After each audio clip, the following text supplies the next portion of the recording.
Hi, welcome back guys. This is your friend, the Saiyan Fanfics, back with amazing fanfiction. This is the series of What If Menace Deku Became Yakuza. Now before starting, please give this video a like and subscribe to the channel if you want more videos like this. Now let's get into the fanfic. We'll be having all of you participate in a special exercise. The principal of UA and Nedzu stood on a stage. The entire first-year hero course sat there in anticipation. A special exercise, even in the top hero school, was a rare occurrence. Both heroics classes were excited for this special exercise. One student in particular was pumped, determination flowing through her. Uraraka Achako was like many of the hero hopefuls in her class, as she had a goal in mind she was out to reach. Only 2 of her classmates knew about her goals, and she was hoping that she could work with them in this special exercise. We have this particular special event take place during the end of each fall to test everything you have learned over the first 2 semesters and your eventful summers. Nedzu explained, making the audience wait in anticipation. Are you excited, Uraraka-san? A familiar voice called next to her. She turned with a bright smile that matched the sun towards the boy she held deep feelings for, and spoke. Of course I'm excited, Deku-kun. I wonder what it is. Uraraka whispered to Deku when suddenly the principal continued. We will have our annual Heroes vs. Yakuza exercise. Nedzu smiled proudly, though he was shocked when no one seemed excited. No one reacted until a tall, blue-haired boy raised his hands waiting to be called on. Luckily, the principal decided to answer her friend's question. Have a question, Ida. Sir, what is a Yakuza? Suddenly it dawned on her that the Yakuza generally didn't exist anymore. Her first, and possibly last, encounter with a Yakuza family was with the Shai Hasekai. I see. It seems like most of you are not aware of the criminals that used to rule Japan from the shadows for centuries. A Yakuza is a criminal organization that deals with many illegal activities, depending on how they run their operations. They nearly became extinct after the rise of All Might, Nedzu explained, making everyone stare in disbelief that such a feat was possible, almost wiping out an entire brand of criminals. Impossible, though, it was All Might. Another student from their sister class spoke up with his hand raised. If they're extinct, then why are we learning about them? We're extinct, young man. Recently we discovered a few rising crimes related to Yakuza encounters. Nedzu showed a few symbols, one she instantly recognized as the Shai Hasekai. They're rising again, she thought, cold fear gripping her chest. That's not all, as dealing with a Yakuza organization is extremely dangerous and isn't anything like a bank robbery or a serial killer. You could theoretically take down a drug ring or 2, but a Yakuza family works bigger than that, as they deal with many departments in the underworld. Nedzu spoke in a serious tone that gave the message out to everyone listening. Stepping down, a teacher with yellow hair wearing a ridiculous amount of leather walked up to the stage, taking the spotlight. Can I get a he? Sighing, the teacher started speaking about the exercise. As you can all tell, this is a team exercise, so everyone is allowed to pick sides. Isn't that exciting? Present Mike grinned, making a few people nod with excitement, mainly Uraraka, since she wanted to team up with Izuku in particular. However, we must tell you that the winning team will receive extra credit and, let's say, a special reward for those who want to have that nice bonus after taking down a major threat. This had everyone excited about the sudden idea of the mysterious prize. It's good to see you are all excited for this, listeners. So, let's roll that wheel to see who would be the commander and protector of your city. A giant wheel displayed on a screen and spun similarly to how it did at the sports festival, making everyone perch on the edge of their seats in anticipation of who the chosen protector would be. Once it stopped, everyone gasped in awe at the face that was suddenly on the screen. Urarakaochako. The gravity hero, Uravity. Achako squealed in surprise as everyone gave her a round of applause for being the chosen commander to defeat the Yakuza. I got it. Deku, I'm commander. I'm so happy for you, Uraraka-san. Deku smiled, giving her a thumbs up in his attempt to encourage her. And who would be the evil boss said to destroy the heroes? It is. The wheel spun again, and people weren't that excited about possibly being a villain, but everyone was still curious on who it was going to be. The wheel stopped and everyone turned towards the green-haired boy sitting next to her. Midoriya. He was shocked and probably nervous from suddenly having all eyes shift to him, the others scoping out the villain of the exercise. He turned towards her nervously and spoke in a soft voice. I guess we aren't going to be on the same team, huh, Uraraka-san? It's okay, Deku, I'm sure you'll do great. She gave a small smile, unsure of how to help her friend not take the exercise seriously. Thankfully, Mike came to the rescue and started speaking up again. Now that we have our 2 leaders, I will say that whatever side you choose, you cannot switch after you vote. This exercise will take place in a far-off training site called Ground Alpha, and the event will be 5 days long. Make sure to pack for a week's supply of necessities. 5 days, that is a long time. Ada commented in a thinking pose. Step up and enter the booth in a calm manner, no peeking to see if one group has more than the other or pairing up with friends, Mike announced as Aizawa and Snipe strolled in with 2 boxes and a set of curtains. While everyone was making it to the booths, both Deku and her walked towards Nedzu and asked a few questions. Principal Nedzu, we have a few questions for this exercise. Yes, I was gonna tell you after the votes, but now is perfect as any. So what do you want to know first? Nedzu asked, turning towards Ochako. First off, what are objectives, sir? Ochako asked, determination in her eyes. Ah yes, all the heroes have to do is catch all the Yakuza members before the 5th day to secure your victory. As for the Yakuza, you simply have to take the heroes out of commission. This could mostly be done by killing them off, Nedzu explained, and both leaders were horrified by the Yakuza's way of winning. Deku, being the worrywart he is, decided to ask an important question. How is death in this exercise determined? Quite simply, if a hero falls unconscious in battle by the hands of a villain, they are considered defenseless, resulting in death. However, there are other options you can come up with as the best option for effective kills is using paintball guns. Each shot would be analyzed by the gun expert Snipe to determine if it was a kill shot, Nedzu explained, making both of them sigh in relief that they don't have to severely hurt each other. Okay, but what about classes? She asked, hoping this planning won't interfere with her studies. They will be put on hold until after the exercises. You will have to focus on plans, training, and teams to help run your agency, Nedzu informed her. Deku was about to speak up when the voice hero started speaking again. All the votes have been cast, so let us see who would be on whose team. Turning towards the projector, Ochako was shocked at what she saw. There were no volunteers for the Yakuza team. Everyone decided to join the hero team instead, leaving Deku by himself. Everyone was shocked at the one-sided team up, but there was one person more shocked than everyone in the room. Turning towards the green-haired boy, what Ochako saw made her heart ache. She witnessed betrayal across his face as he looked down in shame. Deku, she called softly. Isn't this a bit unfair? Mike asked Nedzu in an unsure tone. Yes, I guess I would have to make. He didn't get to finish as someone spoke up. No, everyone turned to stare in shock at the green-haired boy glaring at the principal with fiery rage in his eyes. No, but Midoriya, this is unfair. A blonde tried to reason with the kid. Life is unfair. It's up to us to counteract that. Deku spoke up as Ochako had flashbacks to the first day of school. Turning around, she was met with her wide-eyed homeroom teacher, Mr. Midoriya. Surely you don't wish to face all the students? You would be a Nedzu didn't get to finish again as Deku cut him off. I'm sure, sir. If they want to stay on the safe side and leave me alone to fight a losing battle, then let them. He spoke up, gaining a few guilty looks from his peers. Little listener, you will be outcasted, and Mike shut up when the boy glared at him with pure determination in his eyes. This isn't the first time, but this will definitely be the last time I'm outcast again. Let me prove myself that I can win this war. Besides, heroes often are outnumbered in real life. Deku spoke with such anger and determination that Ochako was scared of what was going through her friend's head. Looking around, she wasn't the only one. Many of her peers had worried faces, and some even grinning at the easy win. Nedzu stared at Deku for a long time, until he fixed his collar and turned towards the crowd. Congratulations on joining your respective teams, and please make sure to give it your all. A real plus ultra performance. Principal Nedzu, you can't be serious, Ochako asked incredulously, staring at the dog, rat, bear as if he actually grew a second head. Young Midoriya wished to fight you all his own way. I will allow him. All you have to worry about is capturing him, young Uraraka. It should be fairly easy with much resources and manpower on your side. Principal Nedzu spoke while walking towards Deku, both chatting and turning to walk away. Before he was out of the stage, he turned towards her, giving a small smile as he shouted, giving a thumbs up. Let's do our best. Ochako didn't know how to feel about fighting her crush in an impossible situation for him. However, she didn't want to disappoint him, so she gave a shaky thumbs up for him too. She wondered who would win, the young heroine with the world backing her up, or the young Yakuza outcast by society. It was the day before the exercise, and Ochako was incredibly frustrated with her position as leader. It had already been a few days,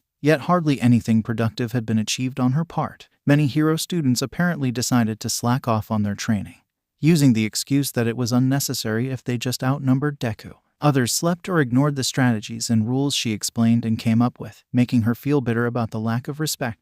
Thankfully, there were a few students that took the exercise seriously, giving her some much-needed critical advice and input on how to do things by the book. However, all of that seemed to fade away when staring at the determination Deku was radiating. She hadn't seen him as often since the announcement, and he always spent his lunch eating somewhere else. She couldn't keep him company, let alone ask how he was. He is actively avoiding me, Ochako thought. She understood why he wanted to be alone. He was the main target after all, and everyone would bother him for information to destroy him in that exercise. He wasn't completely alone, however, as she noticed Eri come by the dorms a lot. Whenever she did, his frowns immediately turned to smiles. She missed that smile and really wished that she could also spend some time with both of the Sunshine children. Unfortunately, that had to wait. She has a job to do, leading this generation of heroes. Please let this exercise end quickly. Sitting in the common room, Katsuki noticed that Deku wasn't anywhere to be seen. He wanted to ask around, but the only people who were around were Pichu and Shitty Hair, both of which had a shit sense of awareness. It wasn't until the megaphone in the common room started up with Principal Gerbil announcing, "Shit. Classes 1A and 1B, please gather your costumes and head for the buses. Your exercise is about to begin."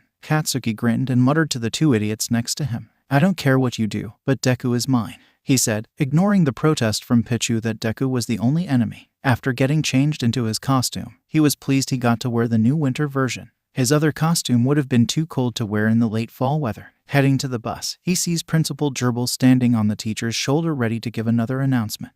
"I am glad everyone is here and ready for this interesting exercise. But I have to say something to elaborate on some rules," he started. "Pay attention. This is important in the real world as well," Teach noted, gaining the attention of all the students. "While the goal is to capture the Yakuza, you cannot arrest him without some hard evidence for his crimes. At most you can detain him for one night. But even then, you have to let him go if you have no evidence." This made a few idiots, and himself, grumble that they couldn't just kick Deku's ass and call it game. But he guessed this was a problem with arresting villains constantly. "Second, you are not allowed to disobey orders from the commander, and any who do will be considered a WOL unless forgiven by the commander," he explained as a few students nodded as others test in annoyance. "Lastly, keep in mind that you have to follow the normal rules as any upstanding citizen. And remember, your job is to protect citizens and keep them safe first. Capturing the villain is secondary." The rodent finished with everyone agreeing on that last part. "Well, mostly everyone. Good. Now board the bus. This exercise has officially begun." Teach was, predictably, pointedly already climbing into the bus. Katsuki grinned, boarding the bus as he thought to himself, "Better not disappoint me, Deku." Making their way through the city, the students admired the sheer amount of activity there was throughout the training ground.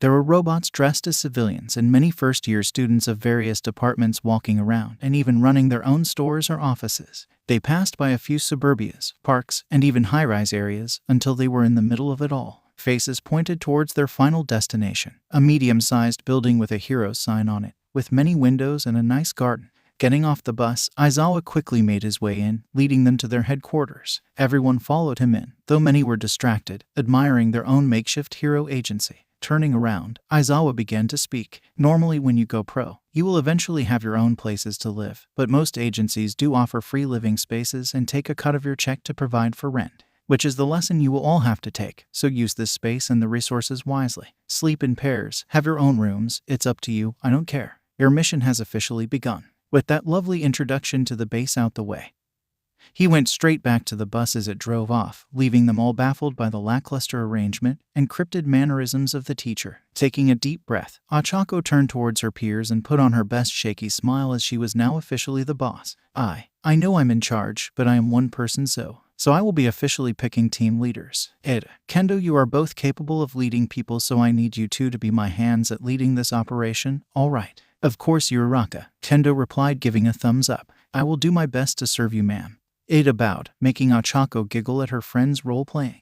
"Good. Now how much room do we have, Jiru?" Ochako asked, turning towards the girl leaning on a wall in the common room reading the brochure. 10 bedrooms, 2 bathrooms for boys and girls, a supply room, boardroom, a basement area with cells and an interrogation room, and we are all in the common room currently," Jiru replied, passing the pamphlet around as she already memorized it. Ochako nodded in approval and turned towards the crowd. "Good. Now, we all have to share, so 4 of those rooms will belong to the girls and the rest will go to the boys. You can draw straws if you must." Everyone mostly seemed okay with the arrangement, aside from a few who were unsure or complaining that they liked sleeping alone, until Ochako continued. "Go unpack immediately and let's all do our best. I want Kendo and Ida to help me set up squads and pick patrols routes for everyone, so please pick someone to take their bags to their respective rooms." After a morning of everyone unpacking and some already relaxing into their own personal groups, Ochako called a meeting. "Glad to see everyone has settled in. We have made teams and posted them on the screen.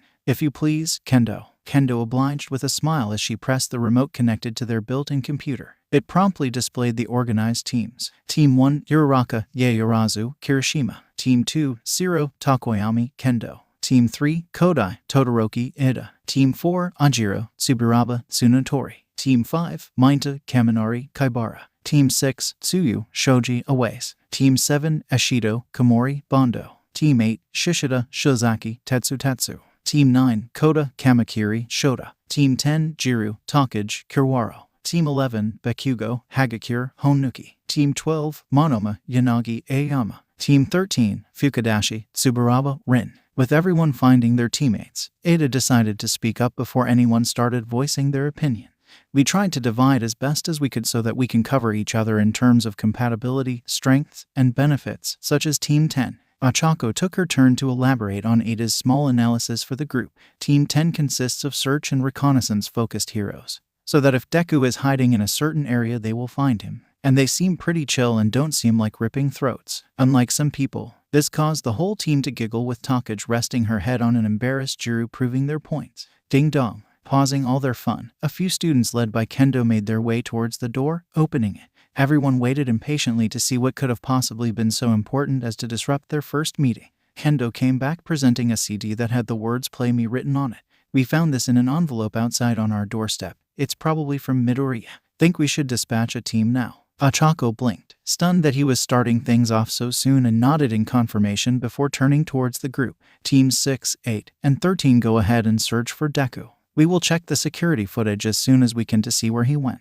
The teams nodded in understanding, and rushed into action as soon as they stepped out the door, quickly splitting up and searching. The sight of it made Ochako sigh in relief. She was finally getting some respect as their commander. Kendo decided now was the perfect time to put on the CD as they waited eagerly, unsure of what to expect. The video displayed was of a masked figure wearing a high-tech gas mask shaped like teeth and visors displaying the figure's two eyes, a hood covering their hair, two long protrusions that looked similar to bunny ears sprouting from the hood. They were in a dark room, with the only light coming from above their head, toxic eyes staring ominously at the camera. "Hello, heroes, and my lovely lady Uravity." The figure started, winking at the camera and making Ochako blush and causing a few girls to coo at her. When did Midoriya become so smooth? Ashido grinned, nudging her. "Shut it, Ashido." Ochako squealed in embarrassment, trying to look angry, without much success. "You may not know me, but my name is Bunny. I am a citizen of this town and its main protector," Bunny introduced, making everyone snicker at the ridiculous scenario. Ochako had to pause and wait for them to calm down. "That dumb nerd," Bakugo grumbled in disappointment. "Bunny, seriously, that is so lame." Mainta chuckled, holding his stomach. "I think it's adorable. He does kinda look like a bunny." Ashido cooed. "Bunnies don't have sharp teeth." Ada spoke. "And what did he mean by the protector of this town?" Todoroki asked, lifting a finger to his mouth in a thinking position. "I'm sure we'll see," Kendo replied as she resumed the video playing. "What do I mean by protector? Exactly as it sounds. This town is protected by me, and looks up to my organization to save them when trouble comes," Bunny explained, confusing everyone. "Why would people trust a villain? I mean, he's got the looks down, but is he actually insane?" Kamakiri asked out loud, with everyone agreeing. "So he has given himself a one-man vigilante Yakuza act?" Shiro asked, not knowing Bunny's role. "However, I have a problem, and it involves your newly opened agency." "What do I mean?" "I am saying you heroes stumbled into my territory and are offering free protection." "Outrageous." The cold tone contradicted his words. "This is causing quite a problem in my financial development, so I will offer you a deal, heroes." Bunny spoke as cold shivers ran through a couple people's spine. "We hurt one of his businesses just by moving into the city." Honuki pondered out, receiving a few nods. "A deal with a demon? I would not accept it." Takoyami murmured, getting many nods in response as Bunny continued his message. "You all can leave this town and never come back. We can all live happily ever after, or whatever it is you idealistic ne'er-do-wells hope for. However, if you refuse and stay in this town, if you continue damaging my business, hurting my organization, well, I will make sure to remove you all from this town before 5 days have passed. Permanently." This made everyone freeze in place as Midoriya basically just declared he would kill them all by the time the 5th day arrived. "Does he seriously think he can kill us all?" Manama laughed, making a few others giggle along with his joke. "We must remain vigilant. Remember to never underestimate your opponents." Kendo spoke, Bakugo grunting as she spoke. "He's just a weakling to me. I can take him on by myself, done it before." Bakugo spoke, popping a few fireworks like explosions in his palm. "See, nothing to worry about, Kendo." Manama spoke as they resumed the footage. "Now with that message out the way, Uravity, won't you quit this useless endeavor of being a hero and join me? I can support you, my darling. Not only you though, but those close to you." I really hope you appreciate my next gift. I believe it is with your beast-like friend. What was his hero name? Jevoden. With that the message ended and Kendo paled, turning on the earpiece, ignoring her blushing commander. Jevoden, come in. Do you copy? Kendo asked desperately, voice shaking with everyone listening in, some more interested than others. Yes, I'm here. Shishida spoke through the comms. Oh good. Listen closely, Bunny is coming for you first. Ochako reported, now focused again. Who the hell is Boo Boom ZTZ? The line went dead. With the line cut, everyone stood shocked, taking a moment to process what had happened. A few faces turned to Bakugo to make sure that he was, in fact, still there and not chasing after Midoriya. Ochako, snapping out of her shock, turned around trying to hide her faltering face and mustered up a deep source of strength to try to act and sound like a real commander. Teammate reporting to forgot your hero named Shizaki, but do you copy? Teammate Vine here, I do copy. Shizaki confirmed, much to Ochako's audible relief. Vine, Jevoden's comms went down, so your team needs to find him and report his status. Tell me if I need to send reinforcement. I need you to tell me what direction your team took from HQ. Over, she asked, ready to focus on Shishida's safety first. We headed towards the west side of the city. Ochako didn't let the girl finish as she turned to the rest of the crowd waiting in anticipation. Everyone, let's move out and search west from here. Team 13, you stay here and watch base. Ochako ordered, watching everyone nod an affirmative as they all rushed the doors towards the west side of the city, passing by many buildings, with many of the students using their quirks creatively to increase mobility as Ochako issued even more commands. Fan out, but stick to your teams. And report to me if you see him. Come back before our meeting in 2 hours, or we will need to search for you. Many students did as told, splitting up between blocks, and some even searching their own streets. Good to see that they are sort of taking me seriously. Arriving on foot, Tetsu was in front of a crowd blocking robots and regular civilians. There were weak-looking robot officers as Tetsu was visibly in a foul mood, looking ready to punch a student. Why won't you tell us about the fallen hero? Why was he defeated? Was he not strong enough to defend himself? A student waving a reporter badge asked, bringing a mic towards his face. Wow, UA is really trying to make this look real. I ain't gonna tell you anything, so back off. He screamed with more civilians arriving on the scene. Uraraka made it to Tetsu and started speaking. Take me to him. I'll have Creati, handle the reporters. Yaorazu heard and started standing in front of the crowd with Kirishima serving as an extra arm to help push the crowd back. Tetsu sighed and gladly led her towards the blocked-off alley covered in vines to serve as a makeshift police tape. Thanks, was gonna hurt someone if they kept asking stupid questions. No problem, What's her hero name, again? Ochako asked shyly, wishing she learned more about Class 1B. Come to think of it, how did Deku know about their hero names? We haven't had any classes together yet. Real Steel, pleased to make your acquaintance. Tetsu grinned, ducking under the vines, making their way into the dark alleyway. Ochako was shocked to see the hero Jevoden slumped against the wall covered with burn marks and a red dot splattered on his forehead. He had terrified eyes and was holding the glasses in his hands shakingly. Vine was speaking a prayer towards the terrified boy, holding his arms for comfort. What's wrong, Shishida? Ochako asked when the comms in her ear spoke up with Snipe's voice. He is dead, Gravity. A dead man can't tell or give hints. I already told the same thing to the other two. Snipe explained, making the comms shut off. What happened? What do I do? Ochako asked in a desperate voice, only to receive silence on the other end of the line. Investigating Shishida, Ochako spoke to him in a sad but careful tone, devoid of pity. I'm sorry you were out so early, but I promise to avenge you and bring Bunny to justice. Shishida calmed down a little, giving a shaky smile as Ochako noticed his head. Searching him, he was covered in burn marks, and looking around there were a few explosions like burns on the ground. Turning towards Real Steel and Vine, she started speaking. He was shot in the head, presumably using a paintball gun to act as an actual gun for this exercise. The burn marks were probably from some form of explosive Bunny had his hands on. I'm guessing, since the teachers approved of this, these are non-lethal explosives for him to use. Such an unmanly thing to do. Midoriya is playing dirty. Real Steel tusked. And Ochako wanted to agree, yet the logical side said that a villain wouldn't care about playing dirty. Guess Deku realized this if he wanted to succeed. Gravity, Vine called it with a trembling voice. Yes, Vine, Ochako asked, giving her full attention to the heroine. This was left behind. Vine spoke, handing her a voice recorder with the words "Play your gift, Gravity" written on it. Ochako was scared of what she would find, but she knew she had to play the voice recorder to get something either way. Pressing play, she heard a faint voice, but she kept hearing two words. Rabbit hole. Suddenly music started playing, catching the three heroes off guard when an all too familiar voice started singing. Deku, I could say I'll take you, I could say I'll make you, but underneath, all I plan to do is break you. You could be my breakthrough. Watching demons wait till. I leave you, and they can initiate you. This left Shizaki shivering at the voice, sounding so cold even Tetsu seemed unnerved.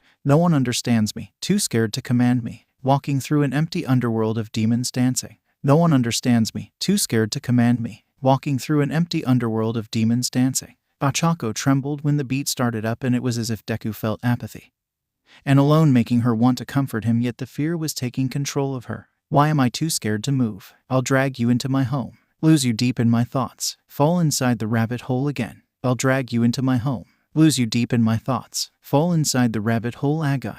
Crash. Ochako stared dumbfounded by the sheer rage radiating off the vine-haired girl as she grabbed the voice recorder with her vines and smashed it on the wall. It took a while, but she finally calmed down, taking a breath before turning towards her. Sorry, Commander, but I felt deep fear listening to that and wished not to be tainted by this demon's words. Shizaki spoke, walking away to comfort herself. Tetsu sighed, placing a hand on her shoulder and muttered, "There goes the evidence." Ochako nodded, but she didn't fault the girl. She too felt fear from Deku's words alone, and he was calling her out specifically. Why is Deku acting like this? Getting on her calm, Ochako started speaking again. What do we do with Shishida? Snipe. Have someone guard his body. Ectoplasm would be by to pick him up. You will not receive a second warning of the information I'm giving you, so make sure to share with your classmates the protocol on how to handle these situations. Snipe explained, shutting off comms. Ochako sighed, really wishing she could do something more, but for now this would have to do. Teammate, I'm sorry for your loss, but can you stay with Jevodin until Ectoplasm picks him up?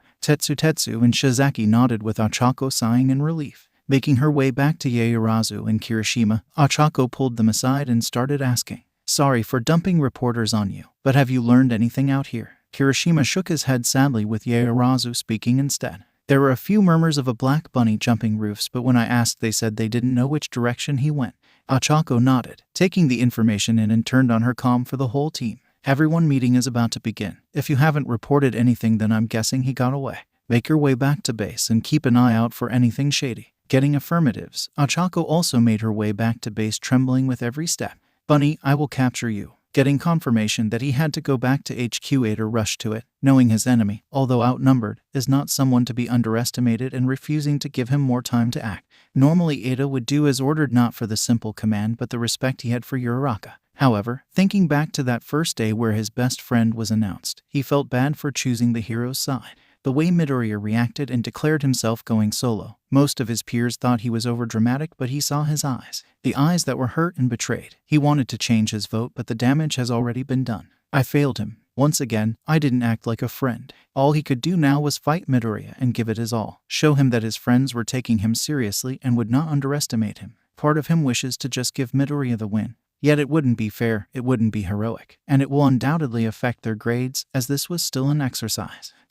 Stopping in his tracks, Ada turned towards the direction of the noises and recognized that he was in the city part of the training grounds. Examining the people and robots, Ada could see no one else was bothered by the sudden noise. It could be one of the robots accidentally hitting something metal. He was about to leave and ignore it when he saw a shadowy figure peeking outside a wall from an alleyway. Once Ada laid eyes on it, the figure disappeared, making Ada suspect Midoriya was spying on him. Rushing to the alleyway, Ada suspected to find Midoriya or anyone else there, but was surprised to see a red splatter of blood on the floor, with the figure having a small knife in its back. This reminds me of... No, it couldn't be. Midoriya wouldn't go that far for an exercise, would he? Rubbing his eyes, he opened them up to see that no one was there at all. The figure was gone, and not even the trace of blood or the knife was present, suggesting they were here at all. My mind must be playing tricks on me.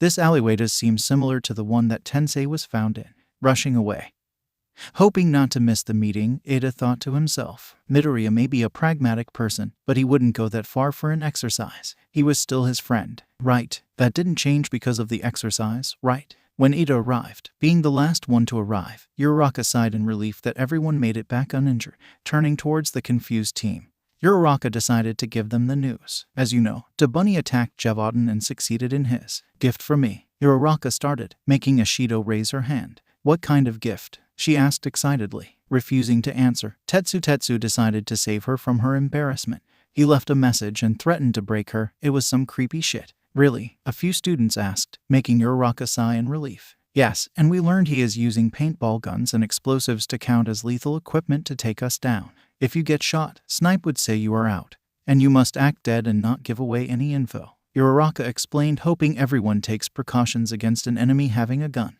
What do we do now? And why didn't he attack us when we were all out? Zero wasn't sure about the sudden development, nor was he sure about how to counter it. I believe he gave us a warning to start packing and leave today. If we continue to stay, then we are all fair game by the time tonight or tomorrow comes. Kendo spoke, giving her interpretation with Uraraka nodding in approval. Yes, if you want to leave then go ahead, but you are basically joining a war against Deku, I mean Bunny, if you do decide to stay. Ochako spoke, eyeing her team, seeing some seeds of doubt. Morale is decreasing. Do they actually want to leave? What are all you fuckers thinking?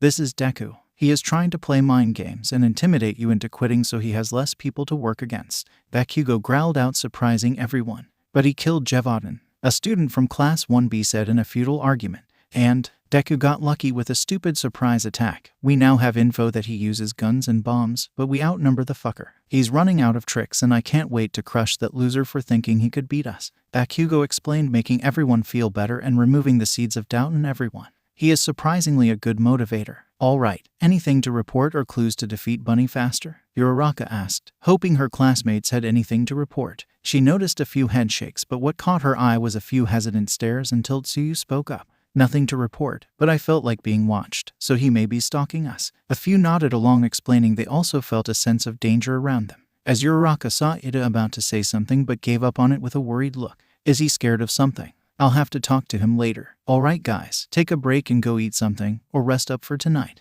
Team 3 and 4, we need you on patrol. Pick south or north, decide between your groups. Uraraka commanded and watched the teams nod and walk out the door. Seeing everyone in a better mood, she had one thought to herself. Deku, will you keep your promise and defeat us? With nighttime coming, Team 4 decided to regroup back at HQ, walking in the middle of a barely active street back alone. Ajiro saw Tsuburaba and decided to speak to him. Hey man, seen Pony? He asked tiredly. Yes, she was flying back to HQ on her horns, so she might be there way before us. Tsuburaba answered, sighing in exhaustion. Wait, did he say fly? She can fly. How? Ajiro asked, shocked by the new info. Well, her horns are like guided missiles, so as long as she can shoot them, then she can basically fly if she hangs on tight and not drop herself. His partner explained, much to Ajiro's awestruck face. That's amazing. Ajiro complimented happily. Yeah, it is. Honestly, I am kinda jealous since I don't want to walk anymore. Bang, faster than he could perceive it. His partner was struck in the head, leaving them both shocked with fear. Tsuburaba hit the brick wall from shock and clutched his head, bringing his hand in front of him covered in red paint.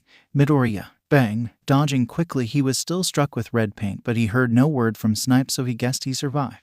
Ducking behind a car, Ajiro brought a hand to his comm and started speaking. Sniper, I need backup and have a man down. Tail man, we are on our way. Just hang on for a little bit longer. He heard Duravity speak, only to hear a metallic noise. Looking next to him, he saw a red ball, and instantly realized what it was. Shh. Boom. Ochako sighed in disappointment, staring at the robotic police trying to hold back a crowd of civilians surrounding the crime scene. UA is really amazing, but I hate it sometimes. They were getting better help from the heroes holding them back, but even then the comments were still unbearable. What happened to these two heroes? Is anyone going to stop this killer? Are you heroes not capable of handling one killer? It was getting on her nerve, and possibly everyone else's, judging by their faces. Taking a deep breath, she made her way towards her two deceased comrades on the floor with looks of fear in their eyes. Deku actually did this to them. Did he really traumatize our classmates? This is a mess. Juzo sighed, standing next to her, scanning the grounds for any more evidence, which came up to none. They were picked off so easily. And we knew Bunny had guns, but to think he had an actual sniper. Ken noticed in annoyance that Izuku had high-caliber weaponry. Did you guys find any messages? Uravity asked, cutting them off from their talk. Nothing we can find, so he wanted this job to be quick. He did use a sniper, but there are also traces of explosives, so he had to be in that building across from us in order to have line of sight and still toss a grenade. Kendo replied, making her think more thoroughly. Scanning the ground was a big splash mark with few scorches, but the main detail was all the red paint covering the floor and her friend. Where did Deku get a bomb from? I see. Let's wrap this up and head back to base. I want Team 12 out for tonight and have a team always on comms for status reports. Tell Team 7 to sweep that building and return back to base once they are done. Gravity ordered, walking away from the crime scene with Red Riot and Creati by her side. What do I do? A voice called out, with Uraraka turning towards her ally. She was a blonde American with horns sticking out of her head. She had red puffy eyes and a sad smile on her face, making her feel bad for the girl. Pony, if I remember correctly. There's nothing you can do now, but we will give you a role tomorrow because you already went out on patrol. Okay. Uraraka explained, hoping her comrade wouldn't take sitting at HQ personally. I understand. Pony sighed, walking with the group back to HQ. With nearly everyone near base, they saw a taxi parked in front of their HQ with a robot on the wheel. Did anyone order a taxi? Uravity asked, making most of the heroes shake their head no. Then who did? Boom. Everyone took cover, with some heroes shielding others reflexively from flying shrapnel. Why did the taxi blow up? Kirishima asked, deactivating his quirk. Sweep the perimeter, check the building, and I want all comms on.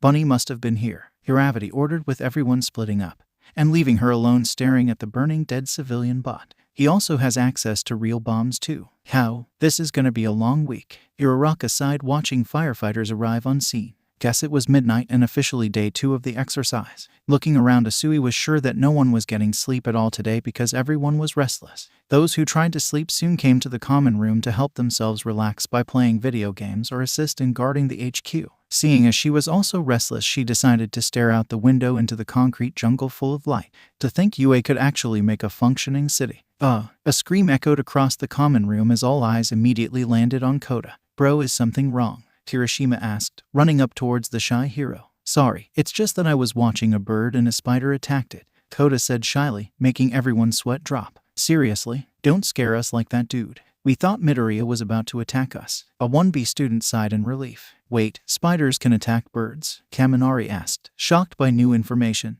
Not really, unless it is one of those giant spiders such as tarantulas. The Green Mantis kid explained, making Kaminari shriek in horror. Choosing to ignore them, Asui checked out the window only to see a pair of yellow gleaming eyes startling her away from the window. Kiro, what is it, Sue? Ochako asked, making her turn towards her swiftly.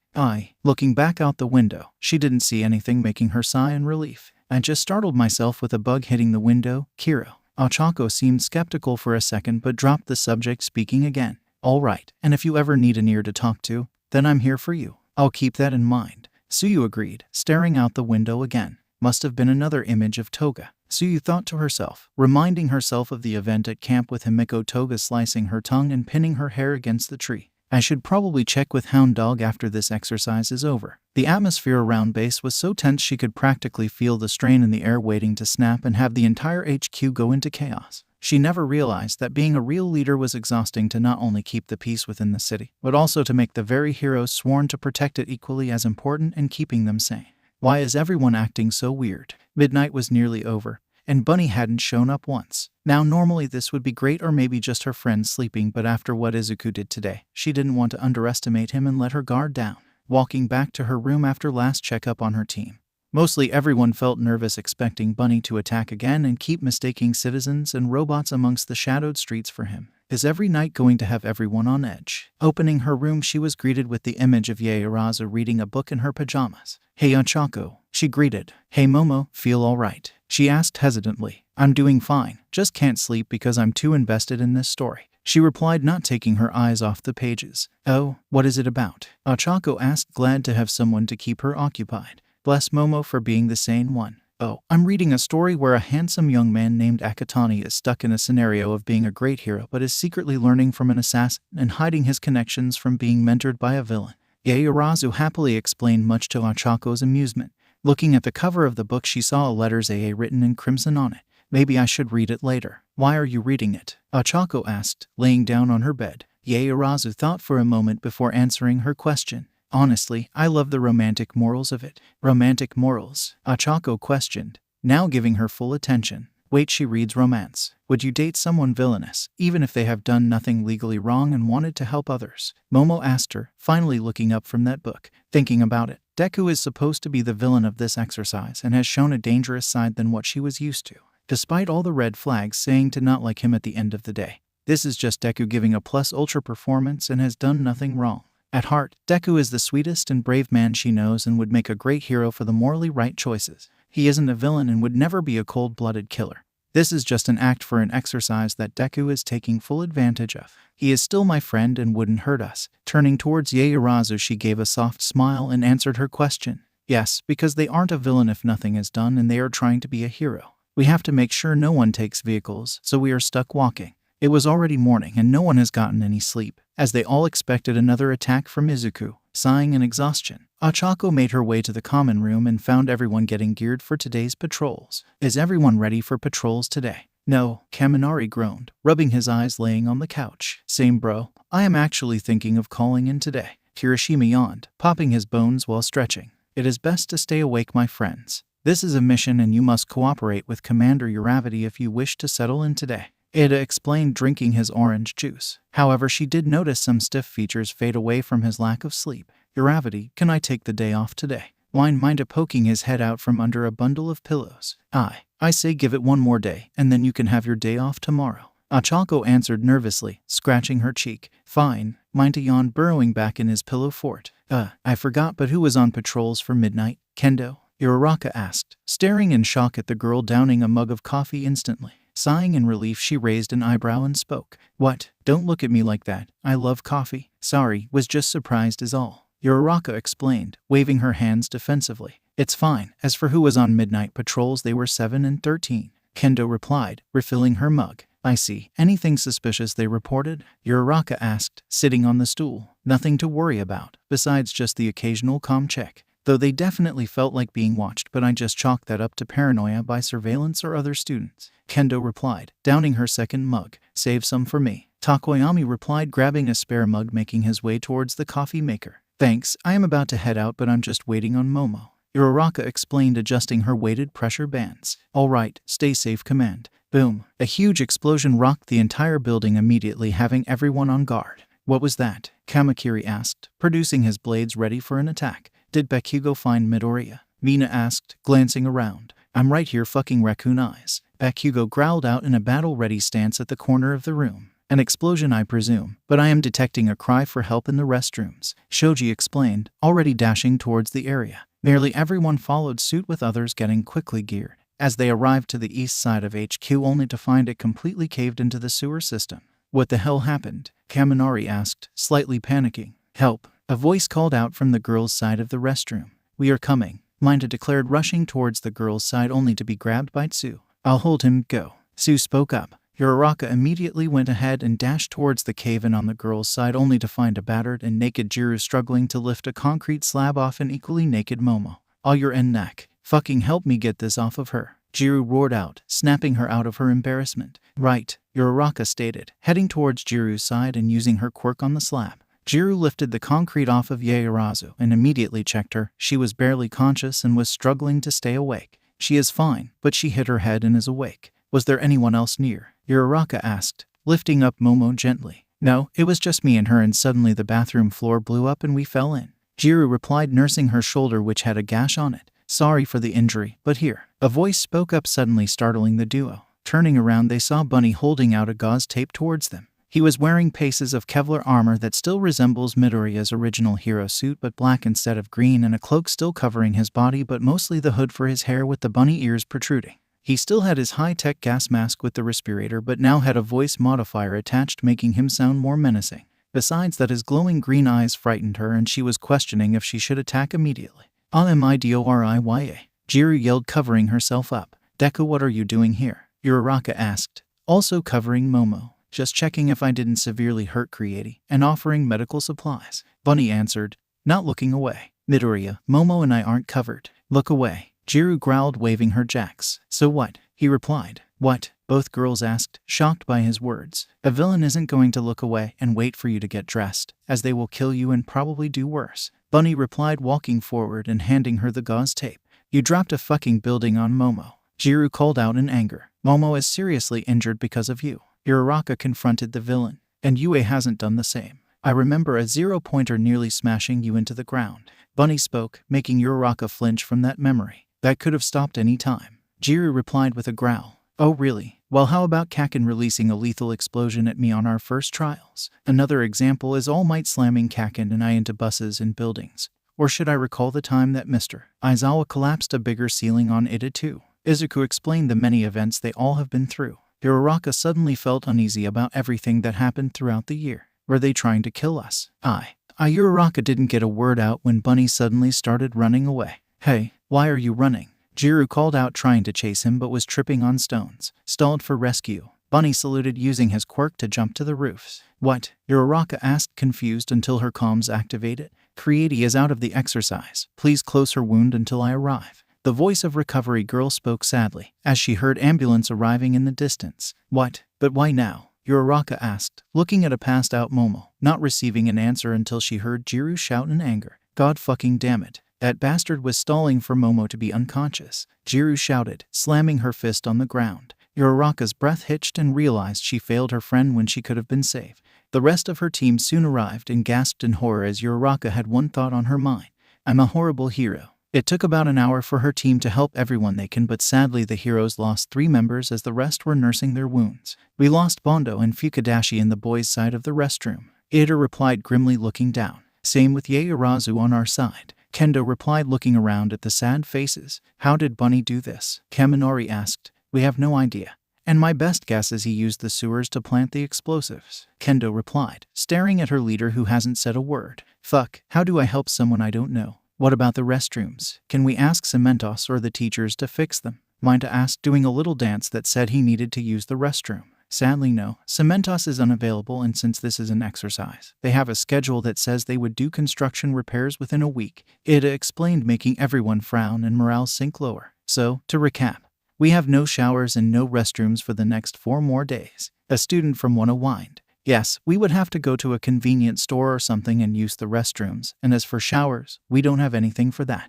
Kendo replied, staring at the filthy mess her teammates were in after cleaning debris and getting soaked by bursting pipes. Uravity, what should we do? Ida asked, not receiving an answer. Uravity, Suyu asked, placing a hand on the girl, startling her out of her trance. What? Uraraka asked, looking around in a panic. What should we do? Kendo asked, feeling bad for her leader.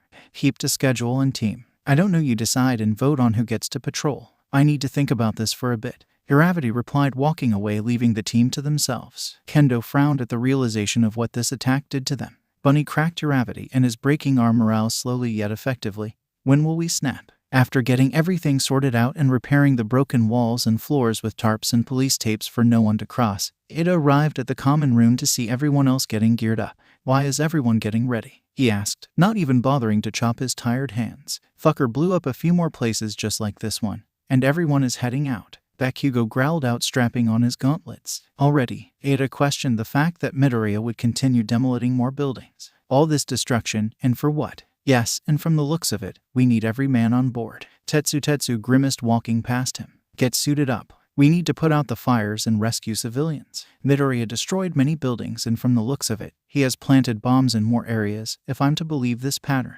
Todoroki replied, staring at the map. All the places that blew up so far were covered in red crosses, and the main buildings being destroyed are small banks or lenders. So Midoriya is stealing money? Ida asked, examining the map closer. That is pretty villainous, but I still see no point for the destruction. I believe so, but priority is rescue. Todoroki replied, walking away. Where is Kendo? Ada asked a group of 1B students. She went on ahead and told me to tell you that Uraraka's team is staying to guard the base. Kodai answered by putting on her cap and walking towards him. What? Why would the commander stay? Ada asked, shocked by his friend's decision. Your friend hasn't been herself since the collapse, and Kendo is taking charge until Uravity gets her act together. Kodai answered. Yes, she hasn't been herself, and I'm worried about her. I see. I hope our commander would be back to help us. Ada replied worriedly about his friend's feelings. Don't worry, she will come around eventually, but for now Team 11 and Team 8 are going to guard and check on the remaining banks for a chance to catch Bunny if he shows up. Kodai answered, joining Todoroki as they waited for him. Turning towards Bakugo, he was already walking out the front door as his gauntlets flashed red. I see. They trust Bakugo to handle Midoriya since he has the most experience with him.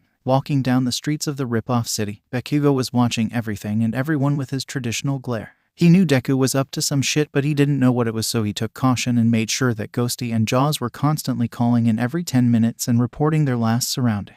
He kept glancing at the windows and roofs occasionally since his classmates did predict Deku having a fucking sniper. Ghosty is fine, and Jaws can travel underground, but I am a sitting duck and prime target for fucking Deku to get a shot, so I need to stay near cover. This is Invisible Girl, and no sign of Bunny. I'm currently down the block and no suspicious activity that I can see. Over. Ghosty comments in. Mudman checking in, and no sign of Bunny. I'm currently in the sewers and no sign of anything suspicious like tracks. Over. Jaws responded, making Bakugo's eyes narrow in suspension. How the hell is Deku blowing up these places so fast if he isn't traveling through the sewers? Are you sure there are no tracks? Bakugo asked, nearing the bank he was supposed to guard. Nope. So he must have planted the bombs on the surface or is currently holding bombs on him. Jaws pointed out. When would he have time to plant bombs everywhere? Ghosty asked. Deku must have planted the fucking bombs last night. Katsuki growled in annoyance. So that's why he didn't attack us. So do you think he is tired after staying awake all day and night? Jaws hummed out. Maybe,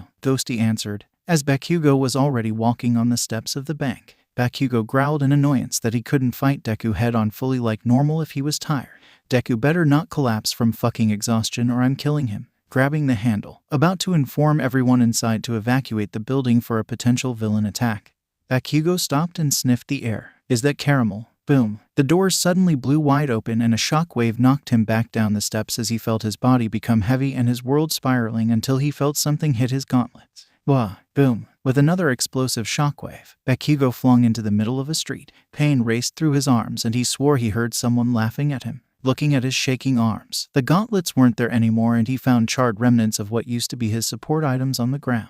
That fucker blew up my gauntlets. How? Getting off the ground, he looked around and saw everyone staring at him with wide eyes. Even the civilian bot stopped and paid attention to him. What the fuck are you staring at? He shouted at the students as they backed away in fear. Bakugo, what happened? I heard a big explosion. Are you in trouble? Ghosty replied on the comms. I'm fine. Deku just stopped when a rock hit the back of his head. Turning around, he glared at an extra who had his hand outstretched. He was about to shout at him until another stone hit his shoulder. Turning, he could see more people picking up rocks as he shouted, "Why the fuck are you extras throwing rocks? Why did you blow up the bank? What the fuck is wrong with you? Are you the villain that destroyed the bank?" Suddenly the weight of the situation slammed on him. Looking at his missing gauntlets again, and the grenades strapped on him, he stared back at the current building being engulfed in flames as one thought settled on his mind.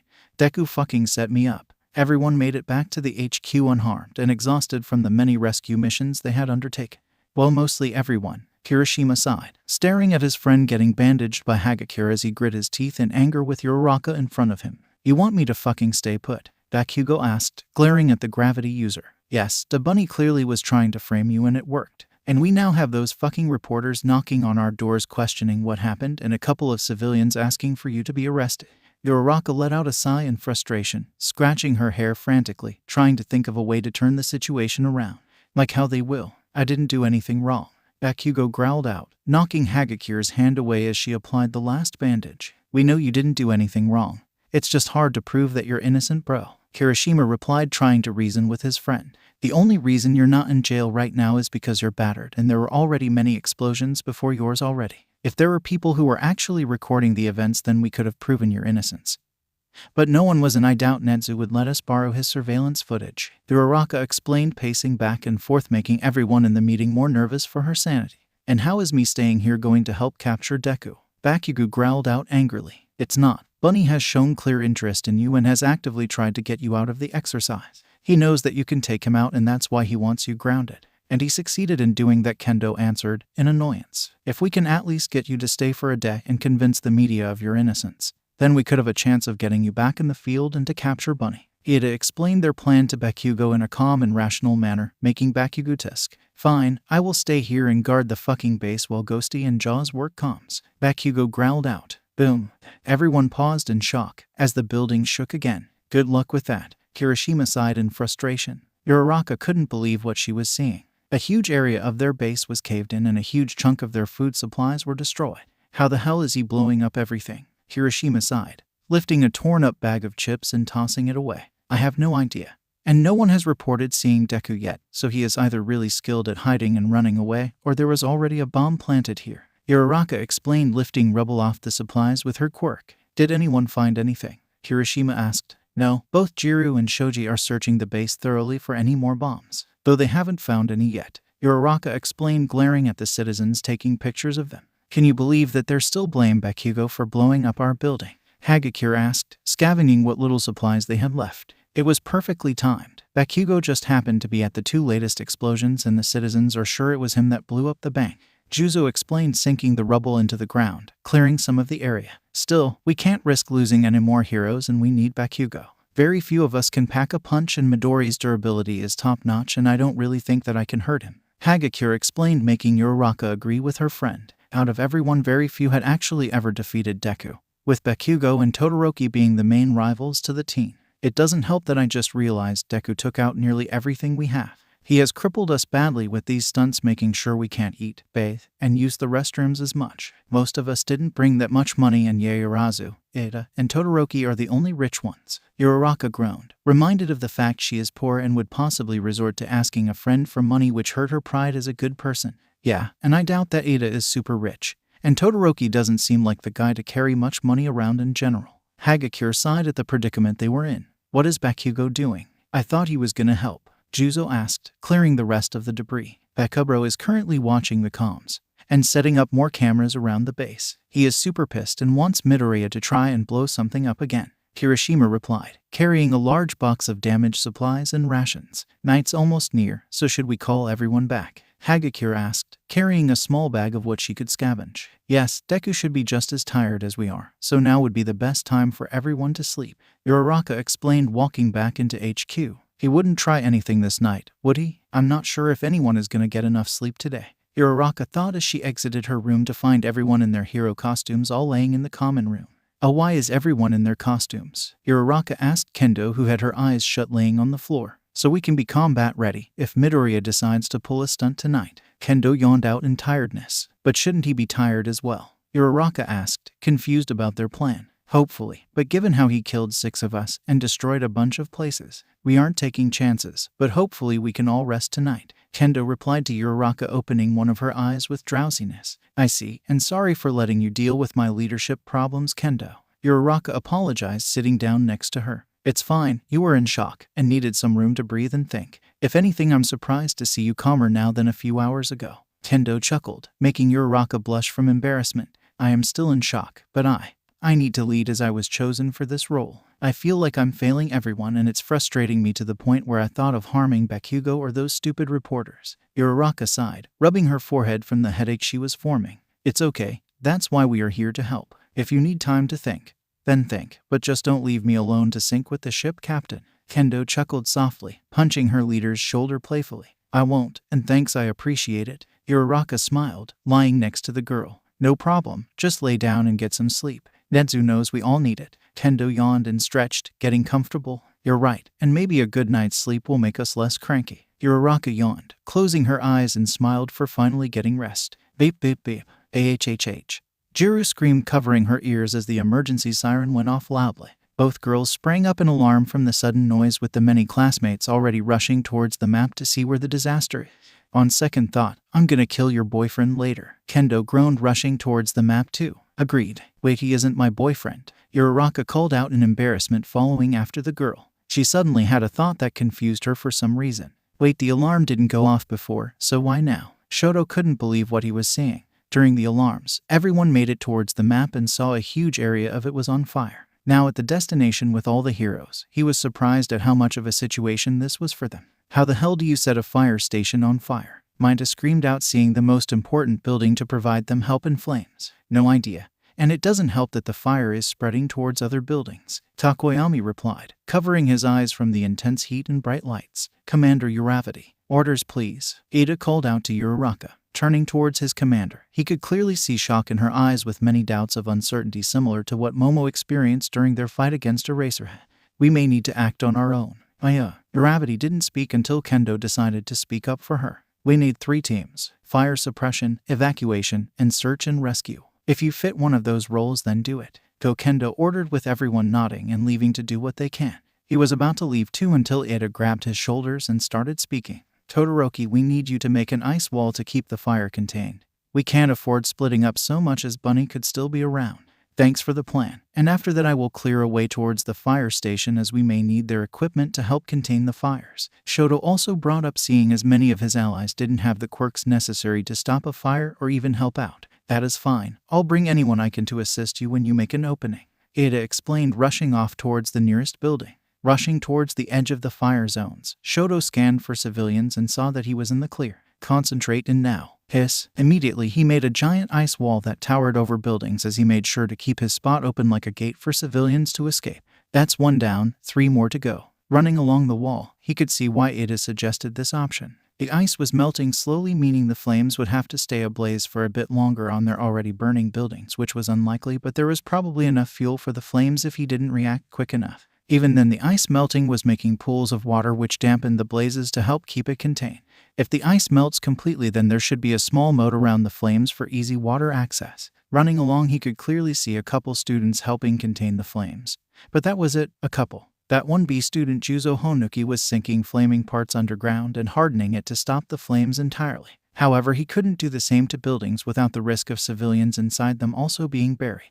Manama seemed to have copied his quirk at some point, seeing as there are small icebergs that he knows he didn't create. He could clearly see the amateurish way they were built, as they seemed to have his 4th year of training in ice making, but he didn't care for that right now. That's only 2 people in fire suppression. Looking at the search and rescue teams, he could see they had a few more people. That calmed his mind a little. Ashido was helping out with containing some flames with her acid, but he could see her main goal was rescuing civilians. Kendo was able to fan flames away and rescue civilians, but her red-tanned skin on her giant hands clearly required burn cream later. He respected her keeping her cool despite the pain she obviously felt right now. Kodai was also a huge help as she shrunk down many burning objects and proved to be skilled in rescue, with moving civilians to a protected area to shelter in the shape of a metal structures that seemed fireproof enough, like a random shipping container. How did she get a ship container? Ada was being the best first responder and getting civilians out of burning buildings, but he could see his armor getting ruined and engines overheating. Pony was also doing the same, but she was going to the top floors of buildings compared to Ada.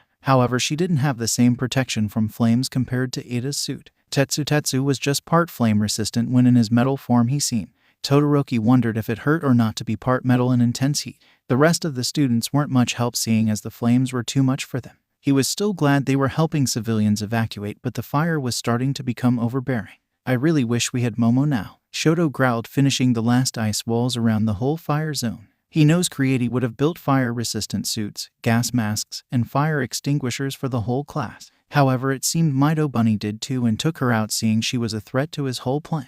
He didn't account for me, Shoto muttered, freezing an entire road straight to the fire station, sliding towards his destination. He immediately froze the doors and smashed through them. However, what greeted him was a sight he didn't expect. You're pathetically predictable. Shoto didn't know what to do with the situation he was now in. Standing right in front of him was Bunny, holding the firefighter bots hostage by gunpoint.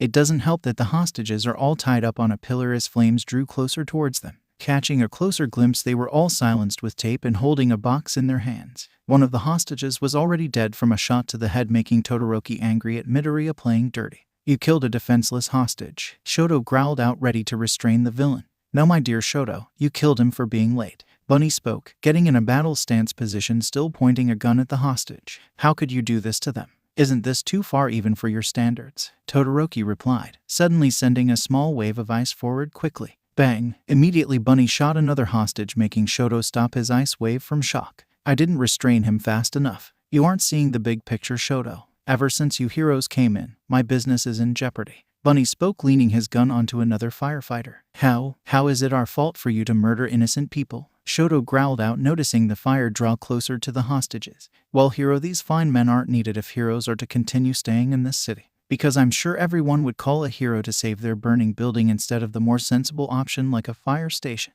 Bunny preached as he patted the bot's head playfully. And what part do you have to play in this? Shoto questioned, already using his ice quirk to help with the intense heat around him. I have to keep myself cool, but can't let Midoriya see me use my ice or he will kill another hostage. I'm glad you asked that because I wanted to take this time to explain my evil plan. Bunny replied, waving his hand around until suddenly he was in front of his face, delivering a quirk-powered punch to his gut, smashing him against the wall. Damn, Shoto gasped out from the sudden surprise attack. You haven't learned, Shoto. I know everything about you. Even the signs of your quirk. Bunny spoke as he punched him again on the floor. Back off, Todoroki growled out, suddenly producing a wave of ice, freezing Bunny up to his neck. Taking a deep breath, Shoto got on his feet and started using his calm. Bunny is here and I. Crack. What? Todoroki turned around to see Bunny activating his quirk and flexed off the ice prison he was in. You know, having an ice prison surrounded by fire really weakens the ice, especially since you are also cooling down my scorching suit, melting it from the inside. Bunny spoke as Todoroki realized Midoriya accounted for his ice. I need back you. Shoto tried to calm when suddenly Bunny grabbed his collar and yanked him towards the other side of the room. Such a shame, Shoto. You spent years harnessing this ice and now it is useless in this situation. Bunny spoke, grabbing his pistol and aiming it at the hostages again. He also brought his gloves up and started speaking again. I'm gonna make this a simple warning. And you are gonna listen. Use your eyes again. I'm gonna shoot a hostage, and my Air Force gloves will make quick work of any shields you make. Bunny threatened as he stood his ground with his finger on the trigger. Shoto didn't know what to do. If he used his ice, Midoriya would shatter it and kill the hostages. If he uses his fire, then he risks overheating and getting taken out of the competition. Only having one solution. Todoroki raised his hands in the air and spoke calmly. Fine, I won't attack, but what are your demands to release the hostages? Wrong solution, Bunny replied, confusing Shoto, but it was too late. Bang! NOOO! Shoto screamed out, seeing another hostage die in front of him. Engulfing his arm in flames, he quickly shot it forward, with Bunny swiftly dodging it. Shoto rushed forward and stood in front of the remaining hostages, with his left side fully in flames as he glared at Bunny with burning hatred in his eyes. That is more like it. A real threat in the making. Bunny cheered out in happiness. Shut up. Shoto suddenly unleashed a wave of fire at Bunny, with the villain dodging the quirk, now standing at the entrance of the station. A real villain that burned the world. Bunny finally spoke as he lifted up a remote. Suddenly remembering the boxes the firefighters were holding, Todoroki turned around in horror. Those are bombs, and Midoriya has the detonator. Click. With the quickest reaction possible, Shoto encased himself in a dome of ice, partially protecting him from the blast. The explosive force knocked him out the building as he groaned in pain. Turning his head towards the entrance, he could see Bunny already escaping, getting up slowly. He was stopped by a sudden hand on his chest, with a familiar voice speaking to him. Calm down, Todoroki. The others are coming to help with the flames, and we have a few heroes in pursuit. Gator replied softly, easing his worries. I see. Anything I should do, I can still help out. Todoroki replied, seeing some heroes finally arriving. You did enough. We can handle the rest. Just don't sleep on me until we get you to an ambulance or a place that won't get you out of the exercise. Gator replied softly, picking him up, which eased his body a bit despite the burning metal against his skin. But his right side quickly cooled it down. Thinking back to that encounter with Bunny, Shoto could easily say Midoriya was a terrifying villain and hoped he never experiences a villain like him when he goes pro. Just wonder why he didn't finish me off. Zero didn't know what to think of Midoriya when he was tasked with the job to track and capture the villain, but not to engage. He understood why Ida and Uraraka ordered him not to engage, seeing as it was mostly a one-sided fight. Don't get him wrong, he isn't stupid to make the same mistake again after Todoroki kind of humiliated him in front of the world. But it hurt that he wasn't useful as much when it came to takedowns against powerful villains. Have eyes on Bunny. He is taking a left at my coordinates 4 blocks past the fire zone. Zero reported, swinging from the rooftops and making sure not to lose his target. Roger, Spiral here, ready to back you up. A Class 1B voice, calm and making Zero think of the face the voice belongs to. You're Shota, correct? Zero asked, still chasing down Midoriya. No, that will be me. Mine, he has sent. Shota sighed as Zero looked back to see the 2 hero students catching up slightly. Sorry, but why did Uravity send you too? I expected more when handling Midoriya. Zero asked, seeing Bunny duck into an alleyway. My quirk is called Gyrate. It packs a mean drill punch and can tear through his armor, Spiral informed, as Zero saw Midoriya look around for an exit. We got him cornered. My quirk is called Twin Impact. I can deliver a blow and summon a second one that is much more powerful. Mine explained when they were near his location. Got it. You 2 are the heavy hitters that can hurt him, and I'm the capture specialist. Zero hummed, perching himself just above Bunny. However, he guessed his position wasn't good enough as Bunny immediately spotted him and started speaking. You heroes are so persistent. Doesn't it bore you to stop this game of cat and mouse? Bunny asked, staring up at him in a relaxed stance. Well, technically it would be the wolf and the bunny in your case. Zero shot back in a worried giggle, waiting for his backup to arrive. Ah yes, a wolf. Tell me, have you heard the fable of the rabbit and the wolf? Izuku asked, waiting for a response, leaning on the wall. No, and I would be glad to listen to it if you surrender. Zero responded when a call came in. We are near your position. Keep stalling him. Shota responded, making Zero relax his nerves slightly. Shame, it was a great fable. The rabbit was a trickster, but the wolf didn't like his tricks and decided one day to cut off the rabbit's ears with a sharp rock as a trick of its own. Bunny spoke in a playful voice that sent chills down his spine as he had to ask. Did the wolf succeed? Zero asked, having his elbows ready in case of an attack. No, the rabbit escaped by sharing a dance with the wolf as it fled into the forest. Bunny sighed, staring into the city lights. Immediately he understood the situation as he shot many strands of tapes blocking the exit of the alleyway for Bunny, as laughed happily. The rabbit can't escape if its exit is blocked. Nice try, Midoriya, but you can't leave this modern forest. Zero spoke in confidence. Oh, then how will your fellow heroes aid you, Cellophane? Bunny asked as Zero could hear the smirk coming from his mouth. Shit, Zero cursed at the idiotic mistake from his part. Zero, we are, what the hell? Why is it blocked? Shota asked in a frustrated voice. Sorry guys, Zero called out, looking at his teammates struggling to clear the way. Suddenly a blur rushed towards him, as Zero barely managed to dodge a mid-air roundhouse kick. "Wanna know why I hate that story, Cellophane?" Bunny asked, landing near him and charging again. Zero didn't get a chance to answer as he felt a quirk-powered kick knocking him off the roof as he landed in his own tape. Tangled with his allies, he knocked back into the tape. Looking tiredly at Midoriya, he felt dreadful fear as Bunny stood above them all. He was illuminated by the full moon with cold, toxic green eyes staring into his very being when he spoke. The rabbit didn't pull the greatest trick of all and used the wolf's trick against him. Midoriya jumped down the roof, landing with enough power to form a small crater as he glared at the heroes. "He's mad," Spiral called out in fear. However, it was too late when suddenly a red metallic ball was tossed between them all. "Hey, I'm slightly mad," Bunny giggled when everything suddenly went red. Walking tiredly back into HQ, Uraraka sighed in frustration and tiredness as she lay down on the ground, entirely missing the couch. Looking around on the floor, she could see that the rest of her allies have done the same thing and laid across the common room. The only one relatively fine was Bakugo, as he just glared at them all with disappointment written on his face. "What the hell happened out there? We got cooked alive," Minta muttered out, slinking into his pillow fort. "I know that idiot, but where is tape dispenser?" Bakugo asked, glaring at Uraraka. "He got taken out along with 2 1B students. We found them trapped in Zero's tape as all of them were dripping with red paint," Uraraka explained sadly. "Damn it, round face," Bakugo roared out, slamming a quirked-powered fist next to her head, freaking Uraraka out. "Ape," Uraraka yelped, crawling away from the blast. "Whoa, hold on, Bikubro." Kirishima rushed forward, holding his friend back. "Use your words, Bakugo," Kendo replied, enlarging her fist, shielding the commander. "Use my words." "I'll fucking use my words, alright," as apparently round face needs to fucking snap out of her bullshit and treat this as a real exercise. Bakugo called out in annoyance as he pointed at Uraraka. "Dude, she is trying." Pawei spoke out, defending their leader. "She isn't trying at all, extra. She has been sitting on her ass and letting fucking Deku pick us off," Bakugo explained, furiously glaring at her leader. "Bakugo, she isn't." Before Kendo could finish, Bakugo spoke above her. "Don't defend her. Let round face speak for herself, as she is the one leading us to failure," Bakugo snarled, shoving the girl out the way until he stood above his commander. "Now I'm gonna say this once, and you better not give us some half-assed answer or I'll swear I'll blast you here and now." Bakugo spoke out, leaning closer to the gravity girl as she trembled in stress. "Do you have a plan for stopping Deku or not? Are you emotionally compromised? That way you can make some other extra call the shots until you get your shit together before you get us all killed," Bakugo called out aggressively. "Yakuza," Mina yelled out, glaring at the blonde hero student.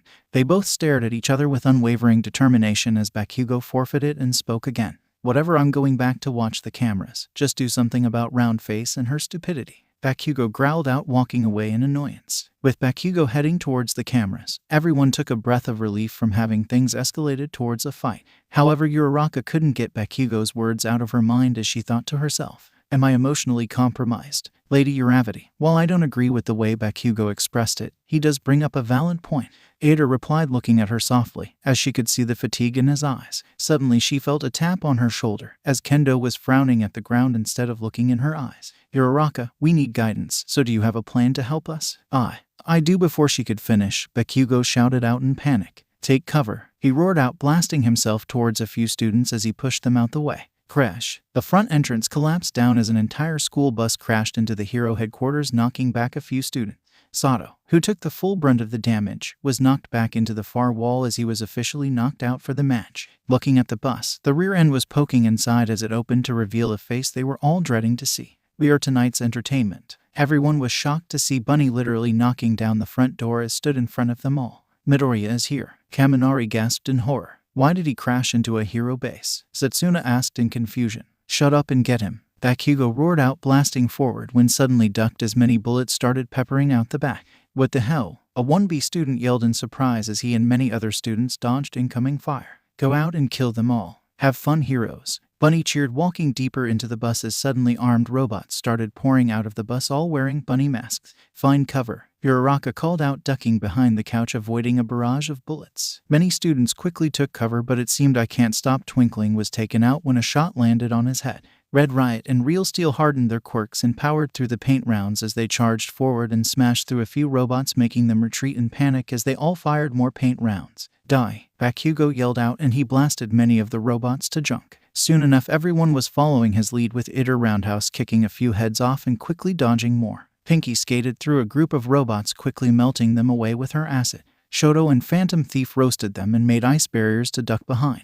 Even Uraraka joined the fight as she floated the furniture and had Battle Fist slam them through many robots, effectively breaking them. Soon enough, all the robots were destroyed, with everyone taking a breather from the sudden ambush. "Where is Bunny?" Uraraka called out. "He isn't in the bus. He must have escaped while we were distracted with the ambush." Jiru replied, looking inside the bus and using her quirk for a quick scan if possible to find him. "Damn it," Bakugo cursed out, kicking a robot's head away. "How the hell did he get robots to attack us?" Minda asked, using a sticky ball to glue a fried kaminari on the wall from wandering. "Did Nedzu give him some, seeing he was out drastically numbered?" Kendo asked herself. "Oh guys," Koda called out, suddenly poking his head from the hall. "What is it, Anna voice?" Uraraka asked the shy boy, as he rarely talked at all and he was the only one to not participate in the battle. He suddenly pointed at a robot's head as everyone now paid attention towards what he was calling out. "Oh my god," Ibara gasped in shock from the sudden revelation. On the floor was a robot head without the bunny mask on, as it revealed a duct-taped mouth with the words SHH on it.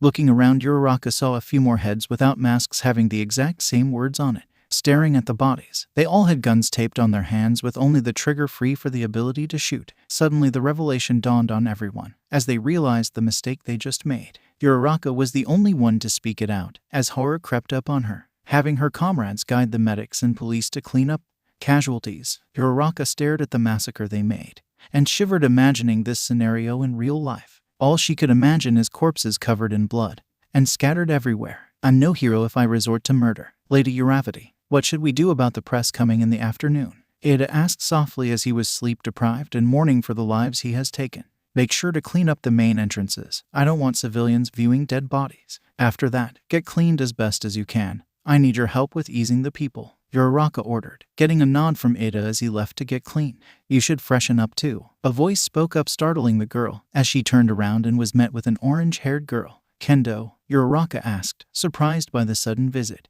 "I'm saying you should freshen up too. You are representing all of us in this and we can't have you dirty and sweaty," Kendo replied, pointing at her costume. Looking at her own costume, she could see Kendo's point, as she was covered in filth from a day's worth of work and soot from the fire. Not to mention the few tears and scorch marks she had when she was rescuing and surviving the events Deku did. "Yeah, I see your point." Uraraka chuckled nervously, seeing this wasn't admirable for a leader to be filthy. "Come on, I have some deodorant," and Kendo didn't get to finish when suddenly Setsuna rushed in the door in a panic. "Get down here now," she ordered, pulling them both along. Uraraka was dreading what she might encounter and could only hope it wasn't something to do with Bunny. With Uraraka finally showing up, the students now examined the fake news broadcast showing up on screen. "What is that?" Uraraka asked, confused about why the news broadcast was live and only showing a bunny symbol with a countdown on it showing a minute left. "We have no idea. We sent Ada and Pony to check on the news broadcast down at the station since they are the fastest." The Waste spoke up, staring at the countdown. "Did you check the surroundings and the bus as well for explosives?" Kendo asked frantically. "Calm down, Kendo. We did check it and Bunny hasn't shown up on the cameras yet," Kodai answered, making the two leaders ease up slightly. Suddenly the countdown ended in what shocked everyone viewing it. "How?" Most of the students shouted in surprise. What displayed was a video of Todoroki standing in front of many tied-up hostages with his left side fully ignited. "Wait, they are all still alive. Release the hostages, please. We can work some sort of a green." Bunny didn't get to finish as the hero yelled out. "Shut up," Todoroki shouted, glaring at Bunny as he unleashed a wave of fire at him, making the villain dodge. The camera was just out of view when suddenly it focused on Todoroki encasing himself in ice, followed by an explosion. "He edited the video," Todoroki replied in shock. "What, how?" a mushroom girl student asked. "He didn't try to reason with me at all, and most of the hostages were dead. Also, the ending didn't show Midoriya activating the detonator," Todoroki explained, remembering every detail about his encounter with Bunny. However, the video wasn't done there, as it showed CCTV footage of Todoroki encasing the burning city with ice walls. Many civilians were panicking, trying to find an exit, when suddenly Bunny went down and smashed a hole in the ice wall, allowing the civilians to flee. "He was helping civilians?" Kendo asked in surprise about this odd behavior. Next it showed Bunny and the tied-up hostages, as it was very noticeable they didn't have tape around their hands. He edited the video again. Hiroshima called out in frustration.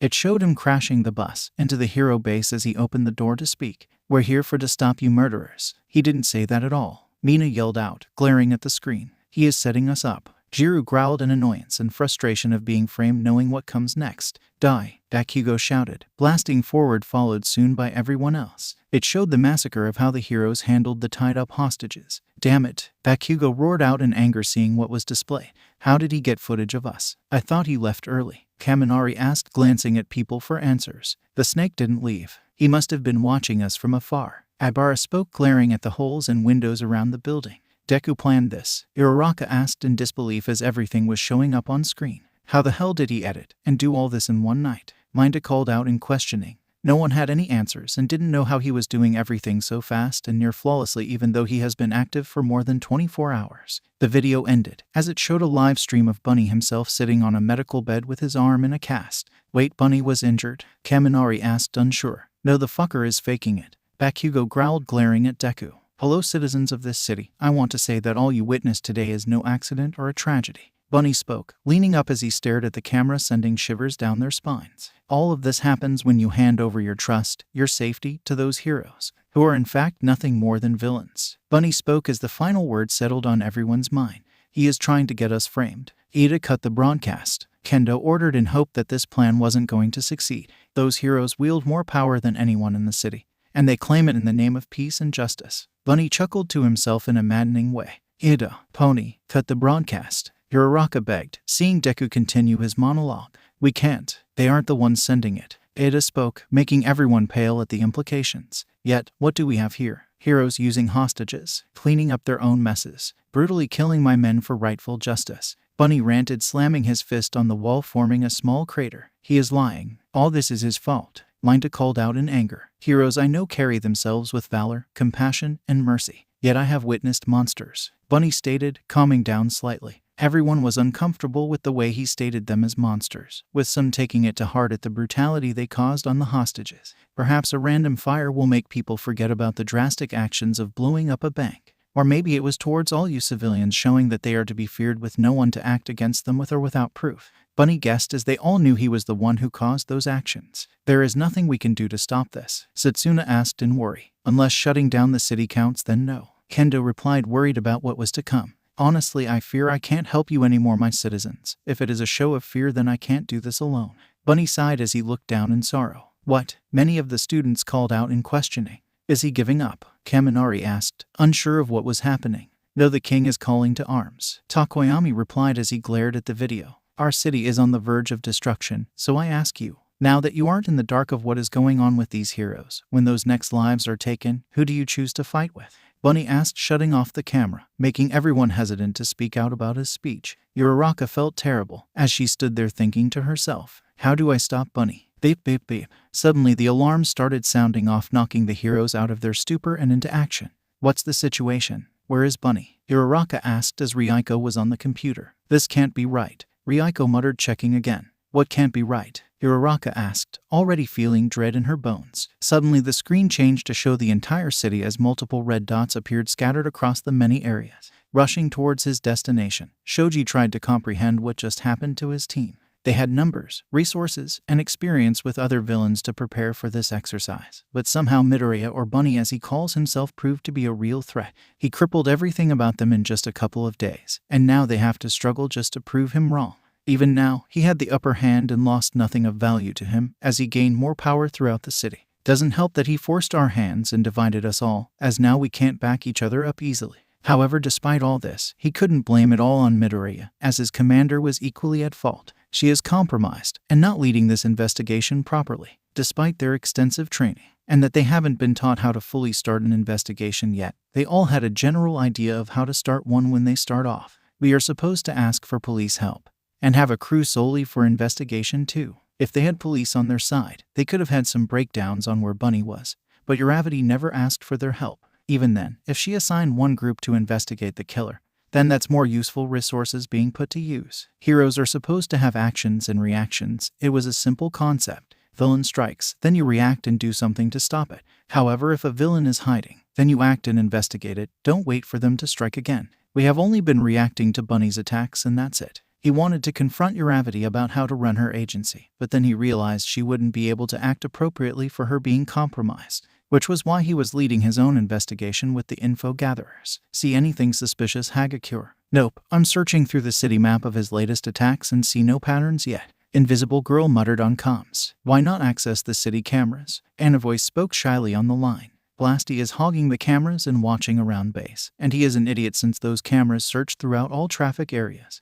Mudman growled as he could hear papers shuffling. Alright, mark off sewer systems you checked and cross-reference with Invisible Girl about the areas you searched. Hopefully me, Vanta Black, and a voice and earphone jack can cross out our areas and narrow down hiding places, Shoji suggested, jumping another roof. Earphone jack here, and I'm not gonna finish my area, I'm dealing with 3 robots. Jiru growled as he could hear fighting from her earpiece. My friends aren't finding shady figures in black or green, but they are saying they can assist you, Earphone Jack, and a voice offered softly. Please, Earphone Jack grunted as he could hear something crash. Let me deal with my area, and I'll help you too, Shoji replied, as he glided along the city roofs. He didn't think the heroes deserved to pass, but as long as he leads his little group to Midoriya, then they may have a chance of winning.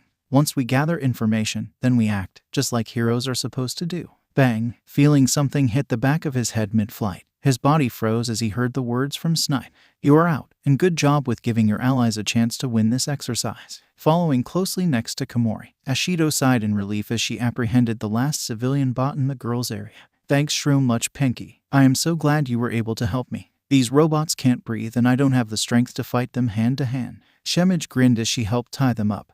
When Ashido knocked them down. No problem, girl. And why do they need to breathe? She asked, tilting her head in confusion. A little trick I'm saving for Bunny. Shemage winked as she skipped along to tie up the last civilian bot. Everyone is being careful not to destroy the civilian bots, and I don't blame them. Vultures are everywhere now, Ashido thought as she searched around spotting both civilian bots and students recording their fights. Everyone didn't know how Midoriya managed to turn real civilian bots against them, but one thing was obvious. They were now outnumbered with ticking time bombs that could go on a rampage any minute. The very people we swore to protect. Now our enemies because Midoriya, no Bunny, managed to win over their hearts. That thought made her sick, as who in their right mind would follow a villain like that? It shouldn't be possible, yet it happened before, when Stain declared his crusade to the world. Crime started rising as people actually questioned heroes and their goals. We are supposed to be the good heroes, yet Bunny painted us in a bad light. Pinky, are you ready to shroom? Also, should we call the police to pick them up or should we drop them off ourselves? Komori asked, walking towards her. Oh, well, let's drop them off ourselves. We aren't far from the station. Ashido suggested picking up the civilian bots and walking ahead behind her.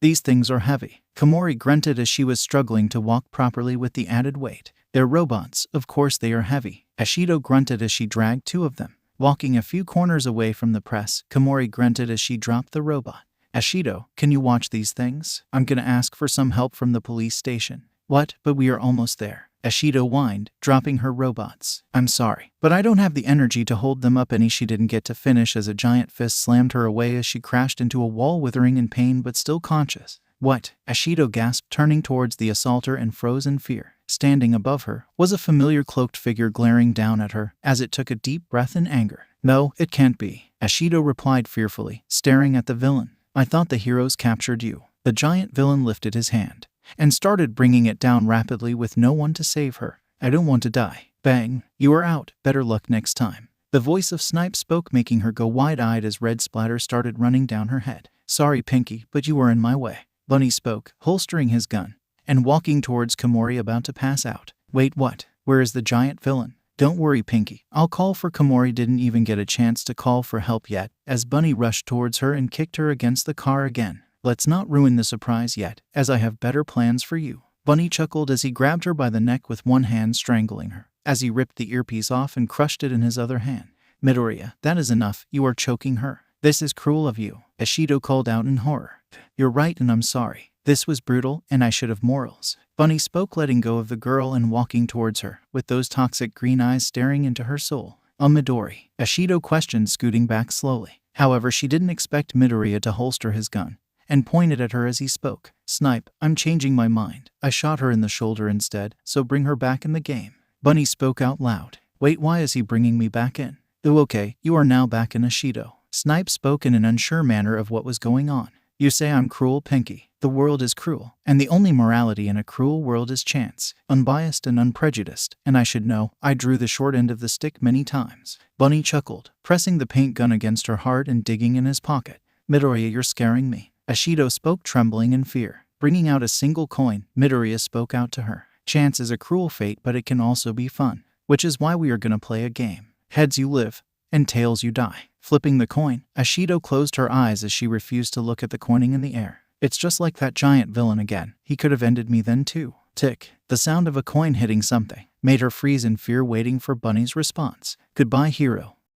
Arresting the last rampaging civilian bot in their area, Uraraka sighed in disappointment from the news she heard from her teammates. So Bunny shot Shoji, and Mina and Komori is missing from the last few hours, Kirishima reported, making Uraraka pinch the bridge between her eyes in frustration. Let's just patrol. I need to gather my thoughts, and there are still rioters on the loose, Uraraka stated, walking away from the police bots to continue her patrol. Looking around to focus on something else, she could see many students parting away as Uraraka looked at herself in disgust. I look filthy with soot and sweat all over me. Uraraka, are you okay? Kirishima asked, walking beside her. Honestly, no, I feel like shit, Uraraka muttered out, glaring at a few gossiping crowds. Yeah, that's understandable. Midoriya doesn't let up and is relentless. With everything going on now, it is hard to be fine. But I'm sure you will lead us to victory in the end, Kirishima spoke, giving a big grin towards the girl in an attempt to cheer her up. Uraraka turned towards him with a frown as she spoke up her opinion. That's the thing, I don't want to be a leader. What? Kirishima yelled, making her wince for a second. Kirishima, please keep it down,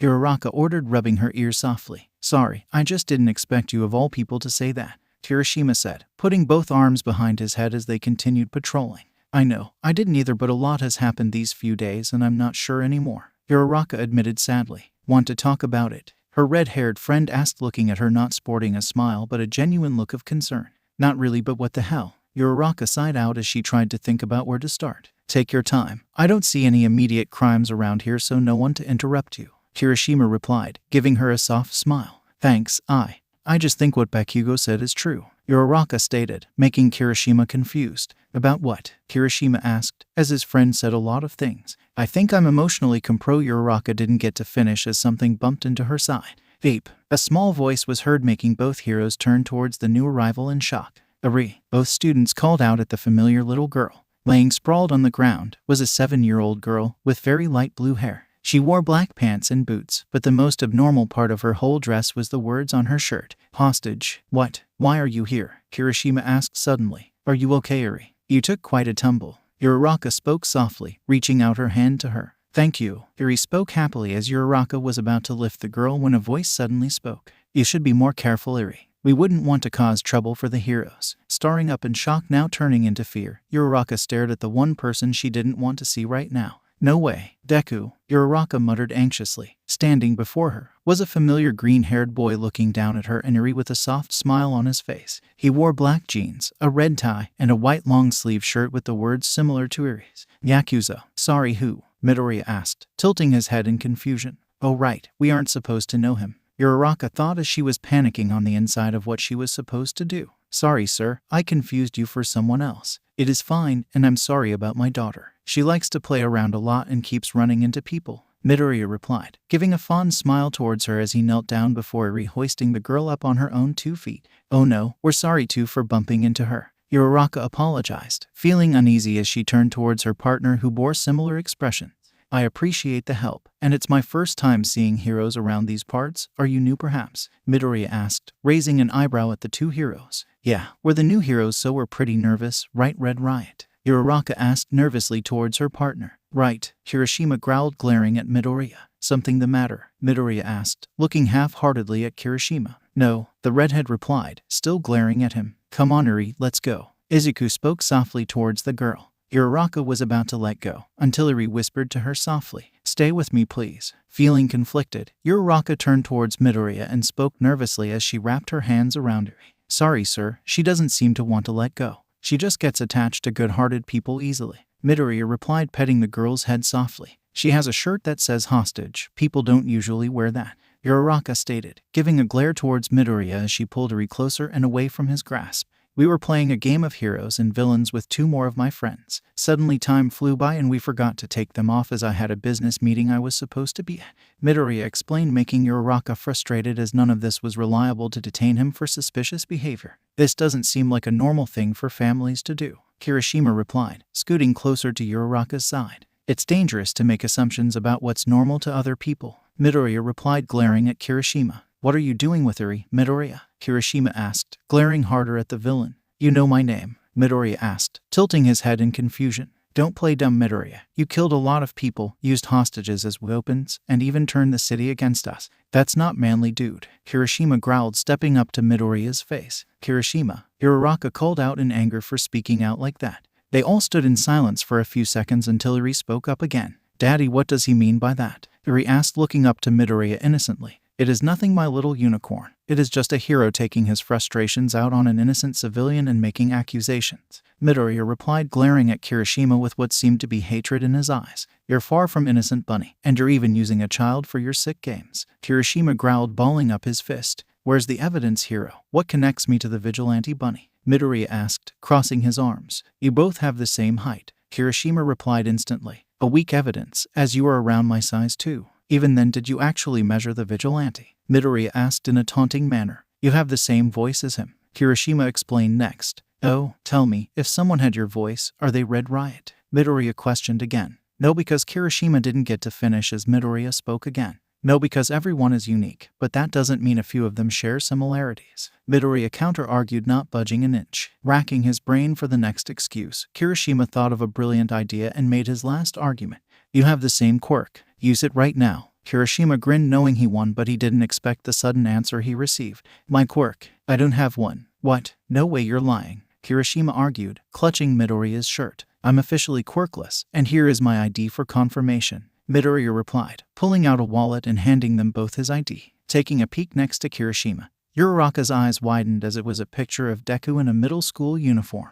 Next to the picture was his name and his quirk or lack of quirk exactly. No way. Was he actually quirkless during middle school? How? You forged this, didn't you? Kirishima called out with anger in his voice. I'm scared, Eri muttered out, watching the argument with conflicted eyes. It's okay, Eri. We will protect you. Uraraka soothed as she continued watching the two boys. You heroes really do pick up on and argue on the smallest things, and it's a very admirable trait. Midoriya praised, making both of them feel like they have a chance to gain new information.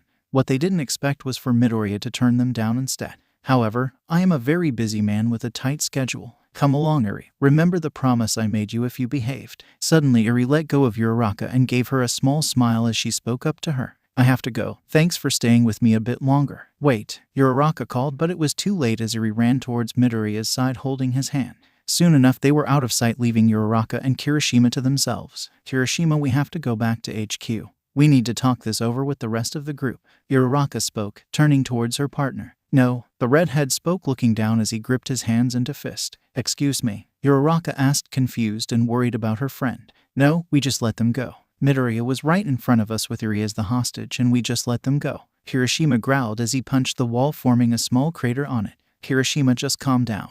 We need to. Uraraka didn't finish when the redhead turned towards her suddenly with determination in his eyes. We need to follow them. I'm going ahead. I'll let you know if he does anything suspicious. Get the rest of the heroes to back me up as we take down Midoriya and rescue her, Kirishima ordered, making Uraraka go wide-eyed from shock. Kirishima, we can't just attack Midoriya. We have no evidence, and besides, Uraraka didn't finish as Kirishima got in front of her and spoke coldly. You said you didn't want to be a leader. Now I'm trying to help you lead. Get them all here now, or we are gonna lose Eri, Kirishima ordered, making Uraraka frustrated with the redhead. No, I'm not doing that, Kirishima. I said I didn't want to be a leader. That doesn't mean I'm revoking my status as one. Uraraka growled as she glared at Kirishima, who wasn't thinking straight. Glaring at her, Kirishima brought a hand up to his earpiece and spoke on comms. I need everyone at my location. We found Midoriya and I need help taking him down. Kirishima, what are you doing? Uraraka shouted out in anger. I'm doing what's right. It's what real men would do. Kirishima replied, glaring at Uraraka. Red Riot, we are coming. Where are you? The voice of Kendo asked in her earpiece. Nobody listened to Kirishima. He is being an idiot and wants us to attack someone we have no evidence against. Uraraka spoke on her earpiece, glaring at her partner. Listen guys, we could win. We just need you all here. Kirishima replied, glaring back at her with conviction in his eyes. Nobody attacks Midoriya. That's an order. But the final order made by her own decision. Both heroes continued glaring at each other, seeing what the other would do first. I don't have time for this. I'll stop Midoriya and save Eri myself, Kirishima replied, ripping the earpiece off and tossing it away as he ran in the alleyway after Midoriya. Kirishima, don't. Uraraka called, but it was too late, as he was now out of sight as well. Uraraka had many thoughts running through her mind, from the new development of Eri being a hostage to Kirishima going rogue. This was all her fault as she couldn't lead properly and didn't know what to do next. How can I be a good hero to guide everyone if I'm lost? Running after them was tiring, but he was determined to win. After minutes of giving chase, Kirishima spotted a familiar green-haired figure walking into a cafe across the street with a little girl. Perfect. They have nowhere to go once I encounter them. Kirishima panted as he was trying to regain his stamina from the long run he had chasing after them. You're in the same position, Red Riot. A new voice spoke above him. Suddenly a strong fabric wrapped around his neck as he was now no longer touching the ground, but instead being hanged by the neck. Goo. Activating his quirk, Kirishima tried to cut off the fabric with the sharpened skin, but it wouldn't cut. Why isn't it cutting? Sorry, hero, but that is special woven metal and fiber. You're not cutting through that easily. The new voice spoke, lifting him higher as Kirishima looked up and was being hanged onto the balcony. I can't escape, I need help, Kirishima thought as he was gasping for air, but wasn't retrieving any. His hardening loosened, making the rope tighter every time. If he conserved a bit more stamina before chasing Midoriya, then he could have activated Unbreakable and tore through the bindings. However, here he was, alone with no help around. I really should have listened to Uraraka. Anything yet? Uraraka asked nervously as she paced around HQ. Nothing yet, Kodai responded as she checked the computer with Ryuko by her side, checking possible CCTV footage.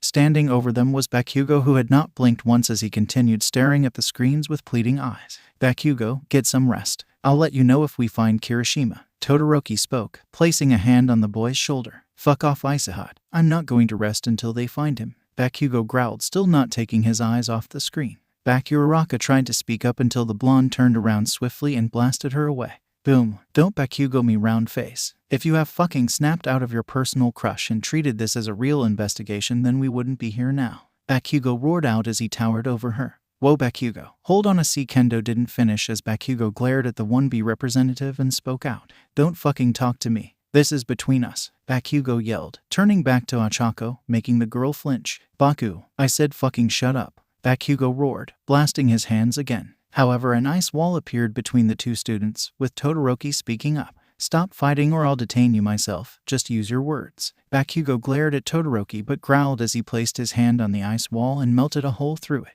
Fine, let's talk. Bakugo, I'm so but Uraraka didn't speak, with Bakugo popping his quirk again as he spoke in a threatening tone.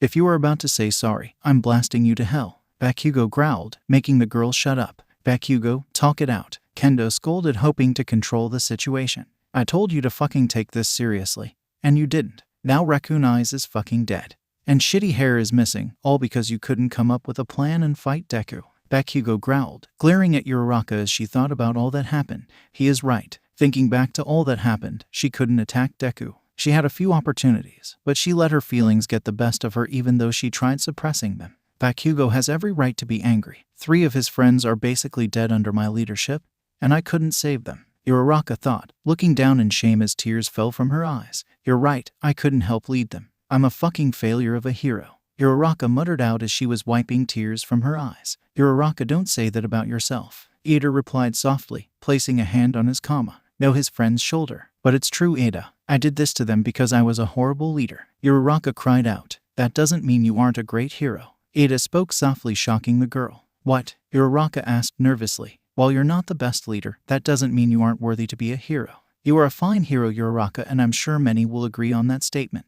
Ada informed, making the girl smile softly. Thanks, Ada, and I guess Deku rubbed off on you, huh? Uraraka chuckled sadly, remembering that all this started because of Deku. I suppose Midoriya does this often.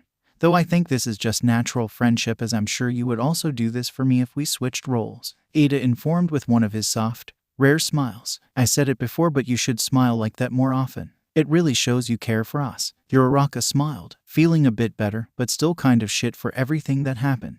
I have no idea what you are talking about. I smile all the time, Ada spoke in an offended mood while still smiling. Taking a deep breath, Uraraka turned towards the blonde Pomeranian that didn't interfere with her breakdown and called out, Bakugo, what round face? Bakugo growled, still glaring at her as he was still rightfully pissed. You were right, as I am emotionally compromised, so I ask, can you take my place as leader? Uraraka asked nervously towards the blonde.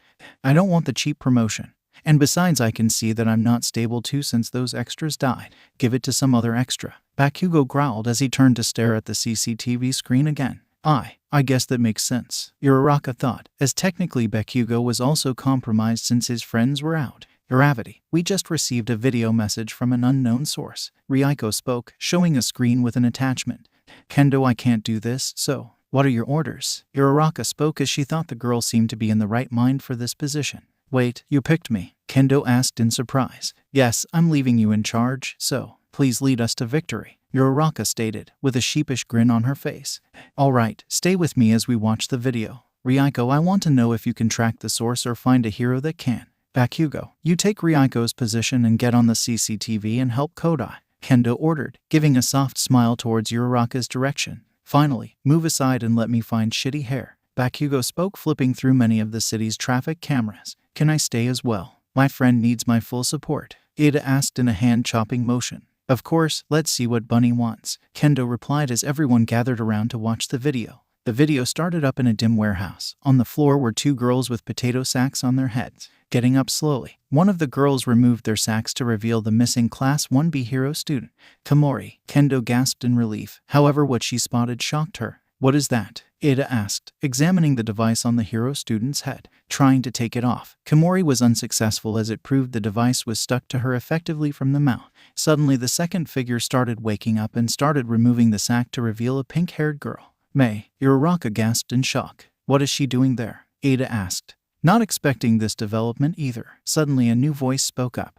One Ada and Todoroki was very familiar with. Rise and shine, players. You are probably wondering where you are. I'll tell you where you might be. You might be in the room that you die in. The new voice spoke, making Ada shake in fear. It can't be. Todoroki spoke with wide eyes. Stain, Ada muttered out. What? Kendo asked, confused, but the voice continued, speaking a line that sent shivers down her spine. I want to play a game. What does he mean by game? Uraraka asked nervously. It is a pretty simple game. Strapped to your heads is a great invention known as a reverse bear trap. You have 5 minutes till the trap springs, breaking your pretty jaws open and killing you. Stain spoke, making everyone listening in, or now joining to watch the video as they paled from the horrific description of their deaths. That's horrible, Ibera commented. Reverse engineering a bear trap is sick. Hagakure spoke in fear. Around you are many metal boxes with holes inside of it, but be careful and choose wisely as fingers would be cut off for every one you chose wrong. Stain explained as lights flickered on as all around it highlighted many boxes with a stuffed animal on top of them that resembled a green bunny. That is creepy and messed up as shit, Setsuna muttered in worry for her friend. Inside one of them is the key to the gun safe in the middle of the room.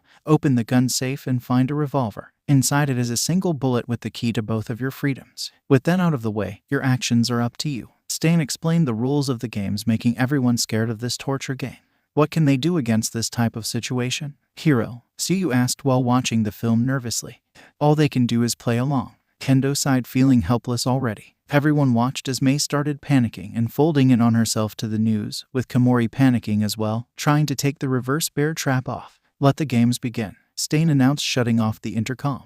With Mei on the ground panicking, Komori proved a bit braver and hesitantly walked up to one of the boxes and poked a single finger in the box, testing it out. Snap, 4,000, Komori screamed in her trap, taking her hand out of the hole, quickly revealing her index finger missing. I think I'm gonna be sick, Ibara groaned, running away to throw up in the nearest trash can. It took 30 seconds for Komori to fight through the pain and repeat the same trap 6 more times, effectively losing an entire hand that was bloodied up. Mei was still huddled in the corner, scared out of her mind from watching the other girl going through so much pain. Reaching the last box with 2 minutes to spare, Komori hesitantly put another finger in and found it didn't snap. She found it. Setsuna cheered, happy to see her friend go through no more pain.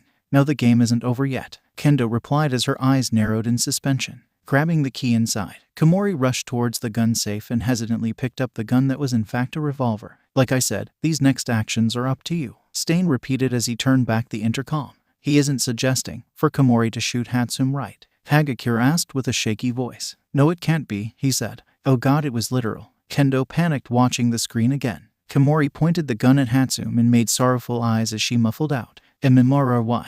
Bang. What they didn't expect was for the gun to malfunction and shoot Komori in the face as she dropped the revolver from panic. Komori was too busy wiping the red blood off her face that she didn't notice Mei picking up the gun and hesitantly opening it. Checking the contents. What spilled was a used bullet shell in the slot next to it. A single key. The key was inside the gun, next to the malfunctioning bullet. Kendo replied as she saw her friend finally caught notice of her blunder. Taking the trap off, with a minute to spare, Mei was finally free and glaring at Komori. You are a hero and you tried to kill me. Komori panicked, waving her hands around in an attempt to apologize. That's the shameful reality of this society with false heroes, as they will kill a civilian to save their own skin.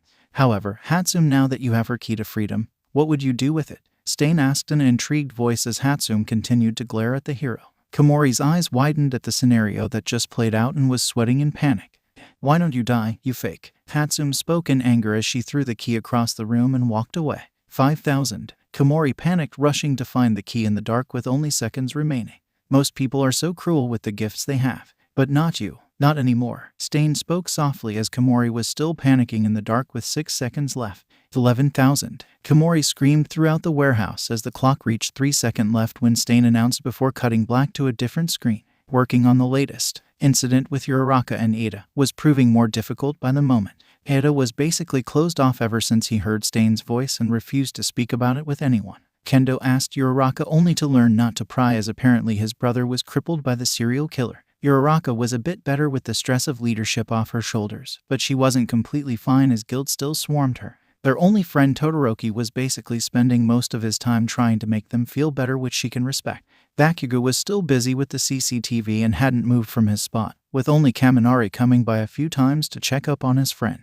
Looking around the base, everyone was in terrible condition in more ways than one. Fatigue was everywhere as they all had to spend nights without rest from Bunny's constant actions. There weren't any rations left, and they couldn't rely on Komori anymore for edible mushrooms. Both classes were covered in filth from stains, oils, grime and soot, with a few even having damages from constant fighting.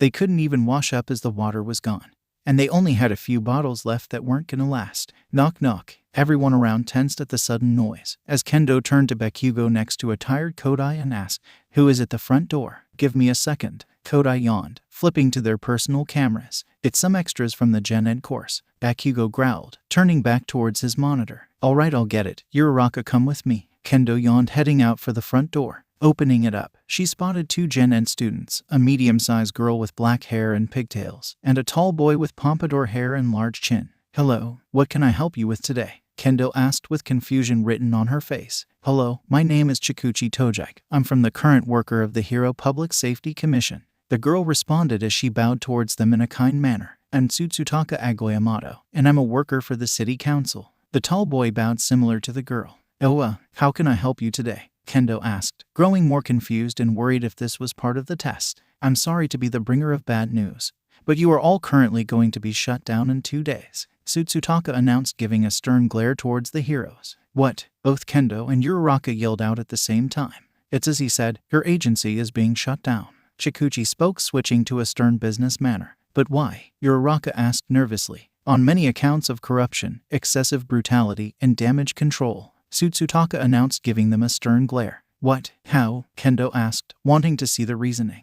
"You all have video evidence against you of many acts, such as the arsonist Shoto that murdered the fire crew, Bakugo launching many terrorist attacks on economic buildings, and even that new case of Shemage trying to kill someone." Tsutsutaka replied, making Kendo pale. "How do you know about that?" Kendo asked in a fearful confusion. "It was released to the public a few hours ago, and started up many riots that you heroes are still trying to suppress." Tsutsutaka explained, making Kendo horrified at the news of her friend being exposed. "Along with that, we also have charges of He was cut off when Kendo raised her hand to silence him." "Okay, we get it. And why are you here?" Kendo asked Chikuchi, who was staring at them sadly. "I'm here to say that the city has petitioned for some of your arrests starting now, and that you will not be getting funding from the HPSC to fix your problems. As of right now, your hero licenses will be suspended in 2 days, along with your agency, due to the many complaints, as the city has decided they don't need you heroes defending them." Chikuchi explained, leaving both Uraraka and Kendo shocked by the news. "A city with no heroes?" Uraraka asked nervously. "If that's what the city has decided, then so be it. If you choose to remain in the city and continue hero work past the 2-day mark, then it would be by your hands, as you will be labeled as vigilantes." Chikuchi explained, much to Kendo's shock. "With the HPSC having no more part in this city, you won't get paid for doing hero work. However, you can still help people with your quirks, and if the people accept you, then alright.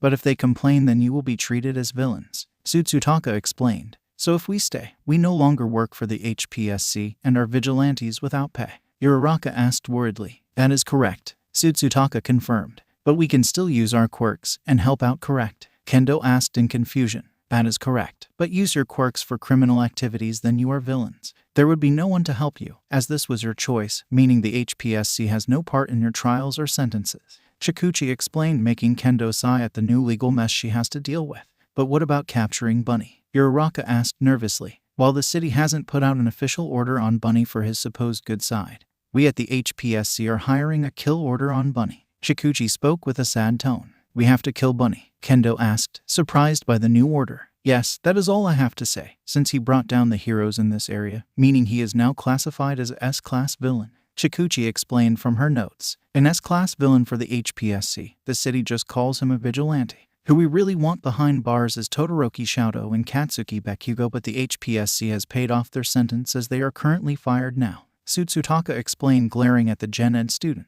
Todoroki and Bakugo fired. But that's insane. Uraraka called out. Wait, why aren't we fired as well? Kendo asked in confusion. Well, your agency's kills are sort of justified, as the video shows you all attack in self-defense from tear guns, even if the defense was excessive with brutality. Sutsutaka explained, much to Uraraka's displeasure. They killed 2 heroes and we are the bad guys. Uraraka grumbled as Kendo glared at her former boss to not start any fights. Is there anything we can do to fix this? Kendo asked, in a pleading manner so they won't fail the exercise. Have a petition with 75% of the city's population, and we can rearrange the paperwork to work with the HPSC again, but that would be hard since their voices are what lead to this outcome anyway. As for Shoto and Katsuki, they are on their own, and will not be receiving credit or pay and are considered vigilantes if they use their quirk. Or worse, they will be villains if used for criminal activities. Sutsutaka explained, making Kendo sigh. So the city wants us out. And if we want to be heroes again, then we have to regain their trust. Uraraka asked worriedly, as this was a serious problem,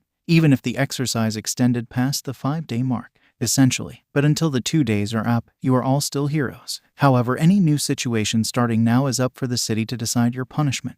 Shikuchi explained in a pained voice. All right, thank you for your time. Kendo and Uraraka bowed apologetically. No problem. Also tell Jiru we can't wait to hear her next live performance. Sutsutaka smiled, completely cutting character. Same here. Also ask if she can upload the song Hero 2 somewhere for me to download or purchase. Shikuchi replied with a smile of her own. I will, and have a nice day. Uraraka smiled half-heartedly as she softly closed the door. Turning to each other, Kendo sighed and muttered out to her former boss. With the sun setting, Kendo and Takoyami decided it was best if they got out of headquarters for the night and try to salvage any semblance of public image left. Mostly Kendo would try to boost their reputation with the city with the not very helpful skills she learned during her internship with Uabami. This is only the rare occasion these skills are useful. She trusted Takoyami to handle the heavy lifting around town, as his quirk was useful during the night time, with only the city lights keeping Dark Shadow tamed. While she wanted to help her partner fight crime and the still remaining riots, she knew that earning reputation was key towards their success. Even if they did pass, they would have still failed, as in the end the heroes lost. But if she can at least spark one semblance of hope for the future,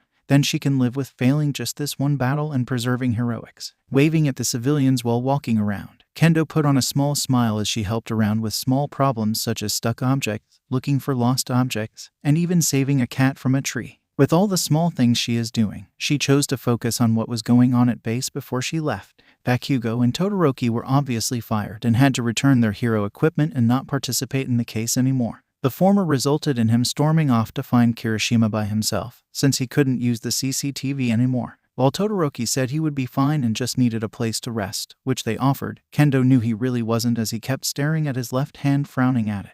Kendo could understand his mindset, as while he wasn't the cause of the fire in the city, he lost his job because of his quirk's fire side. Uraraka, with newfound guilt of putting leadership problems on her, decided to work overtime, as she was constantly trying to appease her fellow workers to ease their burdens. While it was commendable, the girl was burning herself out, but Kendo doesn't know how to ease her guilt besides saying it's fine all the time.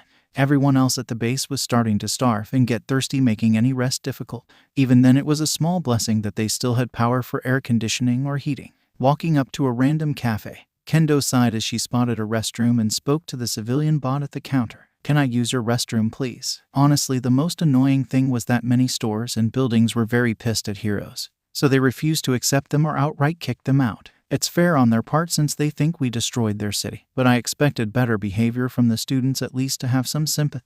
Go right ahead, ma'am. I have no quarrels with heroes. The robot spoke, wiping glass. Finally, Kendo cheered, rushing towards the restrooms. This was an honest blessing, as it took her hours to find a bathroom, and she was glad the robot didn't turn her down. Maybe I can tell the others to visit this cafe for some relief and morale support. Finishing her business, Kendo felt better as she exited the restroom and turned to thank the robot, only to freeze at what she saw. Standing there where the robot was stationed, stood their target that has caused them so much pain and misfortune. Care to join me for a drink? I make some killer coffee. Standing behind the counter making himself a drink was Bunny as he finished pouring himself some whipped cream and chocolate sprinkles. However, laying next to the villain was a decapitated civilian bot. That invited her in first. You monster, you killed another innocent civilian? To be fair, they were dying anyway for messing up the order for some candy apples. The villain shrugged, sliding a coffee towards her. I'm not drinking this, you villain. It doesn't belong to us. Kendo growled, enlarging her fist ready to fight. Technically, it belongs to me as I still paid for my drink before I killed him, so do you still want it? Bunny shrugged, leaving a confused girl for the villain, not making any attempts to attack at all. No, I don't fucking want it. I'm taking you down, Bunny, Kendo announced, charging forward as Bunny set down his drink before she captured him with both her enlarged hands. I have a question, Battle Fist, Bunny asked as she lifted him in the air. Save it, Bunny. You should be glad I'm not following the command to kill you, Kendo huffed as she was still confused why Midoriya wasn't struggling. Also, they finally issued a kill order. Interesting, Bunny spoke, confusing the girl more as he was too calm. This is Battle Fist. Takoyami, come help me with Bunny, he is with me. She finished when suddenly Bunny spoke above her with a new voice. Actually, he is with Bakugo. Suddenly the world faded around her, capturing another rioter and handing them towards the police. Takoyami sighed as he was getting tired again. He was about to jump up to the rooftops and head towards the alleys again when a familiar voice calmed in. This is Battle Fist. Takoyami, come help me with Bunny, he is with me. Roger, I'll be there swiftly, Takoyami spoke, heading towards the last destination she communicated towards him during her patrol route, heading towards the street with Dark Shadow carrying him. What he saw shocked him again. Run, false hero. No, they're a villain. Kendo was walking in the middle of the street carrying 2 firearms as she was firing at any moving targets. Laid around her were many civilian bots and students covered in red, as Kendo kept firing randomly through crowds of civilians. Battle Fist, what are you doing? Stop, Takoyami yelled out, as he summoned Dark Shadow to apprehend his leader. Suddenly something hit the back of his head as a new voice called out towards him. Takoyami, you're out. Shocked, Takoyami landed safely on the ground as he put a hand behind his head and felt red pain. What? Kendo is in front of me? How? Looking around, he saw that the civilians were finally gone when suddenly a new voice spoke above the new silence. Stop. Turning his head, he saw Bunny approached Kendo with a few cups of coffee as she turned to face the man. What is going on? Excellent work, Battle Fist, but I'm afraid your time is up, so before I leave, shoot yourself in the head, Bunny ordered, confusing Takoyami as his eyes widened when Kendo raised the gun to her head. Bang! Searching the outskirts of the city, Bakugo growled as he marked off another abandoned building off his cheap knockoff map. Damn it, this is taking forever, Bakugo growled, walking along the less empty streets. He knew his idiot was dead and that it was pointless to get his hopes up. But he didn't care as he continued searching for the stupid warehouse or someplace fishy. If his idiot was dead by Deku of all people, then he would avenge Kirishima. While it did suck ass to be fired for being framed, it at least got him acting without the stupid extras orders. He wasn't gonna be another pawn in Deku's stupid plans, but instead a thorn in his side, as he wasn't contained by orders anymore. While some may see this as villainy or vigilantism, he didn't care, and besides he wasn't going to use his quirk anyways. The objective is for the heroes to defeat Bunny, not an outsider. He was hoping to access stuff or buildings less legally than needed and just leave an anonymous tip towards the stupid extras if he could find the stupid nerd. Walking down the street, he was suddenly tackled into an alleyway by an unknown force when a voice spoke out. Kaken, it's only been 2 days but feels like months. What the fuck are you doing here, Deku? Bakugo asked, getting in a battle-ready stance in case the stupid nerd tried something.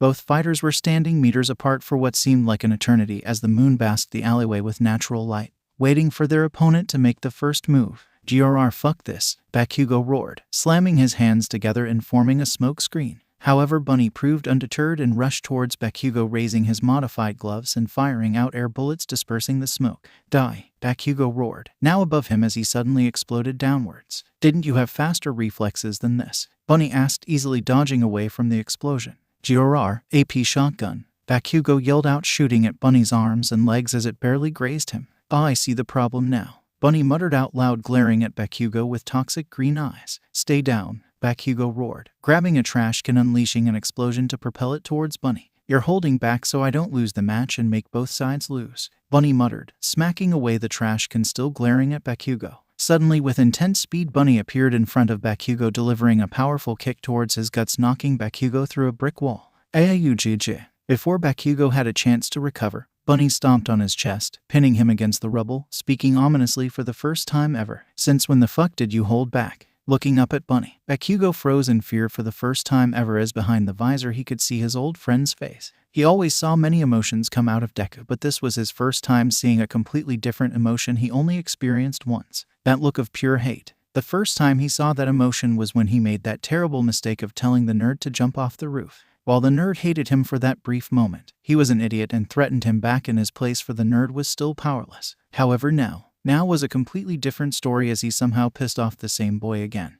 But this time he had the power to back up his hate. Deku. Before Bakugo could speak, Bunny stomped again, knocking the air out of him. Feeling a tug on his leg, Bakugo felt his gravity shift when Bunny suddenly swung him through another wall. Having little chance to counter, Bakugo called out his one move and acted quickly against the incoming villain. Stun grenade. Bakugo roared out, combining his hands together, and performed a flashbang of blinding light and deafening noise. However, Bunny proved undeterred as he completely ignored his attack and accepted temporary blindness, tackling Bakugo against the wall. "Get the fuck off," Bakugo yelled, blasting Bunny's sides, but the villain still chose to ignore the pain as he backhanded Bakugo, knocking him through a window. "You really want to hold back from me now? Didn't you want to pummel me through the dirt and have me all to yourself?" Bunny growled, jumping on top of Bakugo quickly. "Ayujj." Bakugo screamed as pain shot through his entire body from the sudden beatdown.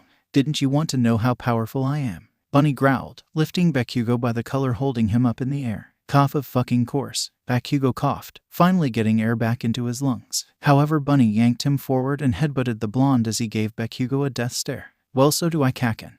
And you better make damn sure you defeat me this time, as if you don't, then I'm going to kill all hope." "Deku," Bakugo muttered weakly, as he never expected to see this side of Deku. "I want everyone in this city will know how it feels to live in my world." Bunny spoke, while punching Bakugo's gut as he coughed in pain while Bunny continued ranting towards him. "A world without power." Another punch in the same spot made Bakugo throw up what little food he had left as Bunny continued. "A world without mercy." Suddenly Bakugo was thrown against the wall as he still stared at Bunny in fear, with the villain stalking towards him in seething anger. "A world without heroes." "What? Why?" Bakugo asked, confused and dazed for a moment as his body trembled in fear from a new nightmare he never wanted to ever experience. "So everyone can be able to see us for what we truly are." Bunny spoke, pulling out a gun and aiming it at Bakugo, ready to finish him off. "Cough, and what are you?" Bakugo groaned, trying to find anything to save himself quickly. "Don't you know?" Bunny asked, tilting his head while slowly pulling the trigger. "We are Deku." Zap bang. Bakugo's eyes grew wide as Bunny started convulsing violently as he misfired, shooting next to his head while staggering away from him. Looking ahead of him, Bakugo spotted a familiar yellow-haired idiot standing at the broken window, grinning happily towards him. "Don't worry, bro, I got your back." "What the fuck are you doing here, dunce face?" Bakugo groaned, getting up slowly. "I was watching you through the CCTV and saw you disappear down a street and never came out the other end, so I came to investigate." Kaminari explained as they both watched Bunny stop spasming as he regained his balance and turned to glare at the newcomer. "I see you have good friends, Kaken. Would be a shame if they disappeared too." Bunny spoke, pointing his gun at Kaminari. "To hell with that." Bakugo roared out, firing AP shots at Bunny with his quick reflexes, making the villain priorities dodging. "Bakugo Katsuki," Kaminari called out, drawing his attention towards his friend. "What?" Bakugo asked, blasting himself next to Kaminari as the dunce idiot finally did something useful that gave them a fighting chance. "You have permission to use your quirk and defeat Bunny." Bakugo's eyes widened momentarily as his shock turned into a manic grin and his gaze shifted towards a stunned Bunny who was obviously shocked by the turn of events as well. "What were you saying about not going all out?" Bakugo grinned, popping his quirk off rapidly as he was ready to finish this fight once and for all. Bunny changed into a fighting stance as he looked at both Kaminari and Bakugo, seeing this as a 2-against-1 situation before nervously muttering. Despite what others might say, Kaminari wasn't a complete idiot. Dodging behind a wall from a random air shot, Kaminari cursed at the scenario they were in. "A super strong villain, an ex-hero now vigilante, and me, so this is fine." Looking back at Bakugo propelling himself over Bunny's low kick, Kaminari sighed as he adjusted his aim and thought to himself, "Just have to stick to my gut and own up later." While he wasn't a complete idiot, he did have many flaws that he knew about, and that was what usually got him in trouble. Zap cannon, shooting a bolt of electricity at Bunny. He was surprised that the villain immediately jumped away as Bakugo blasted the bottom area of his shot. He expected Bunny to go on the ground and get scorched, but Midoriya clawed the ceiling and was hanging above the zap and ground blast. Now focused on him, Bunny brought up his Air Force gloves and started shooting him and quickly broke through his cover, leaving him limited spots left to hide as he doubted he could take a direct hit from Midoriya. Thinking back to his earlier thoughts, This was one of those times that his flaws were probably going to get him killed. I shouldn't have gone AWOL, but then Bakugo would be dead if I didn't. He didn't want to admit it, but he was way out of his league when it came to making decisions on the spot since he wasn't a leader type really. Which is why he allowed the others to choose for him. But Bunny somehow made it his personal mission to take out all his friends and leave him alone with people he had a hard time working with. Going to his only 2 friends for advice was a no-go since he saw that Jiru was actually busy and trying to win the exercise, so he didn't want to bother her with his problems. Meanwhile, Minta was panicking and wasn't helpful at all seeing how skittish he was. So he got on the CCTV and decided to watch his fearless leader, friend, make his way through the city as he knew Bakugo wasn't one to give up without a fight. After watching for a while, Bakugo disappeared down a street and never came out the other end as he got worried. Kendo wasn't around and he doubted anyone would follow him to check up on Bakugo. So he went off alone and was now in a shit show of an indoor battlefield with 2 powerhouses going at each other as he played support fire. Yet the worst part was he lied to Bakugo as he has no save for quirk use since he ran off on his own. Sorry I lied bro, but I just don't want to lose any more friends. Flame wheel, Bakugo shouted, bending sideways as he spun around with a quirk-powered propulsion making a wheel of fire towards Bunny. Stomping the ground, Bunny made a concrete barrier protecting himself as Bakugo collided with it, shattering the slab of concrete. Kaminari aimed his quirk ready for the dust to clear for a shot, hoping to end this battle and save his friend because he chose friendship above orders. Even if I call for backup now, the others might not come and save us since they have no orders to help.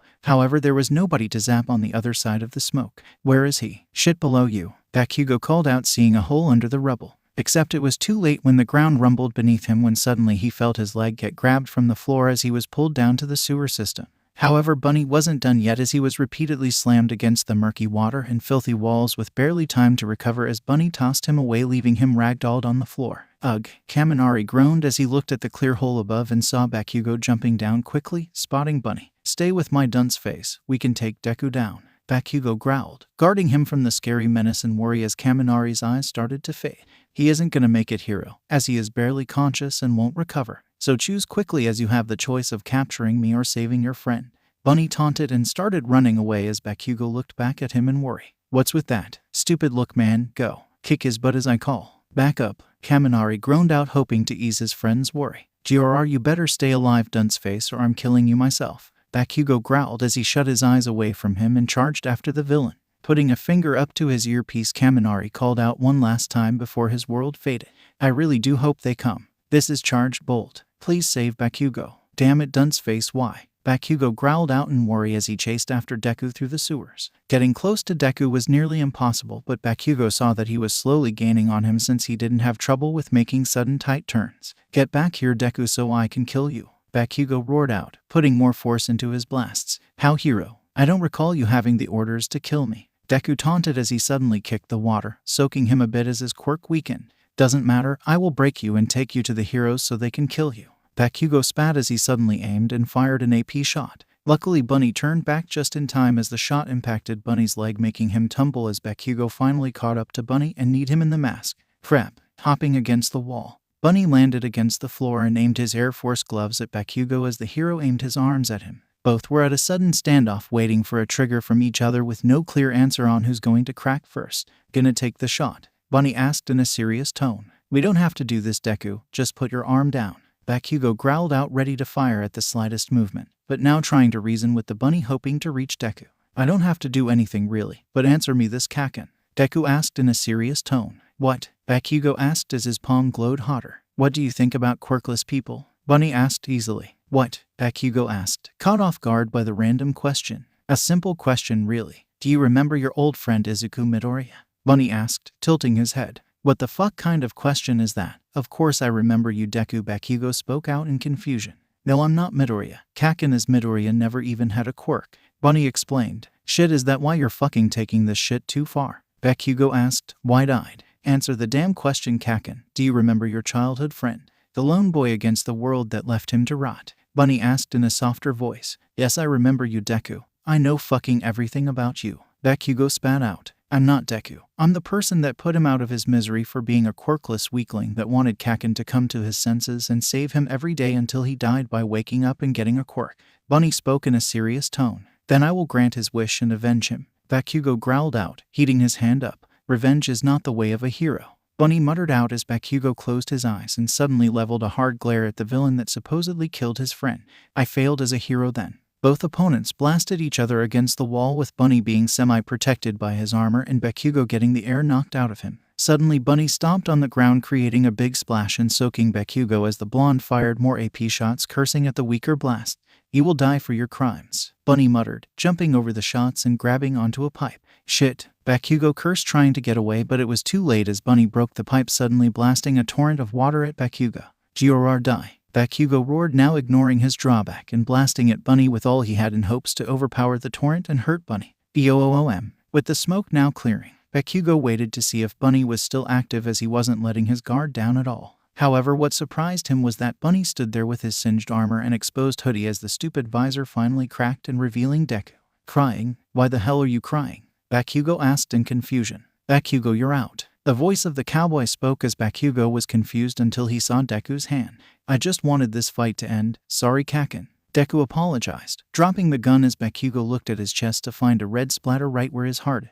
"You shot me through the explosion," Bakugo muttered out in shock. "Kaken, that was the hardest thing I ever had to do, even if it was fake. I wanted to hate you so bad, but in the end you are like my brother, as I could never really hate you." Deku cried out as Bakugo could see genuine pain in his eyes. Bakugo wanted to comfort his old friend, but he doubted he could find a way to help, especially after hearing his earlier rant, and now knowing Deku was trying to find any reason to hate him so he could pull the trigger. "Then what made you pull the trigger twice?" Waiting at the headquarters in her empty room, still in her hero outfit, Uraraka groaned as time passed by for what felt like months, with the night now over. Their attempts to call Kendo and Takoyami became futile as they realized they were not coming back and were presumed captured or worse. To make matters worse, they suddenly got a static comm call instead of what she heard was Kaminari calling for help to save Bakugo with his hard breath. With Kendo gone and not answering anything, she was back to this awful situation as commander again, and she felt like forfeiting just to give someone else this horrifying role of responsibility. "Why couldn't I just join Deku?"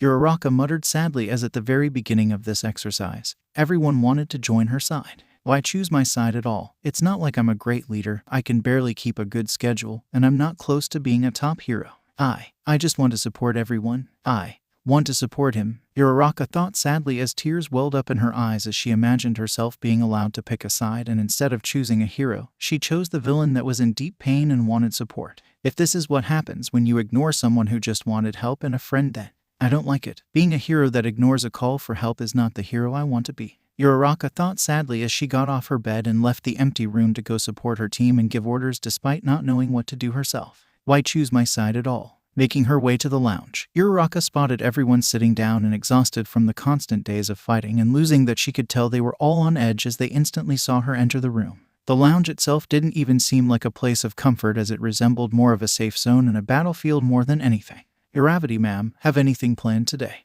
Ida asked, accompanied by everyone else looking up to her in hope that the great commander could pull them out of the ruins. I don't have any plans yet, sorry," Uraraka muttered out as she instantly felt guilty that all the glimmer of hope was crushed into despair. "Just great, we're gonna die." Minda whined out as he covered his face with a pillow and screamed out his frustrations. "I told you guys she wouldn't have a plan," Monoma muttered out to his classmates hanging around him. "My lord, please help us regain our lost faith in ourselves and guide us to a better path." Ibara prayed as others felt conflicted about their chances. Uraraka, seeing how everyone was upset by her answer, wondered about their thoughts and decided to ask the room. "If I may ask, why did you all decide to join my team?" "What?" Ada asked, surprised by the sudden question. "Why did you join my team when you could have joined Deku's?" Uraraka asked, looking at Ada and everyone else listening in on the conversation. "I can't say, but I can tell you I understand what it is like to think like a villain, and I don't want that on my mind again." Ada sighed as he adjusted his glasses, looking away from her. "And what about you, Todoroki? Didn't you want to help your friend?" Uraraka asked the heterochromic teen sitting against the wall alone.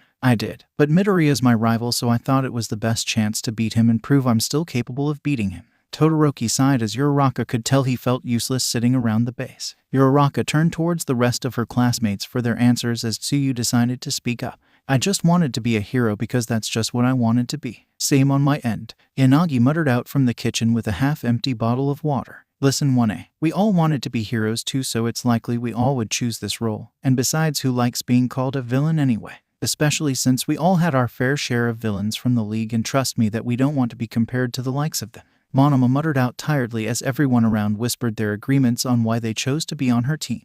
As everyone finally told her their reasons, Uraraka had a depressing revelation. No one joined my team. They all chose to be on the heroes' team. They didn't care about me when deciding my team.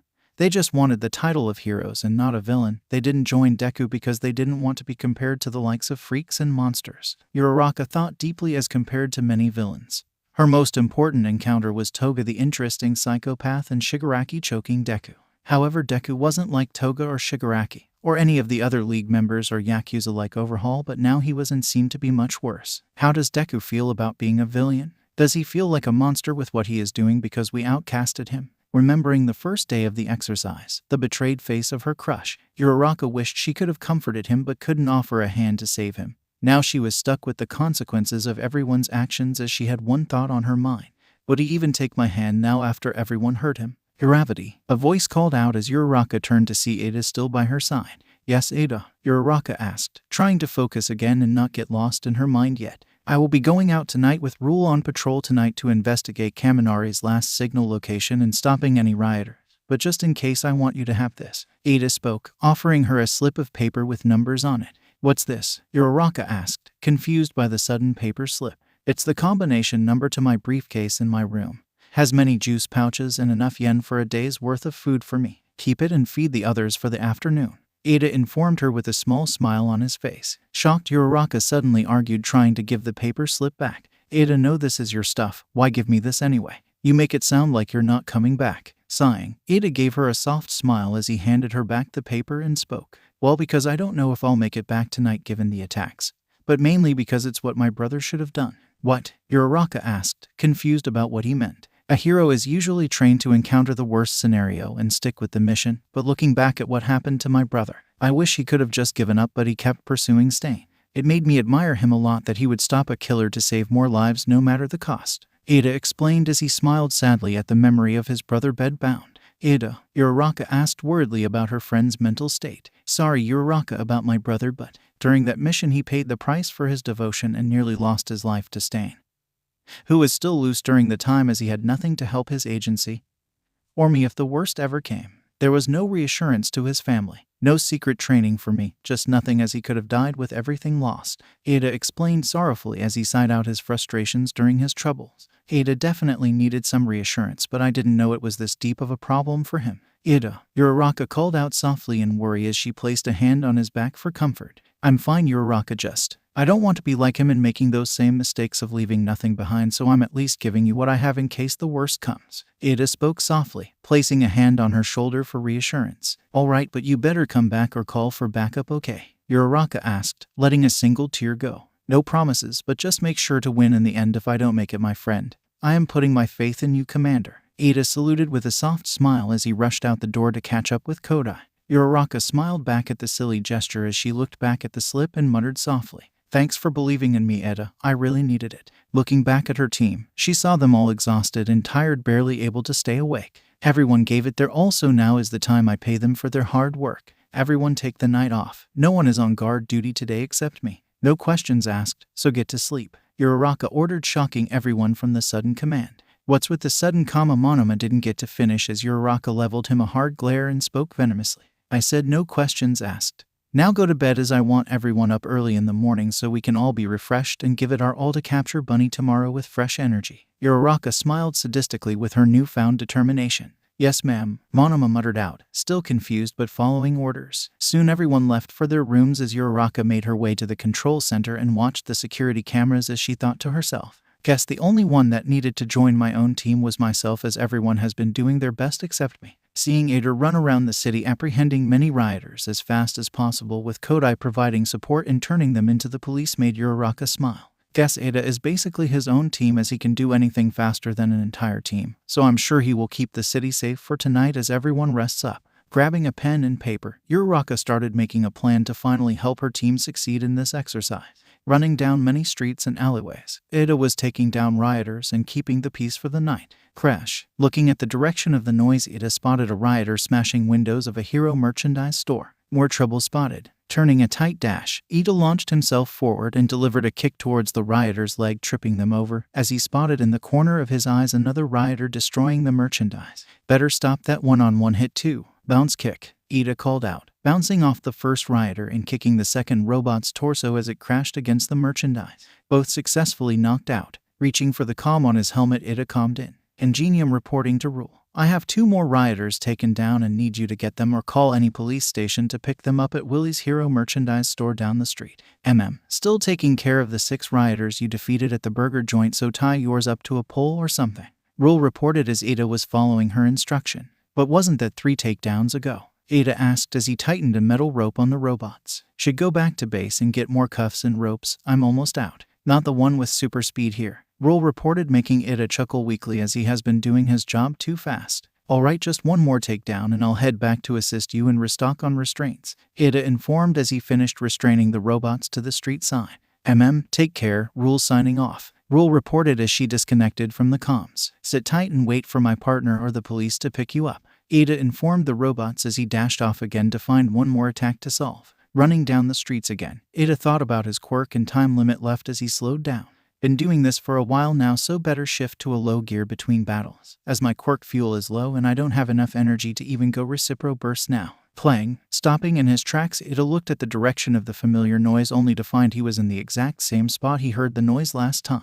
Here again, why? Looking towards the alleyway, Ada saw a glimmer of metal retreat past the wall. Carefully treading towards the entrance, Ada was faced with darkness as he could feel all his nerves screaming to go away. Looking down, Ada spotted a trail of blood spilled in what appeared to lead deeper in the alleyway. I want to leave, but I need to be brave, just like Big Brother, as he would investigate to see if someone is injured. Walking deeper into the alleyway, Ada grabbed his flashlight to light up the way but felt like he was being watched from all angles, but persevered on to find the source of this blood trail. I know this is likely a trap, but I have to try. Anyone out here bleeding? This is a hero responding to see if there is anyone injured, Ada called out as he warmed up his quirk in case of an attack. Tenya, a sudden familiar voice called out weakly. Eyes widened in shock. Ada picked up his pace as he rushed to the voice calling out in worry. Tenya, get out of here and call for help. He heard his brother scream out as Ada rushed faster and turned the corner to find Clang, tumbling down on the ground with his helmet knocked off from a swift impact. Ada opened his eyes to a very dreading sight. Stain, hello Ingenium. A familiar raspy voice grinned as Ada stared into the crimson eyes of the villain that has haunted his dreams since his brother got crippled. Before Ada could react, Stain brought his sword up to the boy's chin before speaking. Don't even try calling for help, false hero. GRR, I know this isn't real. You're just playing tricks on me, right, Midoriya?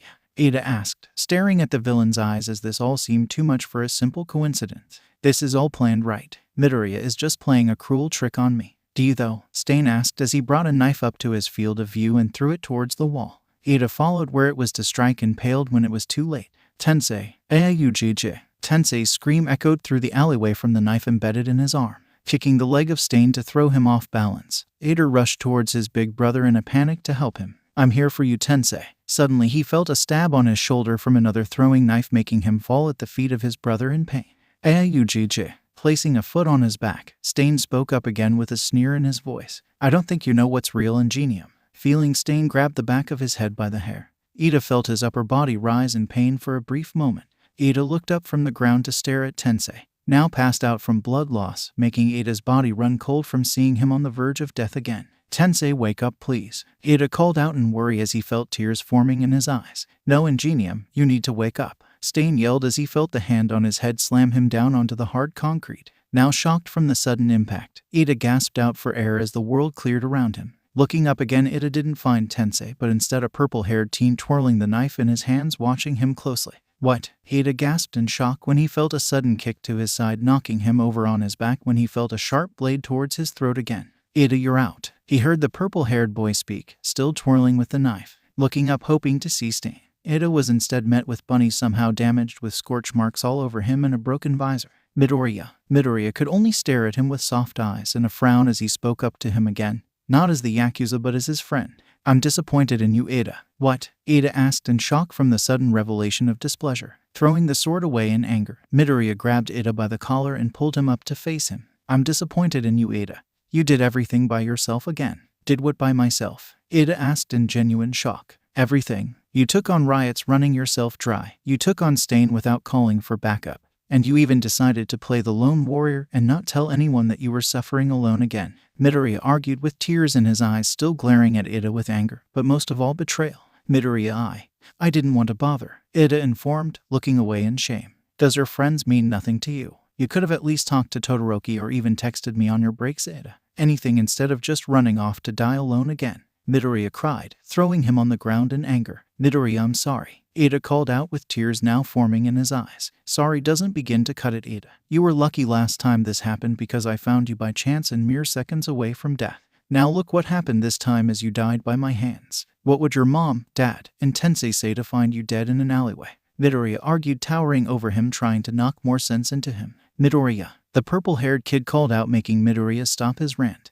No one said anything for what felt like hours, with Midoriya continuing to glare at him similar to a disappointed father as Ida looked down in shame for the mistakes he made again. I truly am a selfish person that doesn't care about anyone else's feelings. Just go, I will talk to you later, Ida. Also, Shinso, did you get his voice? Midoriya sighed, picking up his helmet and tossing it to the purple-haired kid. Yep, and did you like trying out the voice-altering mask? The boy now known as Shinso asked in his voice. So that's how they were able to talk like Stain and Tensei. I did, but right now we have a time limit. May have eyes on Kodai, Midoriya called out, surprising Ida. Yep, about a kilometer away. He heard a familiar female voice yell out the rooftop. Take the shot, Midoriya replied, looking up at the rooftop. Bang, target hit. He heard Hatsune giggle out in laughter. I swear she is a more sadistic and younger lady Nagant. Midoriya sighed out. Tell me about it. Shinsu shuddered out. Ready to continue? Midoriya asked the purple-haired teen. We are. You're gonna rest. You are still injured from earlier. Shinsu spoke with a shrug, handing him a briefcase. I'm fine. Midoriya didn't get to finish replying as he went silent. Shinsu grabbed his helmet and spoke to him with an order. Go to the base and rest. Midoriya now walked away slowly as Shinsu walked over to him with a harsh glare before speaking in his voice. All right, that should be a decent plan with still room for changes, Uraraka muttered out as she finished writing down her plan for the day. Stretching her body, Uraraka looked at the cameras to find Ida just arriving back in time as he slowly walked down the streets and up the agency steps. Better go thank him for the good job, Uraraka muttered out happily as she ran towards the entrance to greet her friend. Opening the door, Uraraka saw Ida reaching the final steps as she spoke. Thank you for your hard work, Ida. And how was your patrol with Kodai? It was difficult, but I managed. However, I'm not receiving work from Rule, Lady Uravity, Ida informed as he walked into the agency still slowly. He must be really tired. Alright, I'll check the CCTV again on the streets and see where she ended up. Can you wake up and get the next team to patrol as you take a break? Uraraka asked as she headed towards the cameras to find where Kodai went. Alright, and mind telling me where the girls are staying, ma'am? Ida asked, heading towards the girls' side of the hall upstairs. Oh sure, go upstairs and check the second and fourth door to the right. Uraraka replied, giving Ida the details of the layout of where the remaining girls were sleeping. Thanks, Uravity, and have to say it is a shame Bunny wants you alive. Ida spoke softly to her, eyes widening in shock. Uravity turned to face Ida, about to ask what he meant, until suddenly the world faded around her. Hagakure and Jiru were awake early since they had trouble sleeping with Satsuna's snoring, so they moved to the other girls' room towards fourth room to have some silence to themselves at least, as Jiru was just listening to music and Hagakure was on her phone scrolling through fanfic sites. The other girls, Tsuyu, Ryuko, were sleeping soundly as Jiru was glad for them being silent sleepers to save her sanity. That was until she heard a familiar voice and steps coming down the hallway. Hey, I think Ida just got back. I hear his voice and footsteps coming down the hallway now, Jiru mumbled out as one of her jacks was connected to the ground. Really? Guess his shift is over. Hope he doesn't pick my shift yet, Hagakure muttered out as she was very interested in her fanfic. Honestly, still on edge since the bathroom collapse, so not really looking forward to being picked either, Jiru commented as she heard Ida finally stop at the second room containing Satsuna, Pony, and Ibara. Jiru was tempted to ignore one of Ida's famous tirades on who should be on patrol until she heard something that made her freeze with a cold shiver down her spine. CHCHK2. Is that a gun? Jiru muttered out as her breath hitched. What? Hagakure asked in shock. Rushing out of bed, Jiru was about to throw open the door and attack, but it was too late. Bang, bang, bang. What was that? Asui asked, waking up in shock as Ryuko woke up as well from the sudden loud gunfire. What the hell? Why does Ida have a gun? Hagakure asked in mild panic. Shit, I don't know, but we need to go. Help block the door, Jiru ordered as she struggled to push the bed to block the doorway. Alright, but what's the plan? Hagakure asked as they finally pushed the bed against the wall. I don't know, Jiru commented as they were now stuck in a room. Let's use the window to escape. I could hold the door with my quirk as Tsuyu sets you both down outside towards the ground. Ryuko ordered, using her quirk to push the bed against the door for maximum defense. Slam. The girls were moving towards the window, opening it up until they heard a very loud slam against the door, but luckily the bed didn't budge as Ida spoke. My fellow heroes, can you please open the door? Shit, he might break through. Tsuyu, please hurry. Hagakure muttered out as she was now panicking. On it, warn the boys if they are okay. Tsuyu ordered, wrapping the invisible girl up with her tongue and lowering her gently towards the floor. Slam. Who is in here? Ada roared out, still trying to slam the door open. Jiro, you're next. Tsuyu whispered as she wrapped up her comrade and started lowering her down. Damn it, why are you blocking the door? Ada roared out in question, still slamming the door to break in. Because your TRYI, and Ryuko responded with anger on her face until her face suddenly went slack as the bed now stopped levitating against the door. Open the door, Ada ordered as Tsuyu finally set Jiro down to grab Ryuko, but it was too late as the girl moved the bed out the way. Slam. Busting through, the Ada aimed the gun at Tsuyu as she made a last-ditch effort to jump out the window. Bang, bang. Feeling something hit her head twice, Tsuyu landed on the wall as a microphone next to her suddenly spoke up. You're out, Tsuyu. Looking at Ada, waving at her, he suddenly lifted a gun towards the stiff Ryuko as he spoke, shooting Emily in the head. Looking away at the last moment with tears in her eyes, Tsuyu closed them tightly as she could do nothing to save her friends. Bang. Looking down, she could see both Jiro had escaped, with Hagakure nowhere to be seen as she presumed she escaped as well. Looking back at it, he jumped at the window as a piece of fabric sprouted from the armor and grappled onto the ledge of a roof as he made a quick escape. Looking back and knowing a certain person's quirk thanks to the hero's information, Tsuyu was glad this person was a UA student, as she didn't want to know what would happen if a certain blonde had managed to infiltrate her daily life and slaughter everyone she held dear to her. Stay away from us, you Class 1 traitors. Standing in the common room stood the remaining heroes minutes after the tragic shooting from Ingenium, or what the heroes assumed to be Ingenium, as they had no evidence of Ida's whereabouts. Looking around, Todoroki knew that the air around them was unbearably familiar, as he could hear ice cracking, waiting for the final step for the entire headquarters to fall into a frozen lake to cause panic or worse. How can I help when Class 1B is being stubborn? Why assume we are traitors? Jiro growled at them as both Kuda and Minta were cowering behind her, not prepared to handle the sheer number advantage of Class 1B. Why else would that traitor Ingenium not shoot you down when every other 1B girl has been shot down? Also, where is Invisible Girl now that we're all together, huh? Monoma taunted in anger as the rest of the 1B boys stood behind him, not in a pleasant mood at all. I don't know. She was right behind me when we escaped. Jiro tried explaining, getting into a fighting stance to protect herself and Kuda. Or you let her escape to regroup with Bunny, or took her out yourself, seeing as no one can find where she is, correct? Monoma accused, getting closer near her personal space. But what about Uravity? She is missing too. Todoroki tried to defend, stepping between them, but was shoved away by Kamakiri as he spoke. Stay out of this. This is between us and them. No need for liabilities. Kamakiri growled out, turning his gaze back to Jiro. Hey, that was mean. Kuda spoke up softly, trying to stick up for Todoroki. What, I didn't hear you. Stop hiding like a wimp and man up and speak loud. Tetsu shouted, as he was not seeing the point of a meek person, as now was the time for men to finally pick up the act. Yeah, there is no need for that shy guy shit. Stay out of this and let the big guys handle this if you think this is the time for feelings.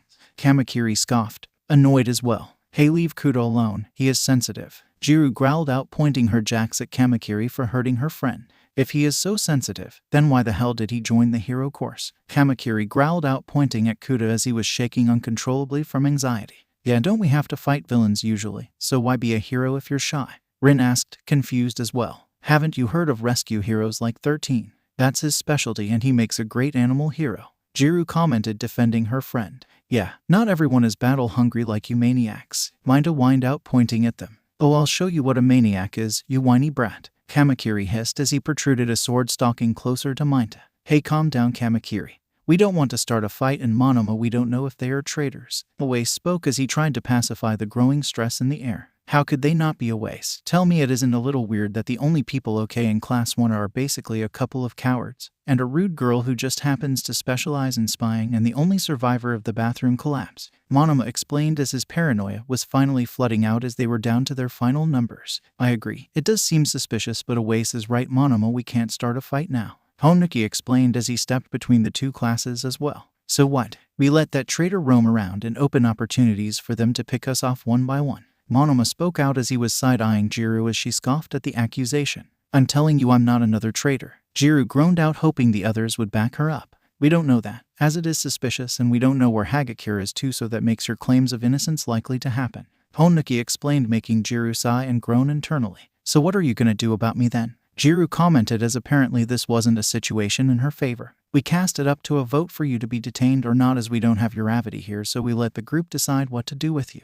Honuki explained as he took charge of the decision-making. Yeah, that sounds fair, so how should we start? Rin asked as he found this agreeable. Just a simple hand raise should suffice, so all for Jiro to be detained, raise your hand. Honuki called out as instantly he, Monoma, Kamakiri, Tetsu raised their hands. 4 votes, then Jiro should be fine. Now again with Jiro to not be detained and still work with us, raise your hand. Honuki called out again with Kuda, Minta, and Awase, and Jiro herself raised theirs as it was equal to 4 votes as well. Guess me and Rin are the final decision, so may as well help Jiro. Todoroki was about to lift his hand, but Kamakiri stopped him by putting a blade above his arm as he spoke with a harsh glare. Only heroes can vote, no need for you to participate. Then what's the point of me being here then? Todoroki countered with his own cold glare as well. Other than being a freeloader currently, then nothing. Monoma scoffed with Awase nudging his side for being disrespectful. Anyway, that leaves it all to Rin, so what would you choose? Honuki asked as everyone turned towards the last undecided hero student remaining, as Rin was biting his own scales from stress as was deciding this fateful decision. I am sorry, Jiro, but I have to go with logic on this one. Rin sighed out as he raised a scaly arm towards the girl. What? Jiro asked, shocked by what was happening now with her, as suddenly Shot lost balance as her feet started sinking in the ground. It's been decided, so Jiro, we need to detain you for now, please cooperate. Honuki sighed as he brought forth cuffs and restrained the earjack student. GRR, fine. I just hope we lose to see how stupidly wrong you are. Jiro huffed as she was freed from the soil and led away by both Rin and Honuki. All Todoroki could do was stare sadly at the betrayed face of his classmate as a single tear escaped Jiro's eye as she was led away to the detention cell. Wonder if this exercise is even worth winning for with all that has happened so far. Now that she's out of the way, let's discuss what to do now, as we are severely crippled, and with the useless Lady Uravity no longer here, we must do everything ourselves. Monoma huffed as both Tetsu and Kamakiri nodded in agreement as they could finally act now. Todoroki huffed as he couldn't stand the back talk of his friends any longer as he headed towards the door, and with Kuda following behind him. Where do you think you two are going? Kamakiri called out to them. Leaving, since there is no need for a freeloader like me sticking around now, is there? Todoroki coldly responded by glaring back at them to dare stop him. And you? Monoma asked, turning his disdainful gaze towards Kuda. Kuda could only frown at them with wobbling lips as he spoke out with a clear voice for all to hear. I am leaving this exercise. I quit. Flick, opening her dazed eyes in shock. Uraraka stumbled as she lost balance for a moment and tripped on air as she landed on cold concrete. With her memories coming back with Ida's final words, Uraraka looked around in panic as she found herself in a dimly lit room surrounded by, wow, that's a lot of money. All around her were mounds of cash, making her feel quite uncomfortable as this was her dream come true, but there were many red flags screaming at her that this wasn't the paradise she dreamed of. You know, this could all be yours, right? A sudden voice called out, startling her as she turned around to find the one person she wasn't prepared to meet yet, making her breath hitch. Bunny, Uraraka whispered out in panic. In the flesh, my dear Uravity. Bunny bowed before her as they both locked eyes with each other, with the villain giving a playful wink making Uraraka blush. But she kept her cool as glared down at the villain and spoke. Why am I here, Bunny? Uraraka asked, raising her fist towards the villain ready for any possible combat to arise. You are here for many reasons, my dear Celestial Cosmos. But I have to say that the main reason is because I want you to make a wonderful decision that would be in both our favors. Bunny chirped as he pointed at Uraraka with a devilish smile. Uraraka shuddered at the wicked smile as she muttered out, what decision? Much to her surprise, Bunny kneeled before her and slowly took off his high-tech rabbit helmet, revealing the familiar green hair she grew to love. However, that was outmatched, as what started pulling her heartstrings was the bright familiar emerald eyes staring at her with pleading hope in his eyes as he said his final words. Okay, Toru. Just need to be silent. It's not like I'm walking into a building filled with who knows what security measures, entailing probably the most dangerous enemy. She thought to herself, psyching herself up for what she was doing as she silently trailed Ingenium. The trail led her back to what looked like your average high-rise office building. An office building that had what looked to be advanced security bots. She tiptoed closer, hoping the bots only had optical sensors and not infrared. Okay, I'm in, she thought, taking a deep breath to calm her nerves. She followed Ingenium down the hallways until they reached what looked like a mess hall, where the fake Ingenium removed his helmet and voice modulator to reveal himself to be Shinsu, the Gen Ed student if she remembered correctly. So Ida didn't just betray us, he was taken out and impersonated. Slam, ape. Toru yelped as a slam caused the invisible hero to jump in shock. Looking back, she saw lines of students walking, clearly all working together excitedly. She kept close to the wall so that she wouldn't inadvertently reveal her position by bumping into no one as she listened into conversation.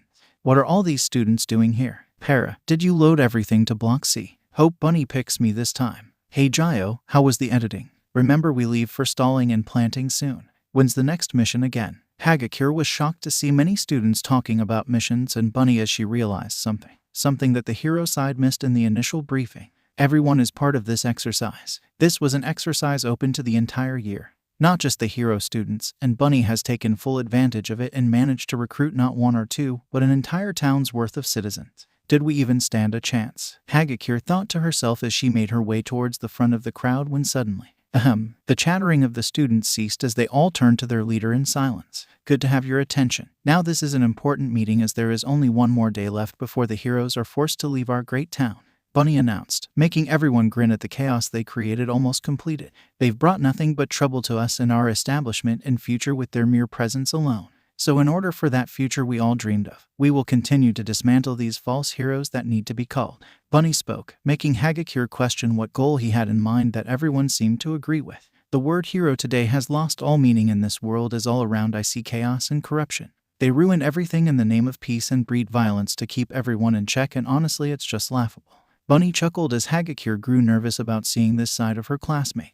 There is a saying I always played in my head ever since I was 4 years old, and that is no man is ever created equal. Bunny spoke, making Hagakure tense as this felt like a sincere saying from his voice. Does he truly believe that? I grew up in a world where heroes are everywhere, yet every day I was verbally beaten and physically brutalized for things I had no control over. I spent every waking day hoping and begging someone to help, be it physically or emotionally, to tell me to keep going, keep living, and never give up until one day I learned a valuable lesson. Bunny spoke, walking towards the center of the crowd to stand on a table as he spoke up again. The best way to survive is all your own. Crash, slamming his foot on the table. Bunny broke through the table, causing a massive crater across the ground, scaring everyone, even Hagakure herself, at the sheer anger he demonstrated. However, what scares her most were toxic Viridian eyes staring at everyone, giving chills down everyone's spines. Why am I so scared of him? It's time for the world to open up its eyes, as there is no need for false heroes anymore. If you decide to save someone, then it would be out of genuine heart, not a job title. Bunny spoke, bringing everyone back to attention. So what do we want? Bunny asked out loud. No heroes, for a better world. The crowd chanted. Good, and how do we achieve that? Bunny asked out loud. We do it ourselves. The crowd cheered as Hagakure could feel the sheer weight of conviction combine. And who are we? Bunny shouted at the top of his lungs. We are Deku. That's right, we are Deku, the ones who can do it, who can help make the world a better place by doing it ourselves from the kindness of our heart, not by depending on a stupid title such as heroes. Bunny ranted as he finished his speech, leaving silence for the first few seconds. YHHH. Then the mess hall shook with a rapturous roar, with Hagakure feeling very sick to the core at how easily outnumbered she was in the cancerous spread of Bun no Midoriya's conviction. A toast to the beginning of the end of heroes, Bunny yelled, taking a glass of apple juice given by Shinsu and raising it to the crowd as everyone decided to do the same. With that out of the way, I need the illusionist crew rested and on standby in case we need to edit the terrain or people a bit. You all deserve a break for hiding and making Ingenium's mission so well executed. Bunny chuckled, making a small part of the crowd chuckle as well. Now editing crew, tonight is go time, so I want you to make sure to get every angle possible and make sure this goes public in our favor. Bunny ordered, getting many salutes from a small team as well. Shinsu decided to speak up as he took Midoriya's side and said, Squad 2 and 4 lock and load and stand by for orders. Make sure to check with Hatsume's division if you have trouble with equipment or malfunctions. Speaking of Hatsume, do you think you can last for this mission as our sniper again? Bunny asked a pink-haired girl tinkering in the corner with a sniper rifle. Yep, I just need 10 doses of coffee. Hatsume chuckled. Alright, what flavor? Cream? Bunny sighed, face palming himself. Chocolate. May cheered out. Should have known not to introduce you to chocolate-flavored coffee. Bunny sighed as he stared around, making Hagakure realize something. This whole town is a deadly studio, and we are the actors playing our part in this script, Hagakure thought, making her feel sick in the stomach as this was all planned from the very beginning. Her thoughts were interrupted when a sudden little voice shouted across the room. Papa. Looking towards the side, Hagakure spotted a small girl wearing a shirt saying hostage as she ran towards Bunny as he knelt down and picked up the little unicorn gently. Yes, sweetheart. Papa, can I have some food please? The little girl asked kindly. Of course, let's head to the kitchen and let's see if we can hang out with Hitoshi and Mei too. Okay. Bunny chuckled as he petted the little girl. Yeah, let's go. I want to play with Hito and Mei too. The girl cheered, making Hitoshi chuckle from Izuku's side. Pretty sure our little hostage isn't supposed to play with her captors. Shinsu smirked, making Eri pout. Well, I for one like our playful hostage, Mei responded, walking up to Eri. It took every sense of self-control for Hagakure not to squeal at the adorable domestic family scene that happened in front of her despite her learning of the hostage situation. Better head back now and warn the others and assist them to save the cute girl, Hagakure thought as she left soon after the scene, unaware of toxic green eyes watching her every move. Seems our local ghost has decided to leave, Bunny muttered as he carried Eri on his shoulders, as the invisible girl ran out of the building, triggering the infrared sensors on his mask. Then why are you letting her run away then, Papa? Eri asked softly. Don't worry about it, my little unicorn, I know what I'm doing. Bunny spoke ominously as he reassured the little girl, thinking to himself. Soon they will see the world from where I stand. Hurt and betrayal. That was what Jiro was feeling right now after the events that happened. Those Class 1B idiots just flipped on me. Not like they were doing anything themselves, but what right did they have to outcast me? In the detention cell, Jiro was now alone with her thoughts, as she had nothing to distract herself since they took her phone. She hated silence, as the only thing to focus on was herself, which brought out terrible questions such as, was it even worth it? Was this exercise even worth it? How did the teachers even think this was a good idea? Was it even worth it to fight for the group that outcasted her with no proof? Her mind played back to what Rin said before condemning her to imprisonment as she chuckled depressingly to herself. Yeah, right, logic. Logic would be finding some tangible proof of me being suspicious and then locking me up. It wasn't a decision made through logic, and 1B are just Monoma's lapdogs saying they want to be on the same caliber as Wana, and all they do is be yes men to fucking Monoma. Other than Yamomo and Koda, she wasn't even close to many of her teammates. A team destined to fail, seeing them falling apart as she was glad. I fucking hate them. Can't wait for the satisfaction to see them proven wrong and to see them fall. Was she spiraling? Yes. Did it help to mentally attack her teammates? 100% definitely yes, as Jiru slumped down against the cold walls of her prison with her head in her hands, with one cynical thought in her mind as she muttered out, unaware of a hidden security camera. I hope Midoriya makes them pay. So, oh holy godfather Bunny, how's your personal assignment? Shinsu grinned as he sat across Midoriya, sipping a cup of what he dubbed evil coffee. Seriously, who puts 20 spoons of sugar and calls it fine? I told you not to call me that, just Bunny. Also, this isn't a mafia, it's a Yakuza, he said, sighing as he ran his hand down his face. What's the difference? Shinsu asked.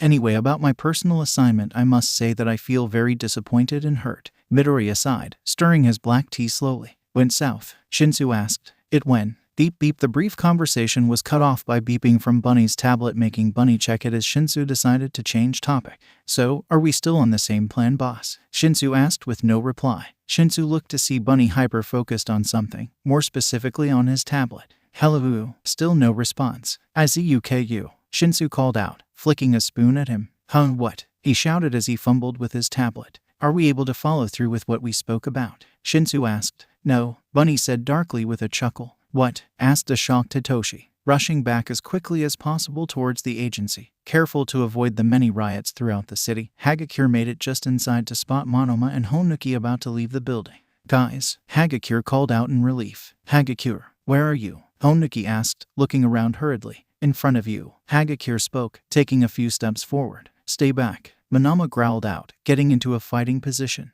What, why? Hagakure muttered in confusion. Monoma, it's her, Honuki explained, pointing towards her, or just the spot next to her, but she gave him credit for trying. So, she could still be a traitor. Monoma hissed out. What? Hagakure freaked out in shock. Monoma, I'm not doing this again. We were already wrong with Jiru and locked her up because we thought she killed Hagakure, Honuki argued, shocking the invisible girl. You fucking did what to Jiru? What's wrong with you all? Hagakure argued, ready to go help her friend. Yes, we were wrong about that. But are you seriously telling me you don't have the slightest bit of suspicion on why she showed up now? Monoma pointed out, planting the seed of doubt into the mudman. I see your point, but I'm willing to ask questions, so please explain, Hagakure, as I really want to have reason to believe you're on our side. Honuki asked, stepping closer as what Hagakure suspected was to interfere in case she didn't have a valid excuse. Alright, I tailed Ida after the shooting as he did something that didn't seem right. To see him swinging when he could have just used his quirk to run super far away didn't exactly seem normal, right? Hagakure asked, explaining what she saw at the beginning. Yeah, that doesn't exactly seem like a thing a speedster would do. What do you think, Monoma? Honuki asked for his opinion, assuming she isn't lying to save her own skin.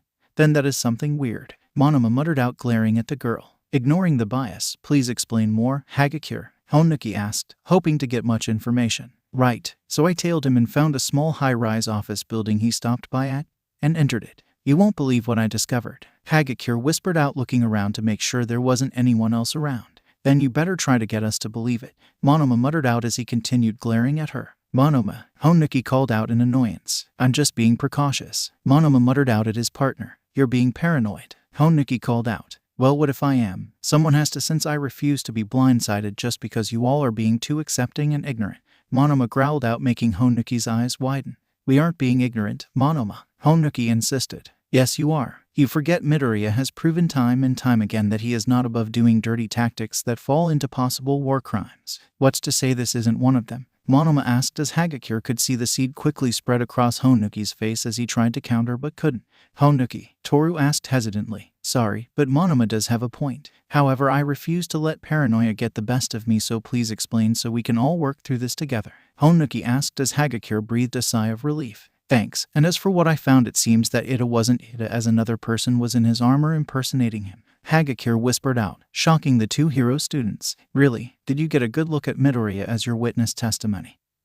And that you being a hero is enough support to arrest him? We can gather evidence better without him picking us off, for a full chance of winning, Honuki explained with a huge grin on his face. No, I didn't see Bunny's face, as this person was different. Had purple hair like Midoriya's, but huge eye bags, and was taller, Hagakure explained, confusing the two students. You mean Shinsu from the sports festival? Monoma asked, now intrigued with her information. Not just him, as the whole freaking town is involved, guys, Hagakure explained, hoping to convey her seriousness. A whole town, Monoma muttered out with a blank expression. Yes, Hagakure agreed. Mudman, just restrain her please, as I don't believe this terrible story, Monoma sighed, looking at his partner. What? Hagakure freaked out in confusion. No, as she could be telling the truth, Honuki suggested. Telling the truth? Did you even hear her? A whole fucking town. Who would believe that? That's like saying an entire city is run by a massive cult, Monoma ranted out with a huff of air leaving his lungs that sounded like a laugh. I know, but I'm still willing to listen,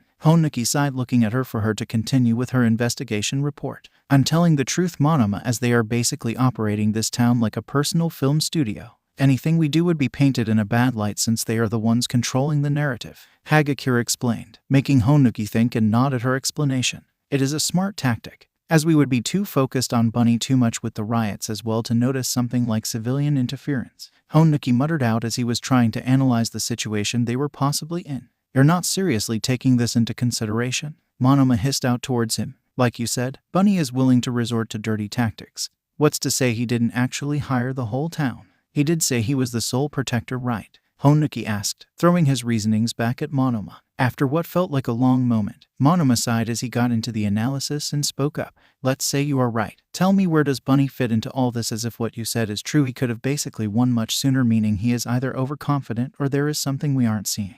He's right, so he either has a secret objective or is trying to prove something. Got any information that could suggest either? Honuki asked the invisible student. I think he is proving something, as he seemed to take things personal and sounded sincere, Hagakure muttered out. And what, if I may ask? We need all possible details so we can start exploiting them if this is as bad as you say, Monoma asked. Basically, he wants to make heroes no more, as I'm guessing he plans to spread his view by making this the first city heroless. As I wonder what would happen if a vigilante basically stopped a corrupted hero agency that was harming the people, Hagakure asked, hoping to get the two boys on track. Shit, he is basically going to be the messiah and be the banner that people can rally behind as he takes on the heroes, Honuki explained as Monoma nodded at the same reasoning. Not to mention he basically has something big planned tonight as well as a hostage with him, Hagakure explained, shocking the two students. A hostage? Monoma asked. Yes, a little girl called her. She is referring to Bunny as her dad, but is wearing a t-shirt that says hostage on it, Hagakure explained, showing the seriousness of her voice. Shit, she is probably playing the Stockholm Syndrome trope, Honuki muttered out, now going into deep thought. Not to mention he is moving fast if something is planned tonight, as he is basically trying to lock us in a full-on checkmate, Monoma muttered out, trying to find a way out before they were locked in a corner. What do we do in this situation? Hagakure asked. If what you say is true, which I still doubt, but seeing as this is all we got so far with the endgame near, then there are only two options left, Monoma muttered as both students listened. That being? Honuki asked, hoping to cross-reference them. The first option is that this city is a lost cause and that we already failed. But in a real situation, one of us should escape and warn the higher-ups, Monoma explained, making Hagakure tense as this was all over and that their only hope was running for backup, basically live to fight another day. Honuki summed up. Yes, but there is a main problem with that. Monoma sighed out tiredly. That being, Hagakure asked nervously, proving your word is right. As if you basically escape, then you still have to convince the HPSC that you're telling the truth and not just a nut job explaining why they miraculously failed and are making up stories to justify their downfall. Monoma groaned as Hagakure understood very well they can't rely on words alone because their reputation is basically trashed at this point.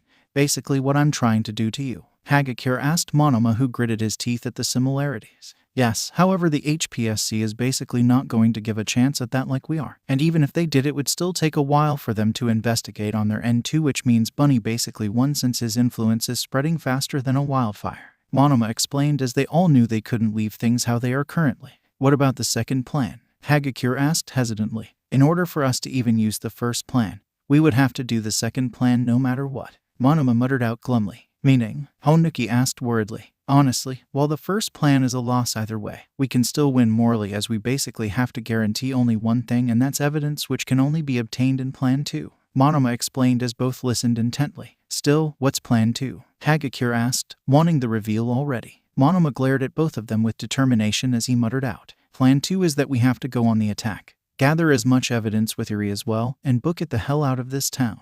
All looking at each other for confirmation, Honuki sighed as he made the call. Gather everyone for a staff meeting. Hagakure, go get inside. Rin opened the door yelling as he grabbed Honuki, dragging him in. What's going on? Hagakure asked. Get in and set up battle stations. Kamakiri hissed out, throwing Tetsu out as he instantly steeled himself when suddenly, bang! Looking at Tetsu, Hagakure saw red on his arm as he tanked a paintball shot. Looking up at the angle, Hagakure saw a bunny on the roof with a sniper rifle making things click. It's Hatsune dressed as Bunny. Get away from the windows and stay on guard as there could be more people dressed as Bunny. Hagakure explained, rushing into the building with everyone rushing in as well. Thanks for the heads up, but how did you spot a sniper? Monoma asked his green friend. We didn't. We got more incoming as a bunch of riot bots and armored buses are heading towards this place fast. Kamakiri explained, ducking behind a wall. Crash. Suddenly on cue, a armored bus rammed into another wall, destroying the kitchen as the door opened, revealing another bunny, this time with a long scarf. Shoot them all, Bunny ordered as more armed bots came flooding in and started firing at them. Shit, Tetsu, please disarm them and don't smash, Honuki ordered out. On it, Tetsu shouted, rushing towards a bot and snatching the gun away. Nice going, hero, but you thought we wouldn't adapt? The scarfed bunny chuckled.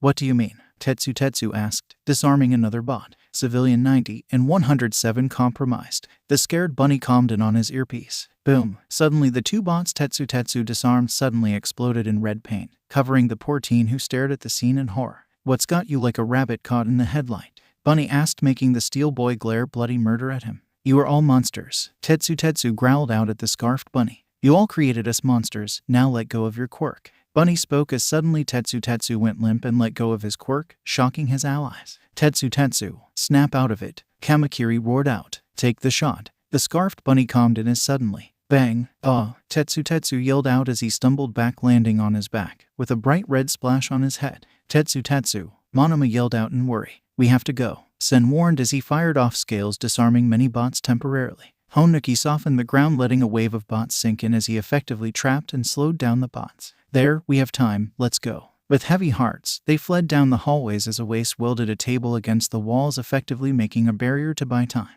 But Jiru is still down in the cells, Hagakure cried out, leaving her friend. We have bigger problems right now, Hagakure. Awase spoke as they continued to move towards one of the emergency fire escapes. Looking back at the table breaking apart, Hagakure steeled herself as she muttered out an apology. I'm sorry, Jiru. Running towards the exit and escaping far away, they could only watch as their headquarters was slowly overrun with many riot bots, effectively leaving them no place to go, as this city was not theirs anymore. This city belonged to Bunny. So what's the plan? Kamakiri asked as they continued watching the mayhem. Since Hagakure is basically right from what I just witnessed, there is only one plan. Monoma sighed out tiredly, turning towards the invisible girl, to where she presumably was. Honuki was the first to speak.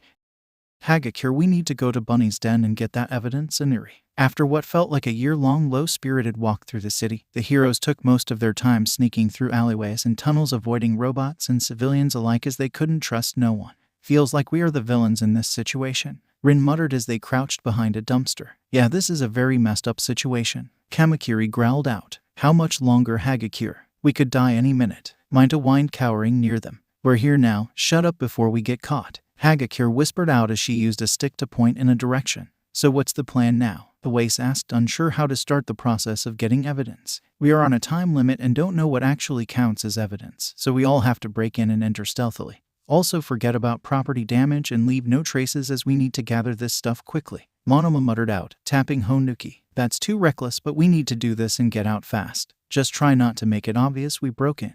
Honuki explained, crawling towards a bush connecting towards a wall. Don't we need a warrant for this? Hagakure muttered out towards her teammates. Do you seriously want to be Ada and throw a rule book at us? Minda whispered harshly towards her. Besides, didn't you break the law too doing this exact same shit? Kamakiri growled towards her. You don't need a warrant if you have probable cause, and I was pursuing an imposter who slaughtered all my friends. Hagakure growled back as what the 1B student could assume was that she was glaring back. Fucking fine, we'll use that excuse here too. Kamakiri scoffed, following after Honuki. That's not how it works. Hagakure snarled at this student, brushing her off. Let's just go and say we spotted Bunny heading inside. Minda whispered out, making her reluctantly agree as she walked towards the rest of her group with Minda behind her. Joining the rest of her team, she saw Honuki tear down a small hole with his quirk, leaving them just enough room to crawl through. Crawling in, she was met with the sight of Honuki and Monoma tearing down more walls as a waste. Kamakiri were searching through items that counted as concrete evidence. Slowly, the heroes searched room by room silently for something to work with, even spotting a few cameras for Hagakure to walk up and disassemble or tilt away from the group.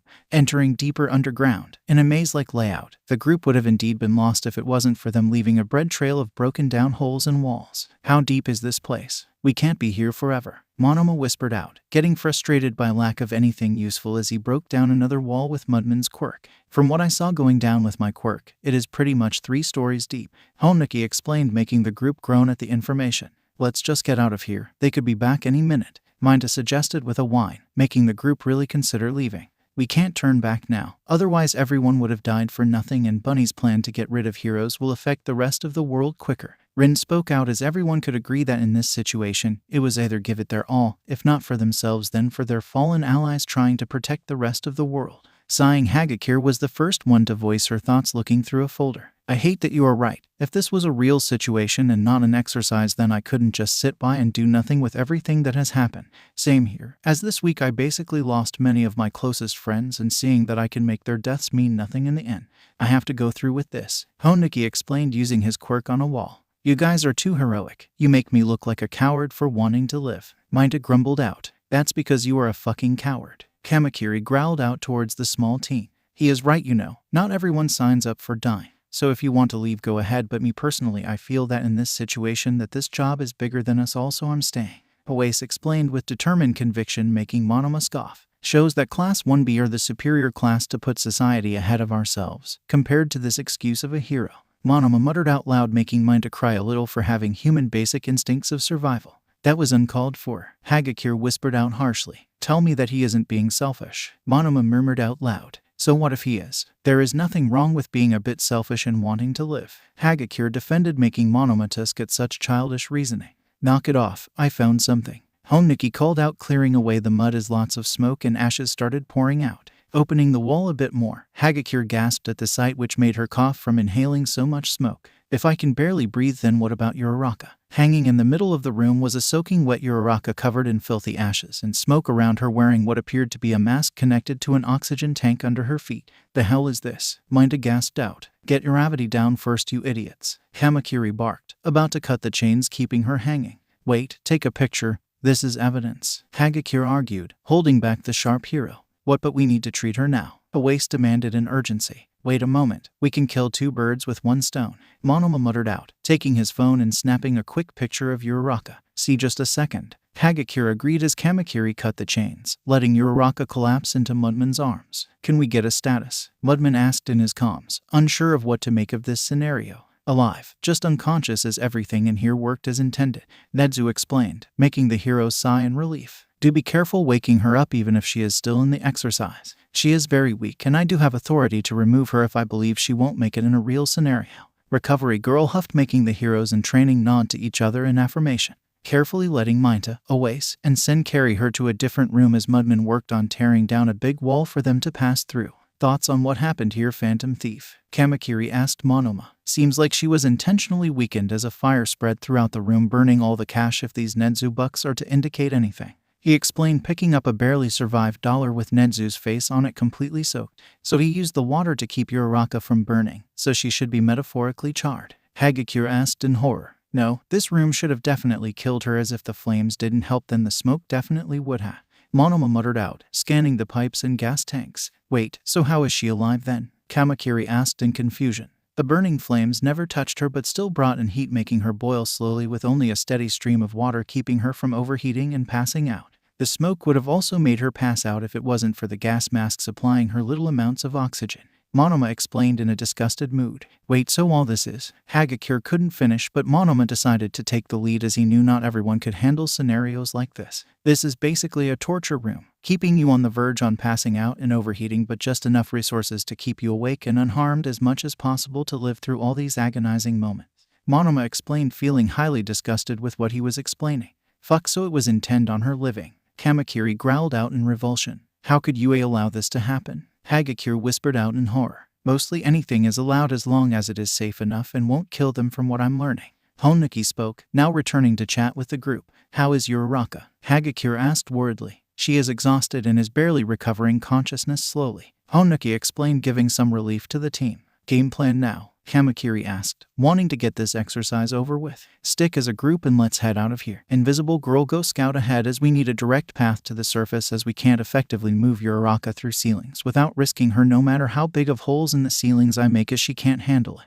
Honuki explained, tearing down a wall for all the heroes to move into the hallways and head for the exit quickly. On it, Hagakure agreed, scouting ahead. The group continued forward, hauling a barely awake Uravity, as they had two missions: escape with Uravity and also Uri if found. Walking through the hallways, the heroes were lucky that they hadn't been spotted yet. How is Uraraka doing? Asked Honuki, who was ahead of the group with his helmet on in case of an ambush. She is waking up, but drowsy, so let's stop for a moment. Oase explained, seeing Uraraka stir in their arms, blinking. Let's set her down, Minda suggested. Where am I? Uraraka muttered as they finally set her down against the wall. We are in Bunny's base. Are you okay, and do you need some water? Sen asked, looking around to spot a water fountain. Yes please, I'm just very tired. Uraraka muttered groggily. I got it, Sen confirmed, rushing to get some water with hopefully a cup somewhere. Can't believe Bunny tortured you. Are you sure you're okay? Oase asked worriedly. I was tortured? Uraraka asked curiously. Yeah, the room was very scary. Minda whimpered out. Yeah, you were hanging in the middle of a room of ashes connected to a water sprinkler and oxygen tank, keeping you awake for all that scorching torture. Monoma explained, leaning against the wall, checking his watches. Oh, that room, now I know what you're talking about. Uraraka muttered, stretching her arms. What do you mean? Kamakiri asked, watching Zen struggle finding a cup. Izuku handcuffed me and torched all the money first, before throwing me in the room again and prepping stuff to have Midnight suddenly come and gas me. Uraraka explained, bringing light to the grim situation. Oh, so he was trying to simulate torture since he can't actually torture us, Oase explained, making the rest of the heroes sigh in relief. That's a relief. I was worried for Komori. A familiar voice suddenly spoke, bringing everyone on alert. Who is there? Kamakiri growled out, bringing his blades forth. Whoa, it's me, Hagakure. The invisible girl panicked in what they could assume was her, having her hands raised in caution. Stand down, Jack Mantis, it's just her. Monoma sighed, looking at her with disappointment. Hagakure, any trouble ahead? Honuki asked worriedly. No trouble, as the elevator ahead is clear and I used it to find no one ahead either. Hagakure explained, making everyone sigh in relief. That's great, let's move it, team. Honuki ordered, taking charge momentarily. Yeah, I don't want to stay here any longer. Minda agreed, moving on ahead quickly. The group was almost near the elevator doors when suddenly a single sound made them freeze in terror. Ding! It's the elevator. Hide! Honuki called out, using his quirk to hide in the floor. Hagakure, I thought you said it was clear. Monoma whispered out harshly. It was. They must have just gotten back. Hagakure explained, in the middle of the room. Just out luck. Minda whined out. With the doors now opening, Uraraka and the heroes hid behind crates and desks, ready to go on the offensive in case spotted. Walking in the room, the heroes' breath hitched as they spotted Bunny walking in with Uri behind him. So what happened next? Bunny asked the little girl, giving her his full attention. Then I baked my first cookie with Mr. Aizawa, even though it was a bit hard. Uri giggled out with a nervous smile, as the heroes noticed she was still wearing the hostage shirt. Don't worry, I did the same thing when I was your age, except mine turned All Might's face into endeavors. Bunny laughed when suddenly his gaze fell on Uraraka. Crap! Uraraka panicked, hiding her face behind the crate again. The heroes panicked as Bunny's chuckle softened, with him slowly looking around curiously, with his visor glowing orange for a split second. Hey Uri, Bunny asked, placing a hand on the girl's shoulder. Eri responded. Go up the elevator and lock yourself in your room. Bunny responded softly. What, why? Eri asked innocently. The heroes, now finally feeling they are discovered, decided it was a perfect time to act, with Monoma leading the charge by tapping Uraraka and using her quirk on the crate. Now Kiro, Minama yelled, throwing the crate towards Bunny and Eri. Crap. Bunny panicked, reaching for the crate from harming Eri. Seconds before the crate collided, suddenly a pitch-black figure emerged from the shadows of the crate, kicking Bunny's side, using the leverage to bounce in Eri's direction and grab her as they rolled out the way. Eri, Bunny called out in pain, now catching the heavy crate and about to throw it back at Monoma until his footing sank. Nice try, Bunny. Release. Monoma grinned, as he suddenly put his fingers together, deactivating the quirk. Eri, Bunny called out in worry before the weight of the crate pushed Bunny underground before hardening. Papa, Eri panicked, trying to break free from Kiwaro's grasp as he got into the elevator and closed it. We have a bit of time before Bunny breaks out. We need to go now, Monoma ordered, making everyone shocked with what happened in mere seconds. Dude, what the hell? How are you here? Hagakure called out in shock. He was part of my shadow and suit. Monoma spoke as if that explained anything. Oh fuck, I forgot about him. No wonder why it's been too quiet lately. Awase groaned as laughter was heard from the team through the comms. He was with us the whole time. Minda yelled out in surprise. Hee, glad I can still make an impression this late. Kiwaro chuckled as he hissed at what appeared to be Eri stomping his foot. Let me go, Eri wailed, also through the comms. Kiwaro, where have you been? I thought Bunny also kidnapped you or the rioters got you. Honuki called out in concern for his friend. Sorry man, just couldn't work for Uravity after watching Komori getting tortured, so asked Monoma for some plans so we can ambush Bunny and perform my own scout missions. Kiwaro explained, now hearing an elevator ding on his end. And you didn't think to tell us why? Awase asked with a harsh glare directed at Monoma. We needed the element of surprise when taking on Bunny, and I couldn't trust Wana leaking information, so now can we go before Bunny breaks out?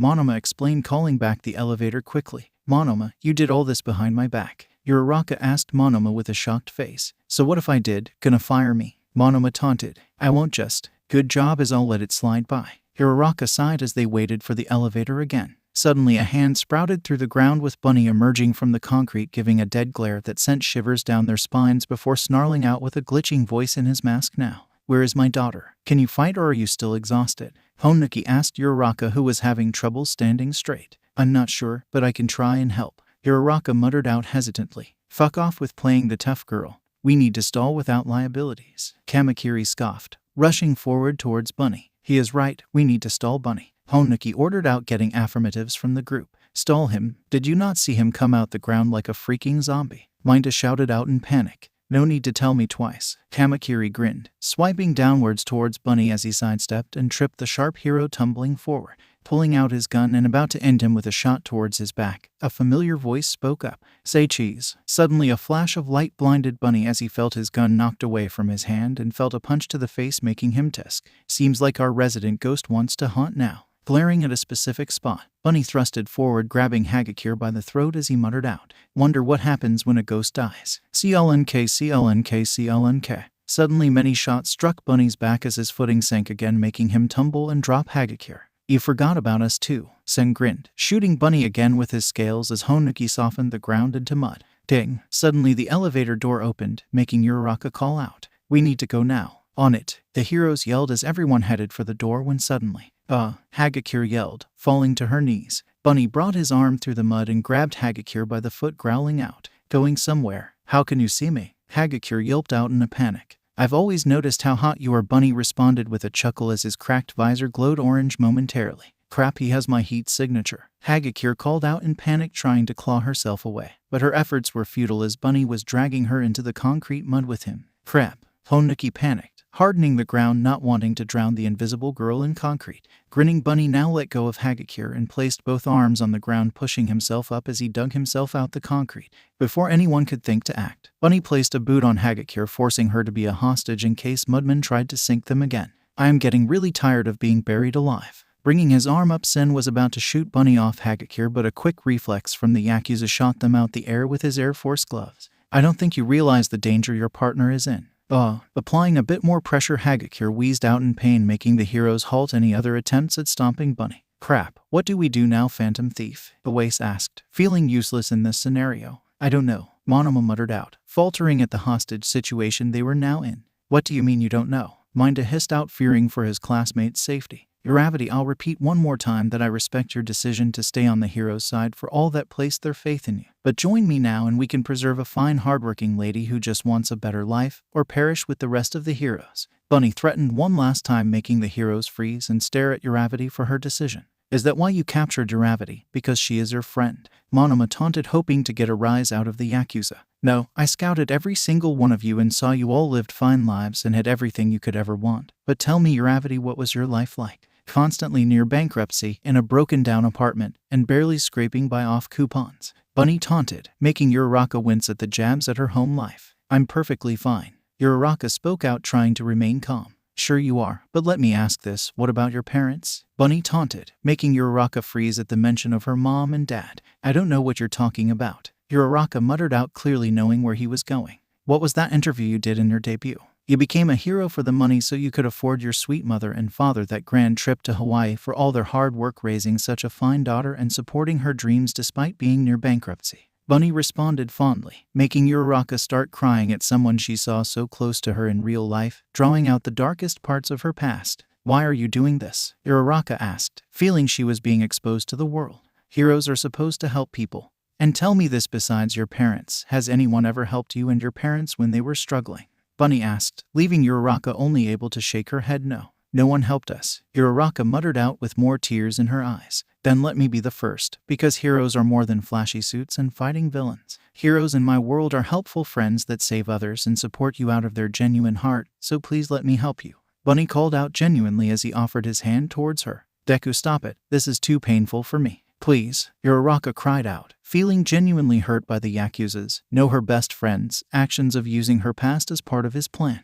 I'm sorry, I shouldn't have taken it that far, I wanted to genuinely help. Bunny apologized softly, taking his foot off Hagakure, making the invisible girl roll away in relief. In a moment of awkward silence, Uraraka felt bad for brushing him off, seeing as he never truly meant to hurt her, so stepping forward she chose to speak her decision. Deku ICH. Now, Monoma shouted, throwing another crate at Bunny while he was passive. And now release the quirk.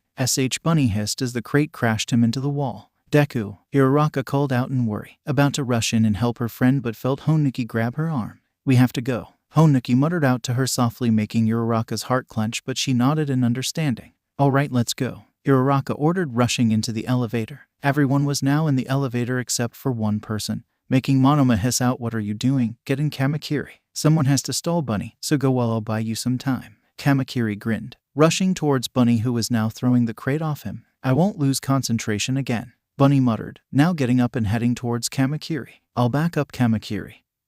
Hagakure, we need you too, Awase called out, rushing into battle. Oh okay, what do you need? Hagakure called out hesitantly as she followed Awase as the elevator closed behind her. I'll tell you in a bit, now get Eri out of here, Uravity. Awase called out in concern. Yeah, let's get out of here. Minta agreed, smashing the up button. I will. Uraraka agreed softly, with the elevator now closing as they were about to meet up with Kurwara. Uraraka only had one thought on her mind as she belittled herself. What is wrong with me, that I almost accepted his offer? With the elevators now closed to the point of no return, Hagakure took a deep breath, easing her bruised stomach as she circled around the fight. I can do this. Bunny was dodging Kamakiri's blades and pelting him with range attacks thanks to the Air Force gloves, while also avoiding Awase, who was welding many metal pipes to the ground trying to trip him and hinder his movement.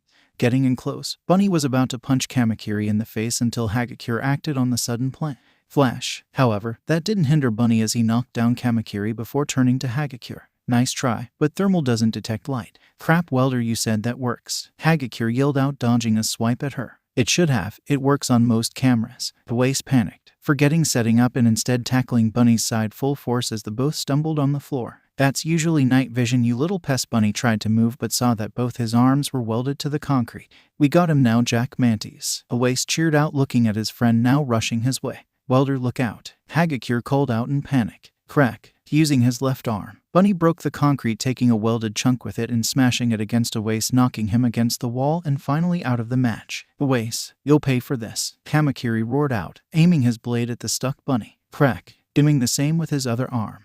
This time Bunny used the chunk of welded concrete as a shield, blocking Kamakiri's slash. With the concrete now split in half, Kamakiri was about to slash again but was met with the image of Bunny's armored boot smashing his face and knocking him against a pile of crates, now knocked out as well. That is freeing, but I feel a presence is still in here. Bunny chuckled, walking towards a slightly open crate. Tearing the lid off, Bunny swiftly grabbed Hagakure by the curly hair he could see and purred out a boo. AHHH. Hagakure screamed in pain and fear as a toxic glare stared deep into her soul with his grip on her hair tightened.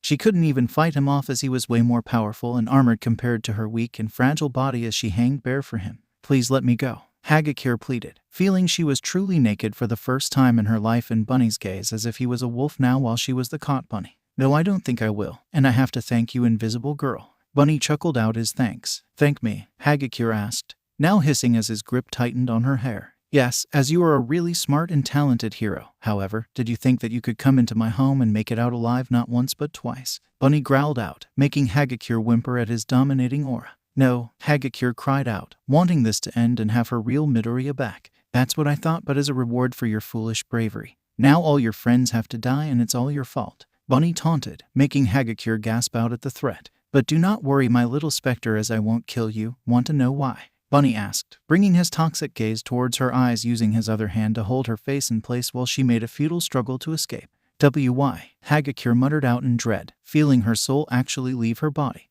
Well, I'm glad you asked, as I just want you to live with this never-ending guilt that this could have all been avoided if you lead them away from my home. Now you will stay here until the day you die alone in my deepest cellar where no one can hear you scream from hell. Bunny laughed, taking thick cuffs from his pouch and snapping them on Hagakure. No, just end me already, Hagakure pleaded, not wanting to be the sole survivor in this exercise, hanging and locking her against a ceiling pipe. Bunny could only grin as he turned towards the elevator and activated his earpiece. Snipe, she is effectively out of the game unless someone saves her, which I highly doubt. Hagakure could only cry as Bunny turned off the lights, as she was effectively left alone in the dark with essentially two of her teammates dead around her. Now fully understanding the meaning of a fate worse than death, Hagakure could only plead out, please someone, anyone, notice me and save me. Running as fast as they could, the remaining heroes could only make it as far as they could before Bunny inevitably caught up to him. How far until the exit? Honiki asked, falling behind because his armor was heavier than the others. I don't know, we made a hole, remember? Mind a whined, looking around as they passed each hallway. This place is a maze, Rin muttered out as they made another random turn in hopes to find the exit. Why can't we just let me scout ahead? Kiwaro asked, still struggling to hold Eri. Because you're on babysitting duty, Monoma muttered out. I just want to go, Eri cried, curled up and still trying to push away from him. Just hang on, Eri, we are gonna get you out of here, Uraraka reassured, finally getting back into her clearer movements now that her blood was pumping. But I found an exit, Monoma called out, cutting off Eri, now turning the corner. Following him, the exit was indeed close as there was a staircase leading towards the surface. They just needed to make it. Oh, you little, Kuro hissed in pain from Eri, prodding him with her horn as she slipped and fled back towards the opposite way. Eri, come back, Uraraka called in panic. Eri was about to escape, but suddenly her foot sank into the floor as she was halted.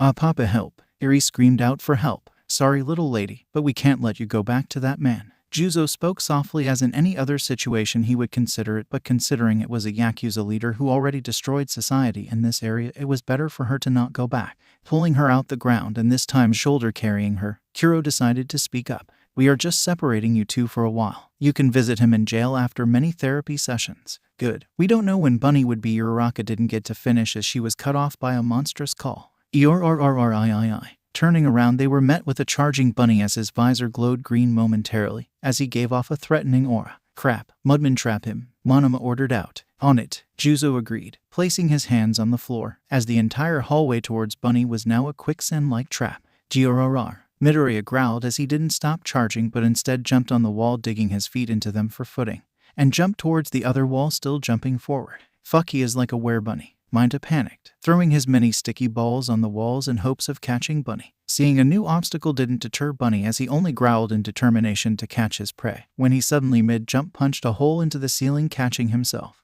Eori, Bunny called out, as he took his other arm and clawed at the ceiling for a grip and planted his foot into the ceilings too, digging for ledges, and was now crawling towards them rapidly. What the hell? Rin panicked, firing off scales at the Bunny as Monoma realized something. Shit, he won't stop. Kuro, Uraraka, go. Monoma panicked as this villain was a dangerous one, as he remembered a quote. A knight won't fight as well defending a king because he is human, but give him a child instead, then he becomes a monster. Pushing Kuro and Uraraka forward, Monoma contemplated joining the fight, but he knew that they still needed his help once they made it outside with unknown factors. Following them, Monoma stared back at the still pursuing Bunny after his teammates inside, leaving them behind.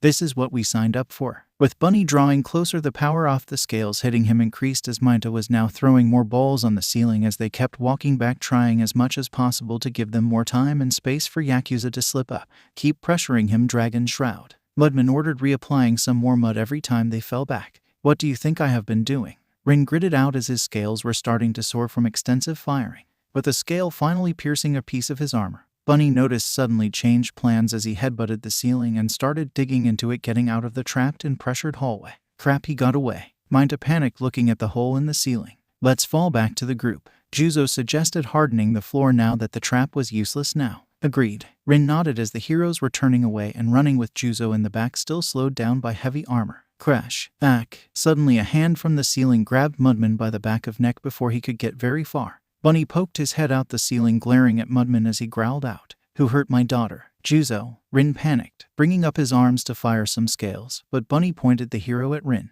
"Hey, that's dirty," Minta argued in frustration. Bunny just stared at all of them in heavy silence, analyzing all of them before saying, "Shit happens." "I agree," Mudman hissed as he reached out and tapped the ceiling quickly, making the entire floor above fall on them.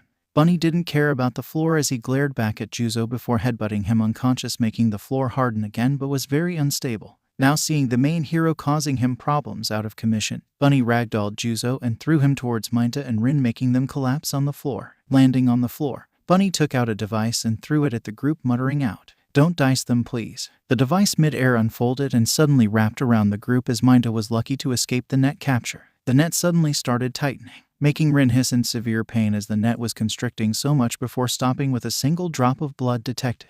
"That's a relief." Rin sighed in relief, when suddenly the device beeped once more and exploded into red paint and equally red confetti. "Huh, that's what she meant by the dicing effect," Bunny responded amusingly as he turned his head towards a cowering Minta before walking away. "What, you aren't going to finish me?" Minta called out in concern. "There is no honor in Yakuza for fighting someone who has obviously surrendered. It's why Anna Voice was allowed to flee, so just leave and never return. Little hero will be watching." Bunny responded, walking up the stairs, making Minta whimper out at feeling useless again. "I just wanted to impress girls like Momo, Uraraka, and hell even Yuri," Minta whispered out, making Bunny suddenly stop. "You know, I just remembered something. It is also a Yakuza's job to protect their family, women and children." Bunny responded by turning around and walking back towards Minta. "Midoriya," Minta whimpered out in panic. "And it's not like anyone in my ranks will ever question how one more body came out of this fight and questioned what happened to Grape Rush." "Right." Bunny grinned as he placed a hand on Minta's throat, choking him out slowly. Minta couldn't even finish as he was being choked out, but his eyes widened further as Midoriya drew a red-coated combat knife.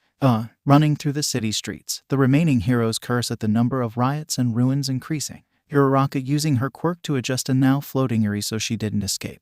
The girl was surprisingly not putting up a fight anymore, making them sigh in relief. "I can now think again," Kiwaro sighed, scratching the back of his head in frustration. "I have to agree, but we aren't clear yet to take it easy, for Bunny is still bound to catch up," Monoma warned, glancing back momentarily. Yaike and Kiwaro didn't get to finish as a loud sound pierced the night. Bang! A sudden shot grazed towards the side of the trio, hitting a wall, making them panic in sudden fear. "It has to be Hatsu," Kiwaro hissed, taking cover behind an alleyway. "She is with Izuku?" Uraraka asked in shock. "Yes, and we can't make it far with Hatsune taking shots at us, so Vanta Black, please get in close and take her out if you can as we make a break for it," Monoma ordered, with the teen nodding in determination as he merged with the shadows. "Do we go now?" Uraraka asked nervously, holding Yuri close with the girl, shutting her eyes and covering her ears. "Not yet," Monoma muttered out, listening out for something. Bang, bang. Hearing two shots with no red splatters near them, Monoma got up quickly and pulled Uraraka up from the cover. "Run now," as she is focused on Kiwaro, Monoma ordered, with Uraraka nodding in affirmation, with the two teens now bolting for an exit. Looking back slightly, Uraraka spotted Kiwaro jumping between alleys and on top of roofs as he parked in the darkness, drawing all the fire towards him. Having a twisting feeling in her gut for leaving an ally behind, Uraraka pressed on as she needed to rescue Yuri from Bunny. "I just have to get out of the exercise and think straight. Miss Ravity, I'm confused," Yuri called out softly. "What about Sweetie?" Uraraka asked gently, trying not to shake the girl with all her running. "Auntie May never misses." Jumping over another alleyway, Kiwaro barely had enough time as he merged with another shadow upon landing as Hatsune shot where he just was. "Damn, I'm cutting it close with my timing," Kiwaro hissed, zooming across the shadows, popping over a roof and landing on it. Spotting Hatsune in her bunny outfit on top of the tallest building so far, now reloading, Kiwaro grinned as this was his moment to strike. "I gotta go fast." Endless after image. Jumping into a shadow. Kiwaro accelerated downwards on a shadow, as he suddenly curved at the end of a shadow on a pipe slingshotting out of the dark. With great speed being in his element at night, Kiwaro impacted another shadow, not losing momentum as he kept repeating the move, parkouring across the building's shadows, increasing his speed tenfold, leaving behind after images ready for the final pounce. Within the 5 seconds, Kiwaro crossed many blocks and saw the perfect roof angle to launch himself. Piercing dark shot. Launching himself off the roof with all the built-up speed, Hatsum didn't have time to react as Kiwaro's momentum shattered the modified sniper rifle with a powerful kick. Hatsum herself didn't have time to react as a palm met her visor with Kiwaro smacking her on the ground. Bug. The voice groaned as Kiwaro grinned, pinning her on the ground with a foot. Reporting in Phantom Thief, I took care of the sniper and Hatsum is in my hands. Kiwaro reported, making sure the Yakuza didn't try anything. Knock her out and come back. We need you alive, Monoma ordered as he could hear them running still. Got it, Kiwaro affirmed, about to kick Hatsum unconscious until he heard a masculine voice. Me next time she is bait. A male voice spoke as Kiwaro now noticed a capture scarf around his neck. She, reloading her sniper rifle. Hatsum giggled as she rewarded herself with another chocolate bar that Midoriya gave her as payment. Not anyone can just shoot a sniper and be far enough away for the enemy to not hear it. Shinsu, pick one, caramel or crispy this time. Hatsum calmed in, picking out 2 chocolate bars to decide. Next time you are the bait, you mad woman. Shinsu groaned, as she could hear the Shadow Kid cursing in the background. Caramel it is then. Hatsum shrugged, tossing the other one back and started opening the caramel chocolate bar. I hate you. Shinsu sighed out. Don't care. And why didn't you want me to shoot them instead? 10 million? I wouldn't have missed it compared to Shinsu's awful aim at getting a boyfriend. Hatsum asked before stuffing her face. Bitch, Shinsu called out aggressively, but she could hear him chuckling as well. While I would admit Shinsu's aim in a relationship is awful, Midoriya started. Fuck you too. Shinsu squawked out with a sputter. Not my type. And he did fantastically, as I could trust him not to hit her. And also give you, my dear mercenary, the element of surprise as they couldn't detect your shot. Midoriya explained, making Hatsum groan as she knew that meant relocating again. Can I at least have a pickup? Hatsum asked. Do you wish to die by car? Shinsu asked. Fair point. Hatsum sighed out. Sure, I'll have a shortcut for you, Midoriya offered, making Hatsum grin. Nice. Now what? Hatsum asked excitedly. The show is about to end, Midoriya presented, making Hatsum grin as she finished her chocolate bar and put on her own bunny mask. Finally. Hope they like it. Rushing towards the nearest wall possibly, Monoma spotted the gate and grinned as he turned to Uraraka and spoke. Just a bit longer, and we are clear. Monoma called out. That's good, we need to look out. Uraraka panicked, halting suddenly. Turning back ahead of him, Monoma barely had time to react as he tanked under a red-coated knife with real steel's quirk. Papa, Yuri called out happily. Not done yet. Bunny swept his leg, causing the added weight to make him tumble down. Shit, Monoma cursed, softening the ground around him, making Bunny and Monoma sink again. I'll make sure you are buried alive first, Bunny threatened, putting his foot on Monoma, making him sink first. I just needed you on top of me. Phantom Thief grinned, grabbing Bunny's combat boot. Bunny didn't have time to react as his body suddenly felt weightless, causing Monoma to grin as he swung the Yakuza leader off him, crashing into a building.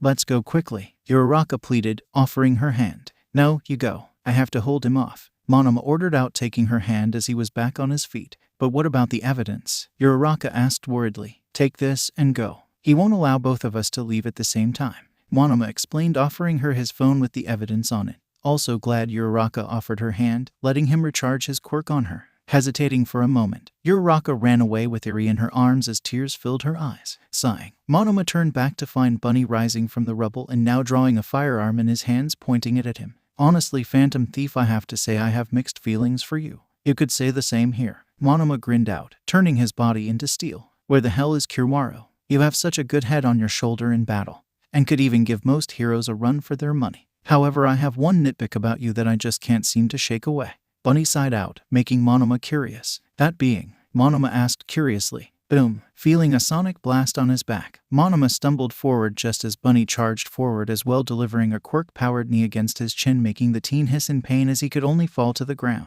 Fuck, what got me? Monoma thought to himself as he scanned around behind him and spotted Jiru with her glove speakers facing towards him. How do you make so many demons? Bunny taunted, skipping towards him. I knew you were a traitor, Monoma hissed out. You made me one, Jiru threatened, about to blast him again. It's surprising, with all your intelligence, you never thought would this bite me back in the ass. And here we are. Bunny taunted with a smug smile behind his mask. She is a hero, she isn't supposed to switch sides, Monoma countered out. so them being heroes still gives you the right to bully your allies. I thought you of all people would know better about the golden rule of abuse. Bunny sighed out disappointedly, delivering a kick to the face, shattering the last bit of steel he had left as he didn't have enough iron in his body due to lack of food. And what's that? Monoma coughed out with a bit of blood dripping down his nose. The honor is all yours, Bunny responded to Jiru, making the girl smirk. All people have a breaking point. Jiru grinned out, making Monoma's eyes widen in fear. Jiro, you know. Monoma begged, bracing for impact with his eyes closed. Boom, flinching to brace. Monoma was confused at not feeling anything yet, so he opened his eyes to find a hand drawn out to him. What? Monoma gaped in confusion as he saw Jiru offering her hand with Bunny nowhere in immediate sight. Get your ass up, we don't have time. Jiru growled out, yanking Monoma up from the floor. What happened? Monoma muttered out in confusion. I blasted Bunny away. No go before I blast you again, jackass. Jiru huffed out. Wait, I thought you were betraying me? Monoma asked in disbelief. I was thinking about it, but I still want to be a hero, dumbass. I may want you dead sometimes, but I'm not stupid enough to act on it. Just turns out that was a recruitment opportunity in Bunny's eyes. Jiru huffed out in annoyance, making Monoma sigh in relief. Thank you, Jiru. Monoma thanked anxiously, about to give her a handshake. Bang. Holy shit. Jiru hissed, jumping back as a shot impacted Monoma's head as the teen staggered back with a frightened stare. This was really a shame, Earphone Jack. But I also predicted this betrayal when recruiting you, and I have to thank you, my dear. Bunny chuckled, strutting over with a bow in the end. So you thank me for what? Jiru asked hesitantly, as she knew she was dead either way if there was a sniper out there, and Bunny could easily power through her blasts if he wanted. For attacking a hero in 6 Kelvin resolution. Bunny grinned, pointing at a camera attached to a building. Do you always know how to raise hell? Jiru questioned with a small smile at attempted humor, accepting her death. Walking past Jiru, Bunny placed a hand on the heroine's shoulders, patting her good luck as he answered her question. No, for hell has already been raised. I'm just showing the world a different view. But I already see many viewpoints and hear them too, and even I know this is wrong. Jiru huffed, looking at the world around her, which was in chaos because of Bunny's actions. If I'm being honest, I agree, but that's also a reason I approve of you as a true hero, Earphone Jack. You could have really joined me and betrayed everyone, but you always stick to your morals no matter the anger. It's what makes me admire you as a hero. Bunny praised, making Jiru blush as all the praise she was never used to, despite it coming from an enemy. That's what makes you dangerous too. A cold shiver crawled up Jiru's spine as she muttered out. What do you mean? A person who believes in their morals and thinks they are right are the most dangerous. They will defend their beliefs to the bitter end, calling themselves heroes, meaning you are too dangerous to be kept alive. I just wish you went down with Creati sooner to avoid all this pain and chaos, but I'm glad you stayed, as it showed me when all the chips are down, you follow your heart. Bunny responded softly, giving his sympathy, making Jiru truly feel she was a threat that had to be taken out a while ago for being a real hero. With Bunny walking away, Jiru sighed at the cryptic Yakuza that basically shattered her entire worldview many times, wondering if there was truth to them referring to her. He never fails to make me truly think. Bang. Todoroki was waiting in line at a restaurant with broken windows about to close soon. Sorry for the wait, sir. A student muttered out nervously. It's fine, I'm not in a rush. Todoroki explained, as he really wasn't in a rush anymore for being fired and decided to at least cheer himself up at a restaurant that sold soba. That's good. Just most of our staff went on a riot and we are severely understaffed. The student chuckled nervously, not noticing a couple other students watching Todoroki with pistols ready in case the former hero went vigilante. Todoroki decided to ask a question that shocked everyone. Are you hiring? Coughing. With one student choking on food, Todoroki rushed to help, asking, do you need a doctor? The spy grabbed a glass of water, drinking it quickly to loosen his meal before gasping out. Ugh, it's fine, I just needed water. All right, be sure to take it easy, sir. Todoroki bowed and headed back to the student for his answer. So are you hiring? Todoroki asked as the student looked at him in disbelief before answering the question on everyone's mind.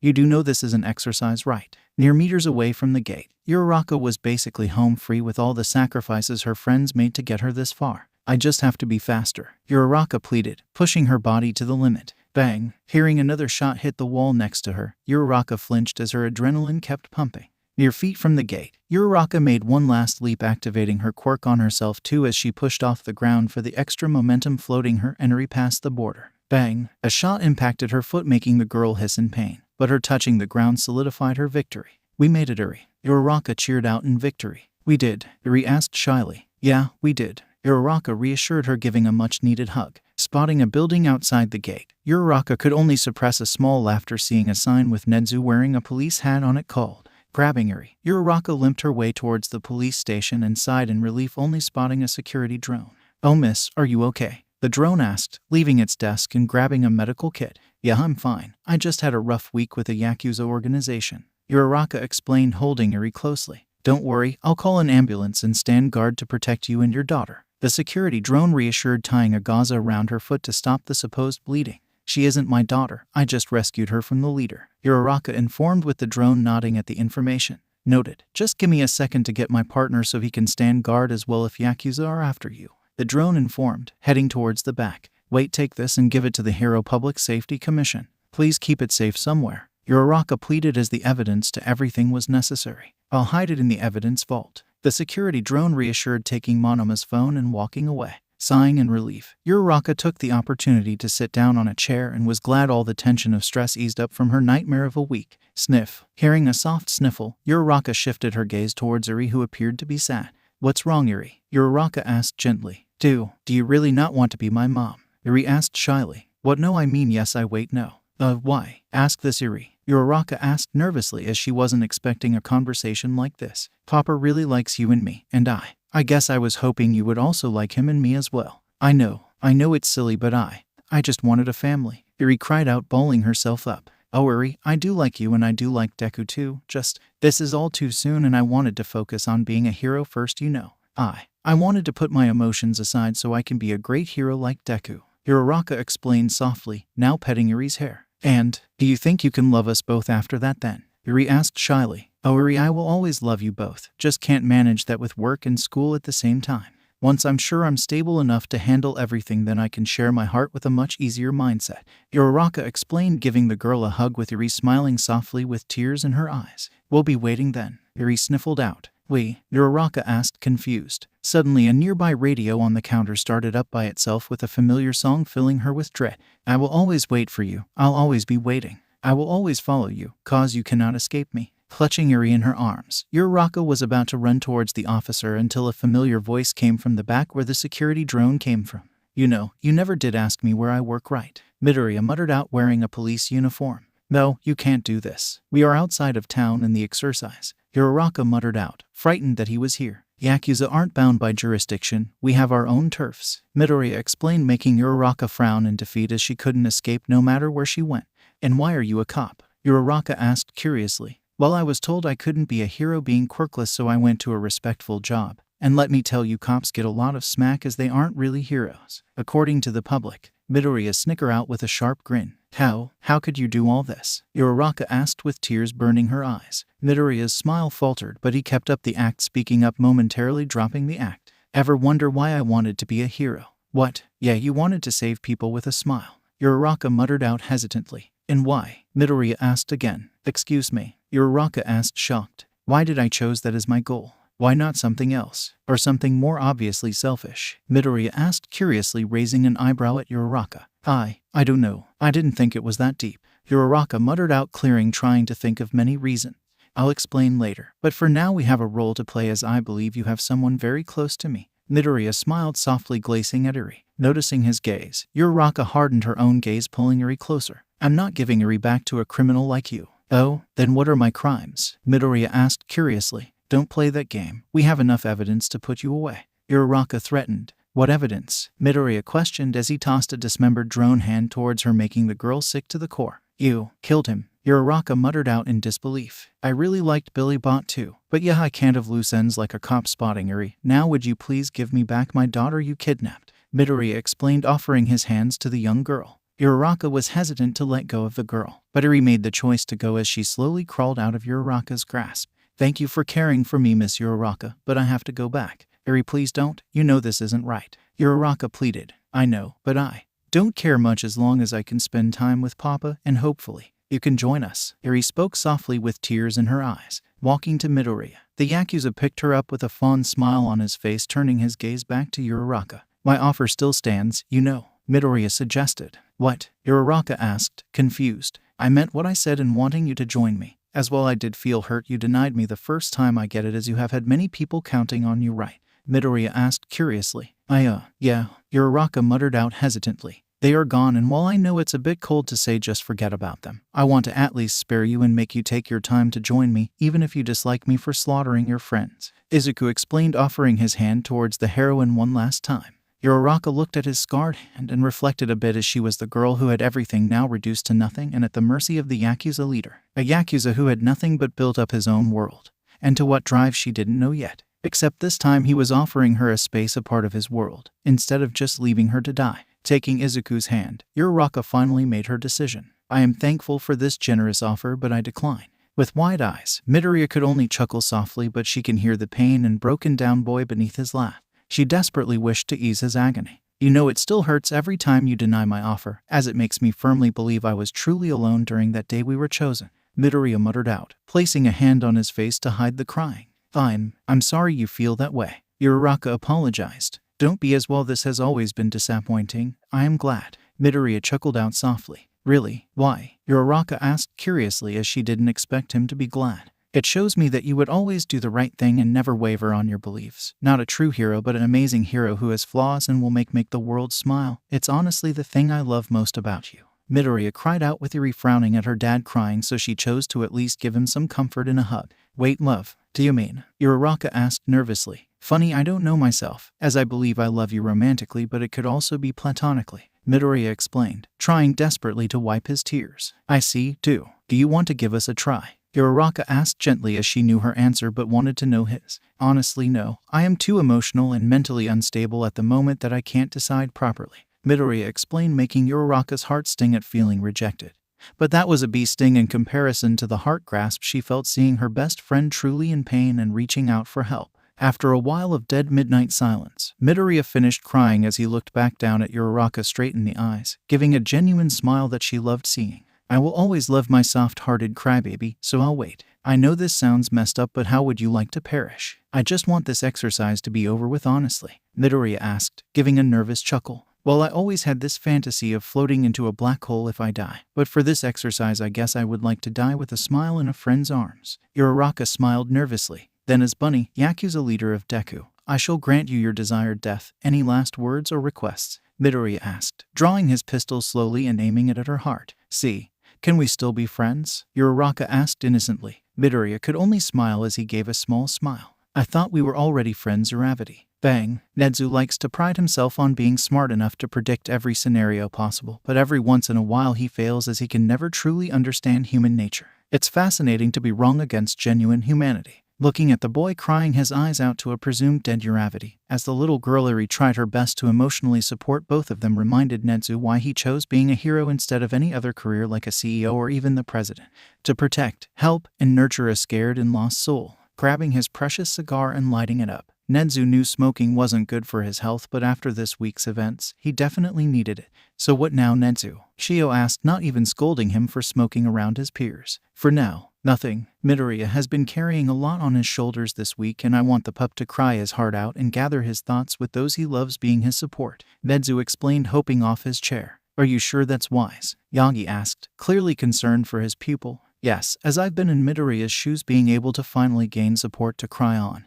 And let everything I did to be heard by a true friend. Nedzu explained, shutting off his computer to give the young man as much privacy as he can. Walking down the halls of UA, Nedzu could hear his staff follow his example and follow him. Feeling a certain someone ready to speak, Nedzu decided to speak up first. I know where I'm going, Aizawa, and don't worry about me for now. Instead, I want Vlad and you to gather everyone at the auditorium, and yes, that's an order. With both heroics teachers nodding, they left without saying a word, making Nedzu breath slightly easier, as while he loved his peers, he in fact can't handle crowds and needed his alone time. Believe they call it being introverted. And what about us, Nedzu? Snipe asked, making Nedzu's fur bristle, as he would rather not speak at the moment, but communication was inevitable. For now, gather everyone in the auditorium. Nedzu ordered, not losing pace. Everyone, sir? Nemaru asked. Everyone that took part of the exercise, yes. Nedzu stated. May I ask why, sir? I thought Mike was gonna do his speech in the morning. Yagi asked, clearly concerned. While that is usually what happens, I believe this matter is much more important, Nedzu stated, stopping in his tracks, making his peers halt as well. That being, sir? Yagi asked curiously, turning back towards his staff. Nedzu only gave a small smile with a single tear in his eyes. I remember my first time coming to this decision too, and can't help but be proud and yet worried. Mr. Midoriya is ready to open up. Teachers chat. Silvally, Nedzu. Greninja, Aizawa. Palafin, All Might. Cosmoem, 13. Mew Clones, Ectoplasm. Kingdra, Snipe. Excadrill, Power Loader. Shadot, Present Mike. Garganackle, Cementos, Granbull, Vlad, Salazzle, Midnight, Mabistiff, Hounddog, Chansey, Recovery Girl, Jenger, Muriel, Silvally. You know the drill, everyone. But to Yagi, I will send you a link to your own emails to watch the show, but we all talk here for this week. In case you are having trouble with the controls, ask at Excadrill. Palafin. Alright, but why aren't we sitting in a room watching them through the cameras? Greninja. Yagi, sometimes I wonder, are you dumb? Salazzle. Yeah, we usually sit for those during small events, but this is a whole week, Yagi. Chatot. I have a whole 2 other jobs and you want me to stay extra hours awake. That's hell. Greninja. It is hell for me already having to spend more time with you all. Excadrill. Time to catch up on some much needed naps before I have to stay up all week to make sure all the equipment is functional enough for the exercise. Chatot. Speaking of, how is the little listener Nedzu? Silvally, Mr. Midoriya is quite interesting, as I did try and have a small conversation with him and tell him his goals for the exercise. Kingdra, let me guess, you want the Yakuza to assassinate the usual 5 selected targets this time. Salazzle, or would you have them operate 3 secret businesses and stay low? Greninja, you do realize he is alone, right? Cosmoem, why not the territory task? All he has to do is just make sure he doesn't get caught while trying to get rich by his well. One-man gang wars and making people owe him favors. Excadrill, you do know that once they find his territory, all they have to do is stake him out 24/7 with all their numbers. Cosmoem, right. Sorry, Silvally. While I would love for you all to see you try your best to support a student in need, but I'm sad to say he will refuse and take the loss either way. Palafin, what? Why would young Midoriya intentionally lose? Chatot, what? Is he okay? Do we need Hounddog? Mabistiff, I'm already here and here to help. Greninja, no, something is up. He isn't planning to lose, but will if we intervene, correct? Silvally, precisely. Kingdra, what is he playing at? Silvally, that I do not know. Greninja, you don't know. You, Silvally, for the last time, I'm not omnipotent. I just have intensely high calculations to judge and learn from the world. Greninja, so let me get this straight. You let a probable currently hurt and maybe unstable kid decide how he wants to run the exercise. Silvally, yes. Palafin, why? Mabistiff, Nedzu, have you gone insane? Silvally, if I were to quote Midoriya when I asked him something similar, he and I quote said sanity is determined how others view us and our upbringing. Nedzu, I just accept that I'm not stable, but I know the standards they expect from me and I play along. Isn't that the same for you? Chatot, shit, what happened to get him to say that? Greninja, do you agree with him? Silvally, funny enough, that question got me to stop and think for just 3 seconds, from shock, memory, contemplation, and at the end of my results I replied yes. Excadrill, fuck. Mabistiff, I kinda feel about that, and if I should set you up an appointment with me later. Silvally, I would definitely like an appointment, but back to the matter of Mr. Midoriya. I asked how he was to decide the game, and he told me he will play fair and realistic to real life, and I have full say if he should hold back his punches or pursue further. Cosmoem, I need to get this straight. We are all gonna be in for a surprise. Garganackle, I would like to request a raise if he destroys everything. Greninja, Nedzu the kid is not okay. Why did you accept him to be by himself? Palafin, young Midoriya needs allies and help Nedzu. Why alone? Silvally, I saw someone alone like me, Toshinori. Silvally, you saw how I was alone once I was free. I was feral, I was scared, an animal. Palafin, Nedzu sir. Silvally, I had to adapt, learn, trust out there all on my own, as I was basically a villain with no right. However, with that trust I found all on my own, I grew because I had allies to keep me sane, but I saw how it affected everyone. I wasn't human, so I changed for the better to keep my friends happy and proud of me. Chatot, shit, I didn't know this. Kingdra, not everyone knows Mike. You don't just vent to coworkers. Silvally, right, and I'm telling you now because I became a teacher, a hero, a billionaire, a principal, all because I had people I trust to put my faith into to catch me if I cross the line. Now here this broken boy asks us to help him not cross lines, and you all want to coddle him because you are scared of who he truly is. Silvally, if so, I recommend leaving my staff soon and reconsider yourselves as heroes. This boy just asked for 2 simple things that requires trust, and that is to let him do what he wants and that we intervene if he is going too far. Kingdra, okay, I will follow your lead, Nedzu, though I will have say on the weaponry he uses and that he gets some training from me if he chooses. Silvally, acceptable, as I know how to wield weapons too, but I would like a second opinion as I know my biases tend to lean towards the more chaotic side.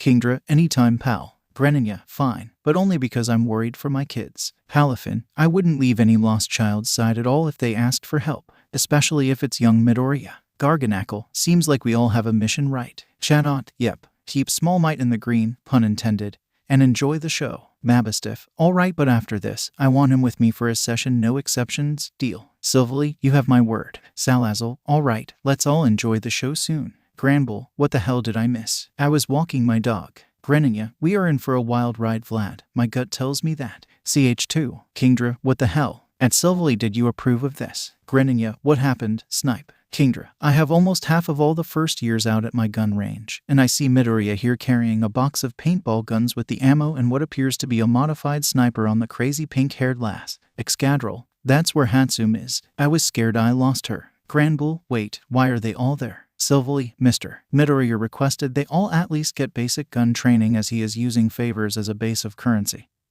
and that he will make it up to me with any request this week before the exercise. Palafin, why? Greninja, is he hiring cannon fodder as fresh recruits or young blood in the Yakuza case? Silvally, possibly yes. Granbull, is that even allowed? Salazzle, usually the rest of the other course students just try to make the best economy for what they wish to pursue and gain skills for the future. Except there are no rules saying other courses can't join, so maybe. Greninja, he is thinking outside the box. Clever. Silvally, it is indeed, as I intentionally left it like that on purpose, and it's good to see Mr. Midoriya use all his available resources. Shadot, still, what's the favor for the little listener? Silvally, he started with a gift of cheese for the modified sniper that Snipe will test first, which was lovely and had a nice taste, as it is good to go back to some of the simple flavors once in a while. As for the favor, I requested him to at least share his thoughts on moral ethics, and if he wants to do more with his life than be a hero, so I can help him get some steps closer to achieving more personal dreams. Palafin, there is no way Midoriya wants to pursue anything but heroics currently, right? Greninja, he hadn't thought that far ahead, has he? Silvally, on the contrary. He thought more times than comfortably possible, as he kept hoping between choices but kept falling back to heroics because he believes that he can't actually just give heroics up since he worked so hard for his place. Shadot, poor buddy, I get that. It was hard to get another career choice, as I knew I would be sacrificing so much if I failed to make a second stable job. Silvally, exactly.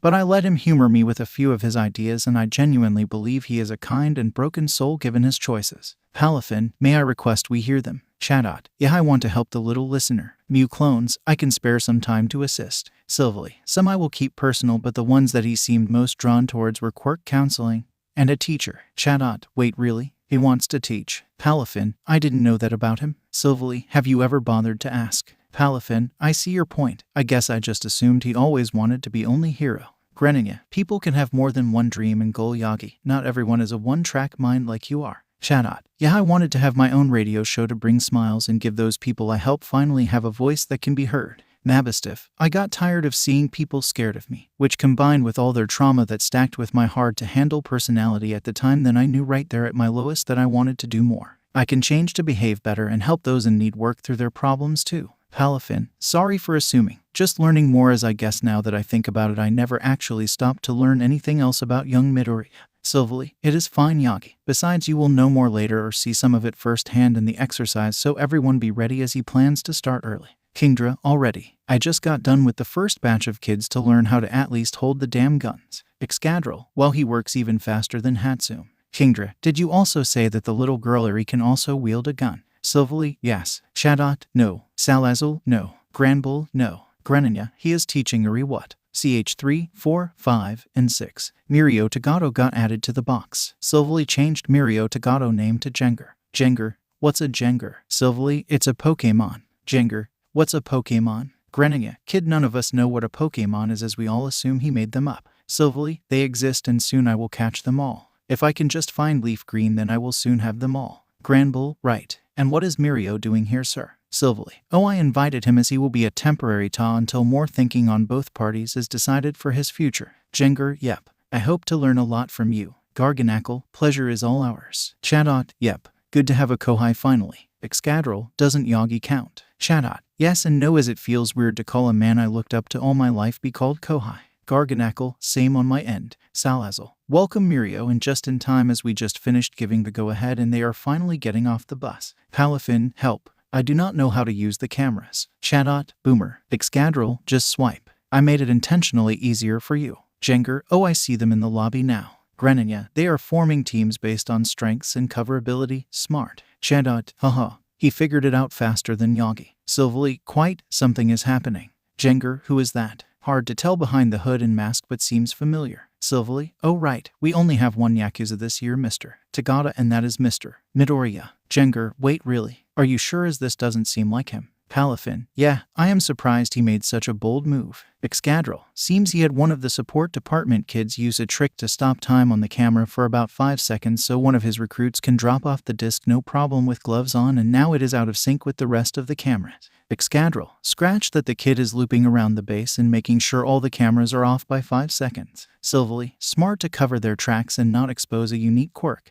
Greninja, he is being reckless as this is still potential evidence. Salazzle, shit, not with that message. Cosmoem, does he really plan to take them all on? Granbull, well this should be fast I believe. Kingdra, I believe he knows the risk and isn't dumb enough to charge in. Vlad. Granbull, not saying he will charge in, but taking them all on is suicide in a real environment. Salazzle, I ship them. Go Uravity times Bunny. Chatot, they are on opposite teams. Nem. Salazzle, forbidden love. Silverly, then it's good we are in a test environment and reacting to how Mr. Midoriya handles this. Granbull, wait, what about Shishida? Snipe, I'm impressed he used that split-second distraction with the comms that Bunny used the modified flashbang that expels fire to catch Guavdon off guard with a flinch to the flames to let loose an effective headshot before he even had a chance to transform. Cosmoem, he also tossed aside a voice recorder. Silverly, it was truly impressive and it was good Midoriya waited to see the scouting size and consider the risks if he should use one of his plans early, judging by the size of his crew and box of toys.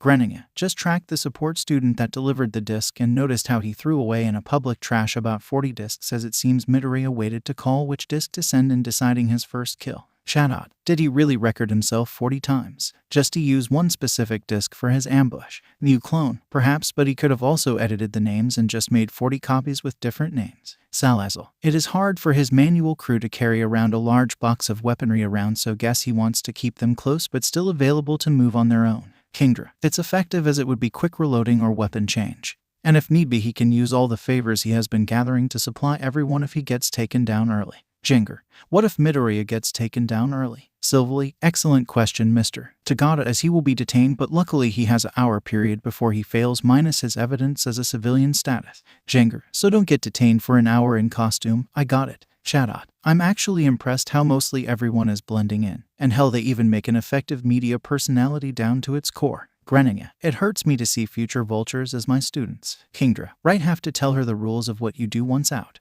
Chatot, well that's not a creepy song. Greninja, still ship them. Nem. Salazzle, yes, but can see why it's a bit stalkerish. Granbull, Ibara, no. The evidence, the fingerprints. Kingdra, what prints? Midoriya had gloves. Did you think he was gonna risk it? Cosmoem, where is he going? Jinger, seems like the robotic engine kid's direction. Granbull, noticing others waiting in an alleyway with equipment, are they gonna ambush him? Cosmoem, no, those aren't weapons, I recognize some of these, they are stage sets. Silverly, he did request them but didn't say why and now my interest is piqued. What are you planning Mr. Midoriya? Greninja, they are using quirks and stage equipment. It's hard to tell but given Ida's reactions then mental quirks are involved as they are trying their best to make. No, he wouldn't. Salazzle, what's wrong? Silverly, that a mess. Kayama is resemblance to the alleyway where Ingenium confronted Stain.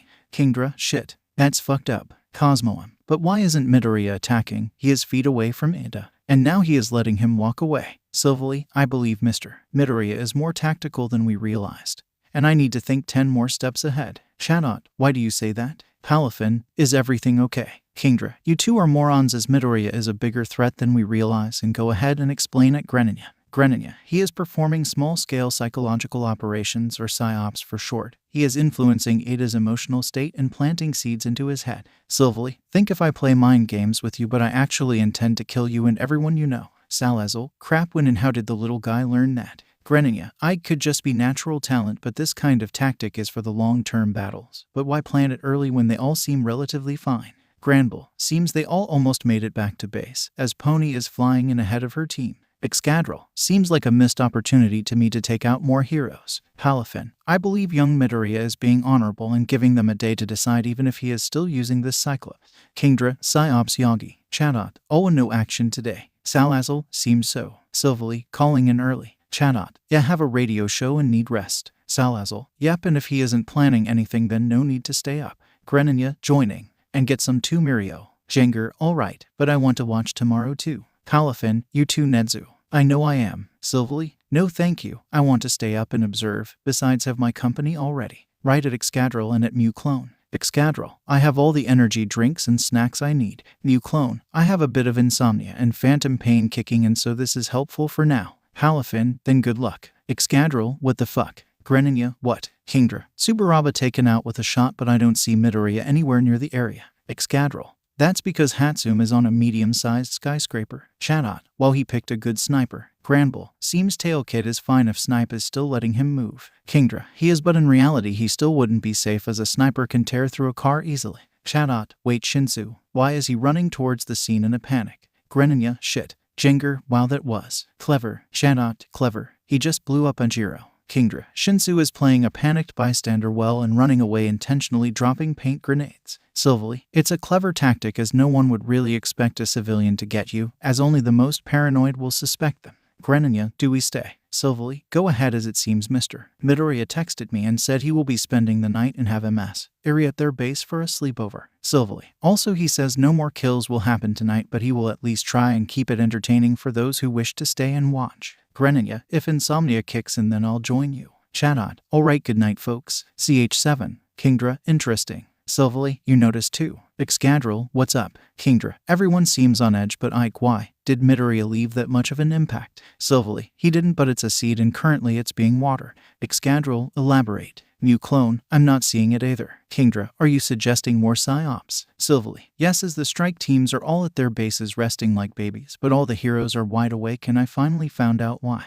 Kingdra, wait, is he around? Where is Trevor? Silvally, sleeping in the building next to the hero base. Excadrill, Trevor. Kingdra, business course student. Excadrill, never introduce him to Hatsum. New clone, I see, so they will be tired and working at less capacity than usual. Silvally, just texted Trevor and asked why. And he said it was for a favor of coffee, that's it. Kingdra, that's it. Lame. Excadrill, excuse you but I would kill for some coffee. Greninja, mood. Excadrill, why are you awake? Greninja, damn cat scratched me awake for food. So I gave it food. Excadrill, huh. Greninja, what happened? Kingdra, sneaky trick of psyops. Silvally, not the only trick as it doesn't explain why they are on edge still. Kingdra, you're right, we just covered why they are awake. Excadrill, another quirk kid. Kingdra, sorta we don't have a straight fear quirk. Silvally, but we do have a phobia quirk. Excadrill, phobia quirk. Silvally, basically MS. Vanshui has the ability to manifest a quirk that can summon a random fear but its effects differs depending on fatigue and can only be seen spotted through cameras. Excadrill, why cameras? Kingdra, no idea but from what she said it's basically the idea that a camera is the window to the soul or whatever chunny creepypasta she explained.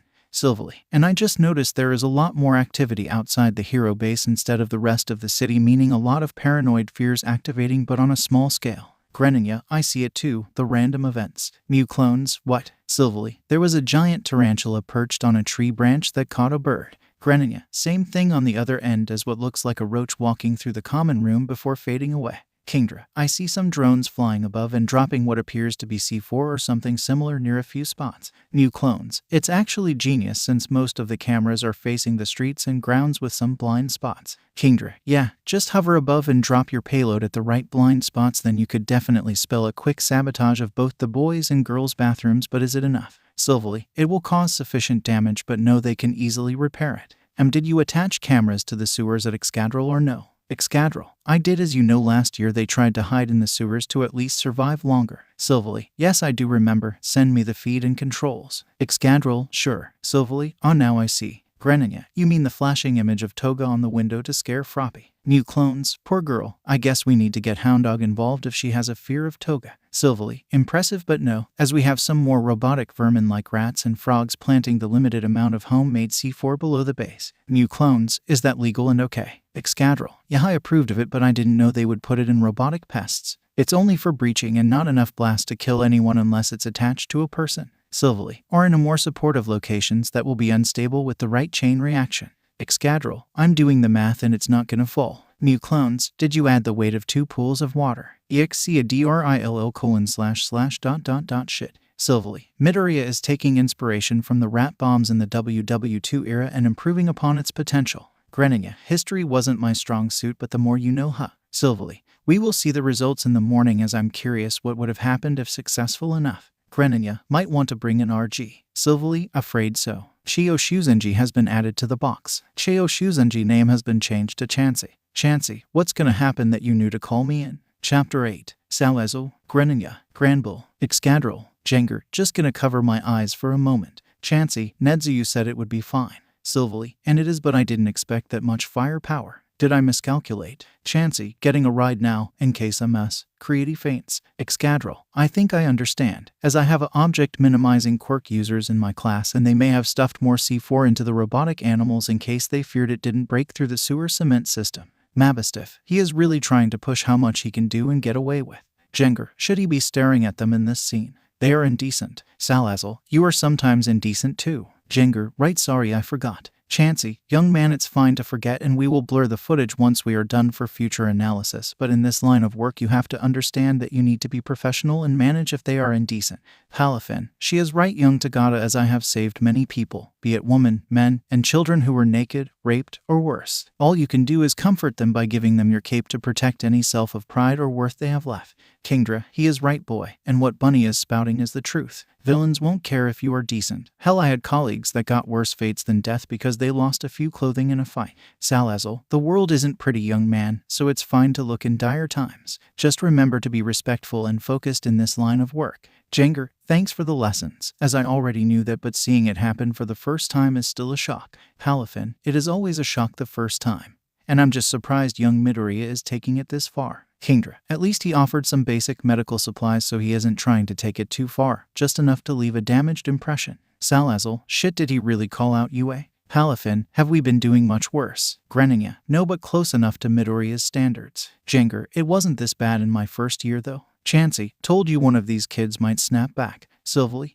well, this is insightful, as I guess with the rise of escalation and threats that we have been escalating in our own way. Combine that with an inexperienced teacher, new rule set for exams, and Aizawa's way of logical ruses, it may just actually be too much for them. Greninja, if they can't handle it then they shouldn't be heroes. Nedzu. Chansey, creative is out and I'm almost there to help her. Granbull, they are just letting Bunny escape. Kingdra, they are in shock and have injured to tend towards. Silvally, while I agree that they shouldn't be heroes if they can't handle it, I have to disagree on the way you are managing it. They need to be taught and handled in a safe environment with risks, yes, but not enough to warrant recovery girls' presence every few days. They are essentially always in a trial by fire situation, and now even Midoriya is using our teachings against his classmate. Garganackle, they just called and asked for repairs. However, I let them know they can't have it as real-world examples, which will take about a week at least to a year at most. Greninja, so what? Not like we can just take those experiences away. Mabistiff, this still isn't normal Shota. Silvally, we can't, but we can at least gain some trust back in our students when this exercise is over and revamp out teaching schedules. Jenger, even ours. Silvally, the entire school. Granbull, ugh. Kingdra, yes sir. Chapter 9, 10. Granbull, how in the hell? Kingdra, when did they plant bombs on the banks around the city? Silvally, this did catch me off guard, but it seems whoever has been controlling the drone dropping off payloads has been busy all night with a bit of help from students, making escaping my notice a bit easier. However, I'm detecting a frequency and now I'm following the source. Granbull, more bombs. Excadrill, I didn't approve of how many, just the explosive force. Ask Nedzu. Silvally, seems business course student Mr. Dabana is the one controlling the positions once I found the right frequency with his amplify range quirk that he uses sparingly. Take it he is gathering most of them all at a very public location. And I have to say that I'm now curious. Excadrill, Hatsum is on the move again. Kingdra, she is taking a sniper position, so probably gonna take out another student. Jenger, why isn't he taking the money? Salazzle, you bringing up a good point, as he is instead burning all the money. Silvally, all the courses serve Bunny, they need to rely on him. Midoriya is destroying the economy towards his favor and completely got away with it, as even if I was in that situation then I can't connect the crime to Bunny without evidence connecting to his base of operation. New clones. This also shows that all under Bunny's rule knows what he is capable of and that he can indeed make their life hell if they weren't under his protection. Greninja, and seeing how known Yakuza are now mingling with others and hearing some of their conversations, then Midoriya is slowly gaining more followers as long as they pay him and give him information. Kingdra, also hearing word around that something big is happening at the last and main central bank. Salazzle, they are sending only one team to try to find and intercept Midoriya. Greninja, they are spread too thin. Cosmoem, heat signature shows Hagakure scouting around, but Bunny is still at his base. Silvally, I see it now. Jenger, see what? I don't notice anything. Silvally, just watch Mr. Tagada. Chanot, holy shit. I took a quick peek on my phone and the green bean blew up a bank. Jenger, hi Mike. Kingdra, you forgot Hatsum. Chanot, wait, why did Bakugo blow up again? Excadrill, Hatsum shot his gauntlet with what appears to be an electric needle that made all the nitroglycerin sweat inside explode from the sparks of electricity. Greninja, That's not all, look at the public. Chat. Wait, why are they bullying Bakugo? Jenger, I'm confused too, they know he is a hero, right? New clones, this is an exercise representing reality. The public should know about the hero with an explosive quirk and an equally explosive personality. Greninja, combine that with many banks exploding and Bunny having a hand in making some voices shout and throw rocks as favors, then this is a perfect setup for a downfall. Palafin, poor young Bakugo, this is too much. Silvally, this isn't even the beginning, as I'm actually impressed and proud of Mr. Midoriya for these interesting tactics and influencing the masses not towards his favor but towards the distrust towards the hero team.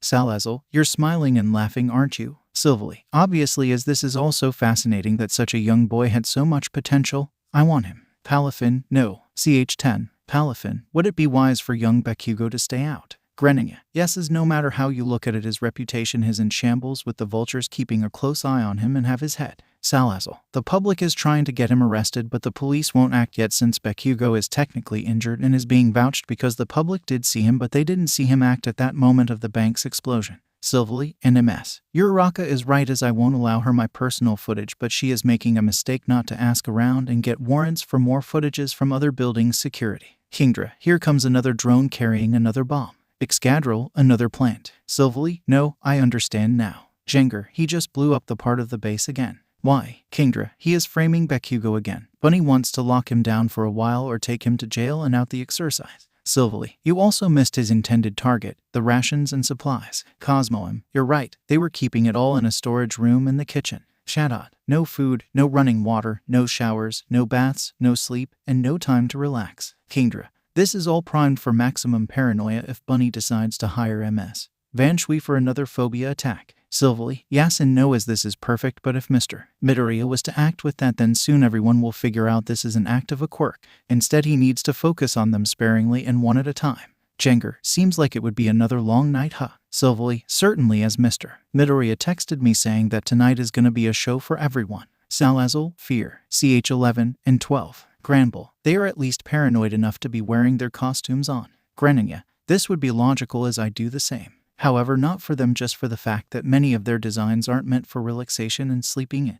Jenger, where is Midoriya? I can't find him. Salazzle, just about to walk into a fire station. Excadrill, but what is he doing? Kingdra, he is currently ambushing and tying up the firefighters as his subordinates take over the alarms to notify the heroes. Cosmoem, but why? The firefighters did nothing wrong. Palafin, young Midoriya wouldn't just harm innocent people, right? Greninja, Yakuza have morals, but at the end of the day it's up to the boss to decide if there are exceptions or sacrifices needed for a bigger plan, as Bunny is essentially luring all the heroes. Jenger, luring them. For what? Salazzle, would setting fire to many buildings count? Cosmoem, oh my, I can understand one building, but many scattered buildings with heroes having to rush for time will be a big detriment to put it all out without casualties. Excadrill, Nedzu, why aren't you saying anything? Students could get hurt. Silvally, on the contrary, no one besides the robots will get hurt, as everyone here is under Bunny's influence, as while many are setting fire, there is small pockets abducting civilian bots and hauling them to a bus. Kingdra, wait, what? I didn't see this. How are they getting away so easily? Greninja, people would obviously notice a giant flaming building than a kidnapping in its shadows, which is honestly amazing deception that would have slipped by me too if not for keeping an eye out for a second Bunny sitting randomly atop a bus. Palafin, wait a second, Bunny. Excadrill, how? The kid doesn't have a clone quirk.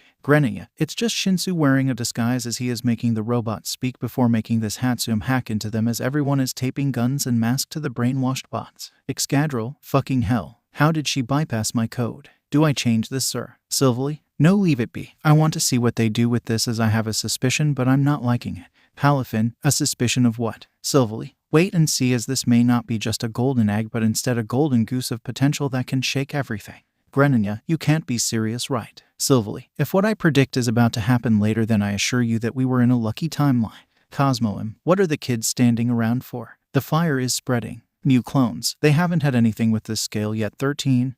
They are hesitant. Cosmoem, I know, but Freckles, this schnitzel is obvious. You have to do something. You have earpieces to communicate. Figure out a plan while helping. Granbull, at least Kendo is doing something. Proud of my student. Salazzle, oh look, Todoroki is helping by making ice walls to stop the fire from spreading. Cosmoem, this would be great if not for the fact that this plan is terrible. Fire spreads randomly and can't be contained easily. However, people can, and the students who caused the fire from before can't escape. Chansey, shit, Nedzu, call this off, otherwise we will have serious injuries for the kids that can't escape. Sylvie, wait, look at Mr. Midoriya. Halifin, young Midoriya is proving once again how heroic he is by making sure everyone escapes the fire and goes past the ice wall. Greninja, he is covering their protection and wait. At Excadrill, you saw this too, right? Excadrill saw this. I got notified by Hatsum she is stealing the fake CCTV footage. Jinger, wait, why steal camera footage? Kingdra, I'm lost too, kid. Sylvie, my hunch has risen from 55% to 79%. This isn't good for the heroes. Garganackle, I would like a raise for fixing all this. Sylvie, denied. Cosmoem, I'm proud that everyone is trying, but I feel like I failed seeing all these buildings and civilian bots burn down. Mavistif, I would recommend taking a break. 13. Cosmoem, I can handle it, just I didn't teach these kids enough. Greninja, they all became too reliant on teamwork, which is good, but once the usual team gets torn apart and all the potential like Yaoyorozu and manga is stripped away, then everyone is reduced to a mess of what to do since they aren't professional firefighters who have training, experience, and tools necessary to take on this challenge. Salazzle, is that why Midoriya is keeping them hostage? New clones, he just came back after making sure all his subordinates escaped with most of the civilian bots. Sylvie, possibly, but we might as well see what Midoriya has to say for himself, as he is sharing a feed with us since the fire station cameras burned down.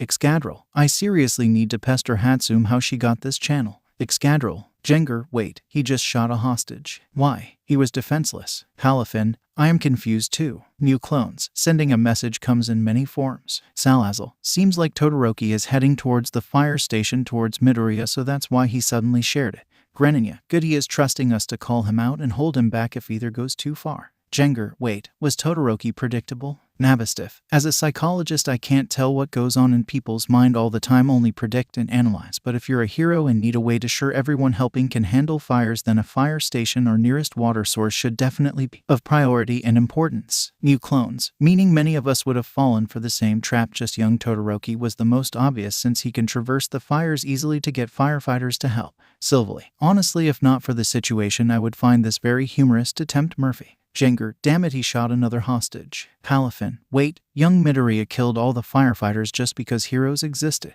Sylvie, it would seem so, as he is partially right since the meaning of hero is now skewed, making people call a hero instead of police, ambulance, and firefighters. Greninja, a hero is a miracle, not a solution, so I can see why Bunny targeted them, since people would be more keen to rely on a logical chance of a miracle instead of a logical solution like a firefighter. Excadrill, oh smart, Midoriya is using his Todoroki's quirk to cool off the scorching suit and melt the inside of his cage. This is genius design and tactical thinking. Greninja, that's not all, he is taunting him. Palafin, taunting. Why would young Midoriya do that? Salazzle, oh, this is a serious situation, surrender or fight back. Sylvie, no, the answer is already decided. Jinger, what answer? Salazzle, he killed them, they're all dead and he got away. Excadrill, I didn't even know they had bombs on them strapped to them. Greninja, his subordinates put them there and he made sure to rile up Todoroki to use his flames, which was smart, but in this situation costed him something greater with no lives saved.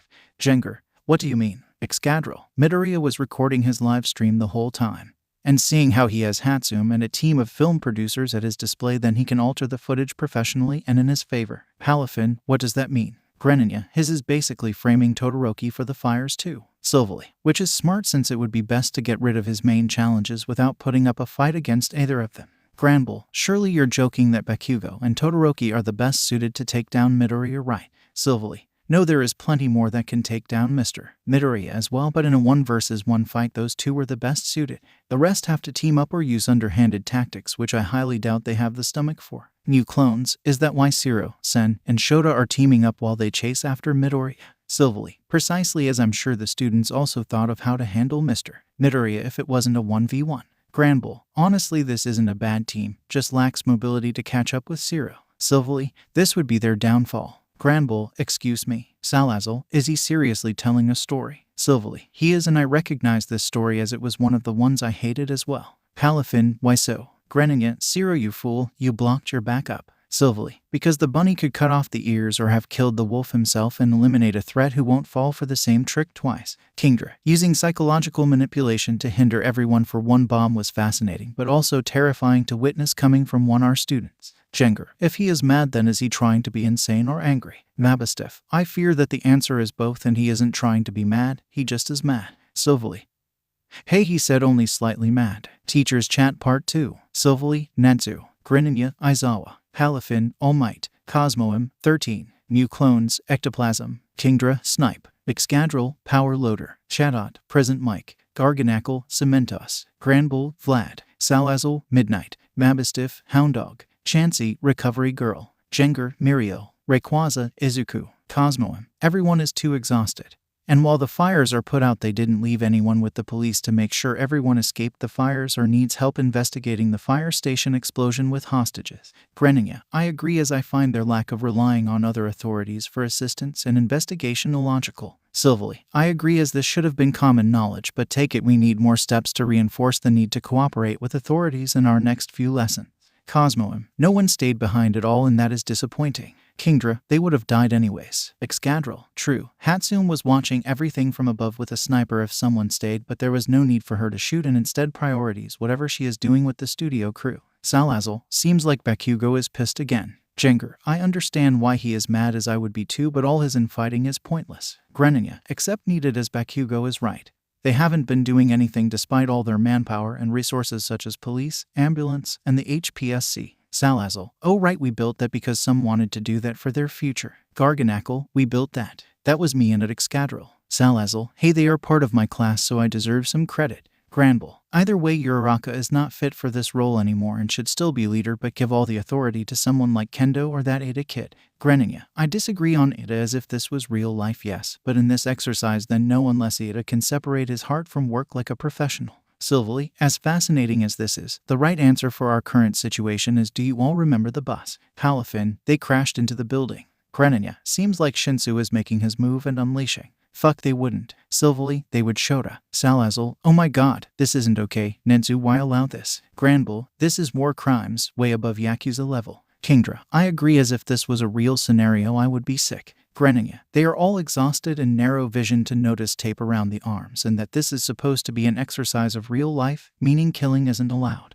Excadrill, they got so used to destroying robots that they don't care about their safety anymore. Halifin, what are your thoughts on this, sir, as you know this isn't right, even for young Midoriya to be taking it this far? Silvally, as much as this makes my fur bristle, I'll allow it, since Mr. Midoriya seems like he isn't aiming for just an ordinary Yakuza level. Halifin, what do you mean, sir? Greninja, are you saying he is trying to rival an underworld ruler like All for One? Silvally, precisely, as he isn't aiming for land, money, or anything finite, but instead the hearts and minds of society itself. Jenger, can he do that? Silvally, shouldn't be possible with the limits I set for this exercise, but something isn't adding up as to why, as if this was simple revenge then there should be no need for him to set fires and destroy the economic foundation.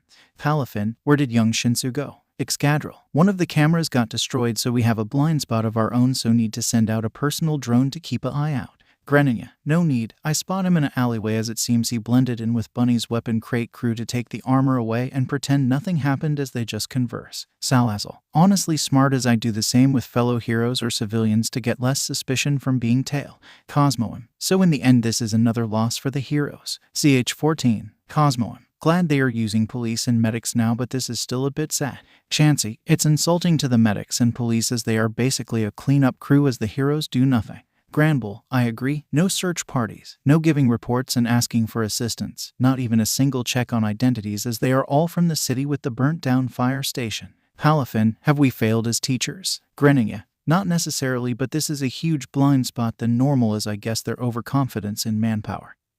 And this is an exercise mentality made them not consider everything at all. Silvally, this is just an exercise is true, but this is supposed to display real life, and they all basically failed as heroes, and what's about to come might just decide their fate. Greninja, how so? Silvally, Hatsume's team has taken over a news station signal, as everyone is currently getting a broadcast. Granbull, wait, y'all built a fucking news station with actual signals? Excadrill, yes, we had it for a few years so the students won't be bored at the hotels and houses and watch TV. Silvally, and now it's being exploited for the first time in years? Fascinating. Halifin, may we see, sir? Silvally, of course, as it's just about to start. Silvally, Greninja, yeah, figured he would edit the footage of all their encounters. Halifin, poor young Todoroki, being set up like this. Jenger, Midoriya is making himself look like the hero now too. Kingdra, honestly a smart defamation video, as this would for sure make Todoroki stay out the exercise. Excadrill, the editing is good too, as it will take a few professionals to dig through this footage and comb through each frame. Jenger, wait, did Midoriya actually get hurt or is he faking it? Chansey, faking it as he didn't get injuries even with the explosion at the fire station. Granbull, what is he up to? Salazzle, he is defaming the heroes. Silvally, no, there is more. Now check your civilian bot programs at Excadrill. Excadrill, on it. Palafin, why can't they cut the broadcast? They are sending it right. New clones, they are, but not through their personal signal, so they can't know what to turn off unless they shut off the entire grid to the building. Salazzle, even then the damage is done now. Silvally, not quite yet. Nem, Kingdra, Valor, Compassion, and Mercy. So those are his standards. Greninja, there is a few more I believe, but those are the main ones. Palafin, wait, is giving up being a Yakuza. Jenger, can he? Greninja, no, he is calling for more action against the heroes. Kingdra, yeah, I seen this a few times in the underground as well to know that this is basically a setup for people to riot against their enemies.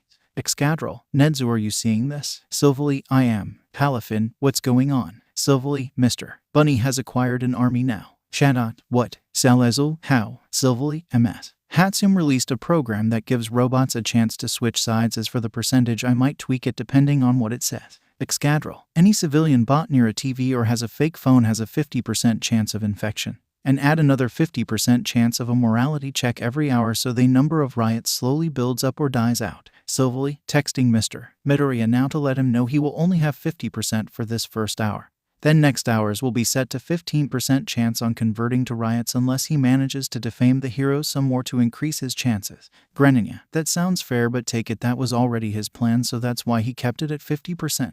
Silvally, that is true, but I like to take in some unexpected encounters even if it's unlikely. Chadot, that's fair. CH15, Cosmoim, they've been handling riots for a while. New clones, yeah, they've been awake all morning for about 7 hours running around the city. Chadot, I have a show in an hour, I am setting off. Kingdra, your thoughts on certain students before you go. Chadot, Green Bean is terrifying obviously, but like the small investigation crew Shoji is running. Besides that, I say heroes don't pass, but there could be a few outliers. Garganackle, well said. Greninja, yeah, I can see Shoji's investigation crew making some difference, but not enough. Palafin, why so? Kingdra, that's why. Excadrill, should we just ban snipers or at least haste him next time, as at this rate she might as well shoot everyone. Silvally, if she does that, then this wouldn't be a show and a war against the heroes, and while despite some tactics being overwhelming for everyone involved, he does try and be fair and give most a chance to make it out of situations. Salazzle, PFFD, try. Greninja, Bunny is on the move again. Palafin, where? Jenger, heading towards Ashido and Komori. Garganackle, wait, he is stalking and waiting.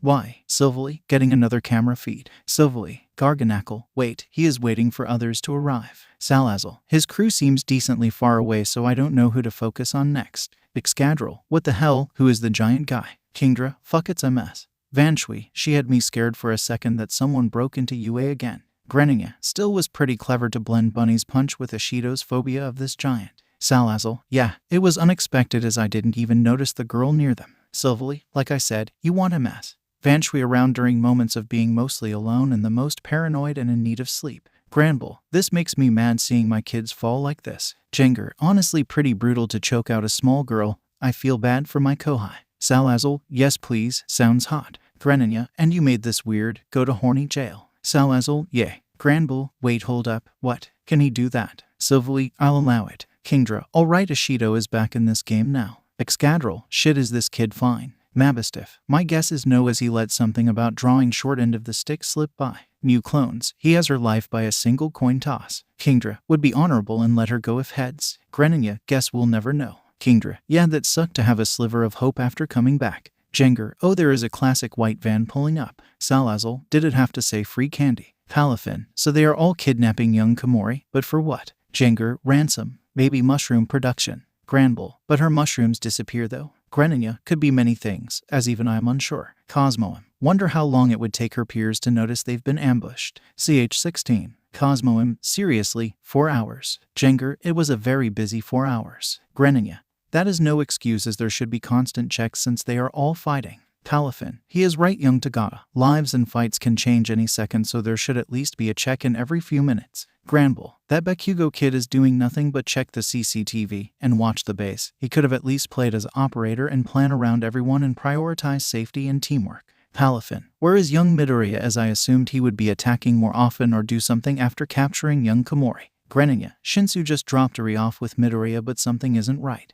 Palafin, what do you mean? Grennia, shit it Silverly, did you allow Eri to join the exercise? Silverly, yes. Jinger, what? Why? Grennia, she is wearing a hostage shirt and is running towards Kirishima and Uraraka. Jinger, now I'm curious why. Excadrill, sir, why would you allow this to happen, especially with riots everywhere? Salazzle, oh, they now spotted Eri with her running into them. Jinger, oh no, he wouldn't do this, would he? Palafin, do what young Tagata. Grennia, is this how you met her? Jinger, deathly similar. Salazzle, but why do it here? Grennia, Uraraka and Kirishima were briefed on what happened, and seems like they aren't picking the past details up. Kingdra, shit, Kirishima is blowing it. Excadrill, this shouldn't be allowed. Do we disqualify him? Silverly, no need. I'm curious to where this is heading as I have a clue of the ending. Palafin, ending. Jinger, this is making me sick. Why allow this, sir? Silverly, Midoriya requested a rejoining. Grennia, you should have said no. This is highly dangerous and could reawaken her trauma and set off her quirk. Silverly, Shota. Grennia, I'm heading out. Silverly, at Grennia stay.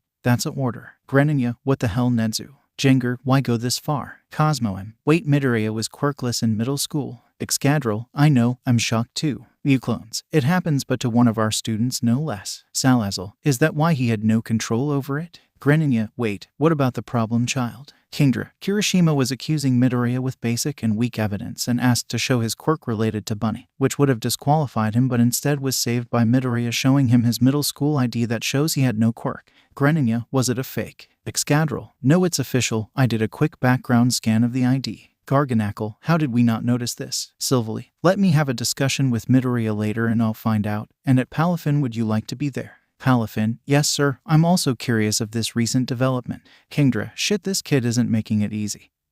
He is getting tunnel visioned and will get disqualified. Mew clones, it's the pressure of a dilemma of you knowing a person is a villain and having no evidence to act. Garganackle, Kirishima shouldn't even know he is a villain. Salazzle, and there he goes, do we disqualify him? Silverly, no need, look above him. Granbull, Shinsu is waiting in ambush. Jinger, sir, can I have permission to speak with Midoriya? Grennia, I would also like to speak with Problem Child. Silverly, fine, I'm sending a quick text. Excadrill, man being hanged is brutal. Kingdra, I'm gonna have to use an intercom since Kirishima threw his earpiece away. Silverly, Midoriya said he is free while Eri is busy picking a sweet. Izuku Midoriya has been added to the box. Silverly has changed Izuku Midoriya's name to Rayquaza. Rayquaza, I prefer Zygarde more. Excadrill, Zygarde. Rayquaza, yeah, another Pokemon. Salazzle, those are real. Silverly, this is now my pup. The rest of you are dead to me. Shadot, daddy no. Palafin, hey young Midoriya. Rayquaza, hey All Might. Shadot, hey little listener. Grennia, Problem Child, explain. Shadot, rude Shota. Rayquaza, explain what? Jinger, why did you make Eri relive the moment she met us? That was cold-hearted even for you. Rayquaza, hey Mirio, and I didn't make her do it. Grennia, bullshit, we just saw it happen. Jinger, I am disappointed in you, Kohai. Rayquaza, hold on, I was gonna say I didn't make her do it because she insisted on doing it. Salazzle, wait, she wanted to do it? Grennia, I don't buy it. Rayquaza, hold on, gimme a sec. I'll let Eri explain with voice to text. Rayquaza, hello, is this working? Cosmo, that's adorable. Grennia, Eri, did you ask Midoriya to relive that moment with Overhaul? Rayquaza, yeah, I wanted to know if not saving me was okay during that time. Jinger, Eri, you could have asked. Rayquaza, I did, but I wanted to see for myself and I'm glad Mr. Kiri tried to save me but sad he lost. Grennia, you understand why, right? Salazzle, should really get her a phone. Silverly, already on it. Rayquaza, yeah, if Papa and Mirioni tried to save me, they might have died for no reason. Cosmo, and there goes the void in my heart having light. Jinger, Eri, you are plenty of reason. Rayquaza, but I don't want anyone to die. I'm glad that everyone lived saving me. Granbull, sir. Silverly, not now. Grennia, alright, I won't be mad, just as long as you're okay with it and learn something important. Jinger, so what did you think, Eri? Rayquaza, I learned I can trust Mr. Kiri more as he really cares about me and MS. Your Urara hugs are just as warm as Papa's. Grennia, you do know Midoriya isn't your dad, right? Rayquaza, I know, but I like saying it. Salazzle, adorable. Kingdra, are the sweets delicious? Rayquaza, not really. The candy apples this time were a bit bad inside. Rayquaza, don't worry, Eri, I'll take care of it. Granbull, and by take care you mean? Rayquaza, yes. Salazzle, good job, Snipe, you ruined a bot. Kingdra, my bad. Rayquaza, okay, Eri is heading to the bathroom, so any more questions before I head out? Garganackle, yes, were you really quirkless in middle school, young man? Rayquaza, so you all heard that too? Well, yes, but I don't talk about it much. Grennia, and why didn't you tell me? I'm supposed to know things like this, Problem Child. Rayquaza, I have my reasons. If you want to know more, then wait until this is over. Greninja, you can't make me wait. I'm asking now. Rayquaza, and I'm saying wait. This isn't up for debate as this is my life and I'm telling you it later. Silvally, and wait later we can accept Mr. Midoriya. I'm sure you have an idea of what to say. Rayquaza, yes sir, just trust me on this, okay? Palafin, young Midoriya. Rayquaza, I'll be fine. I'm just gonna try and finish this. CH17. Salazzle, is she still searching for Kirishima? Garganacl, yes. Excadrill, how is Bakugo? Greninja, that's how. Jengar, he really does have a short temper, huh? Palafin, it is still justified as all young Bakugo's closest friends fell before him. Mabosstiff, he must feel like he is feeling useless standing around doing nothing as everyone does. Kingdra, still in fighting is not gonna get them nowhere far. Cosmoem, Uravity isn't faring much better. Poor girl must be close to quitting. Granbull, while I understand her quitting and giving up leadership, this is just not fair since Midoriya is basically exploiting the outside friendship in this game. Silvally, that is true, but this was definitely still pretty obvious that anyone could see. Even if she wasn't compromised, there wasn't gonna be much change as all the burdens would still be too much. Mabosstiff, don't see young Bakugo fit to lead. Palafin, he won't accept it either way. Salazzle, a signal. Excadrill, getting the same signal. Do we play the live feed? Silvally, yes please. Granbull, at least Kendo is getting the promotion.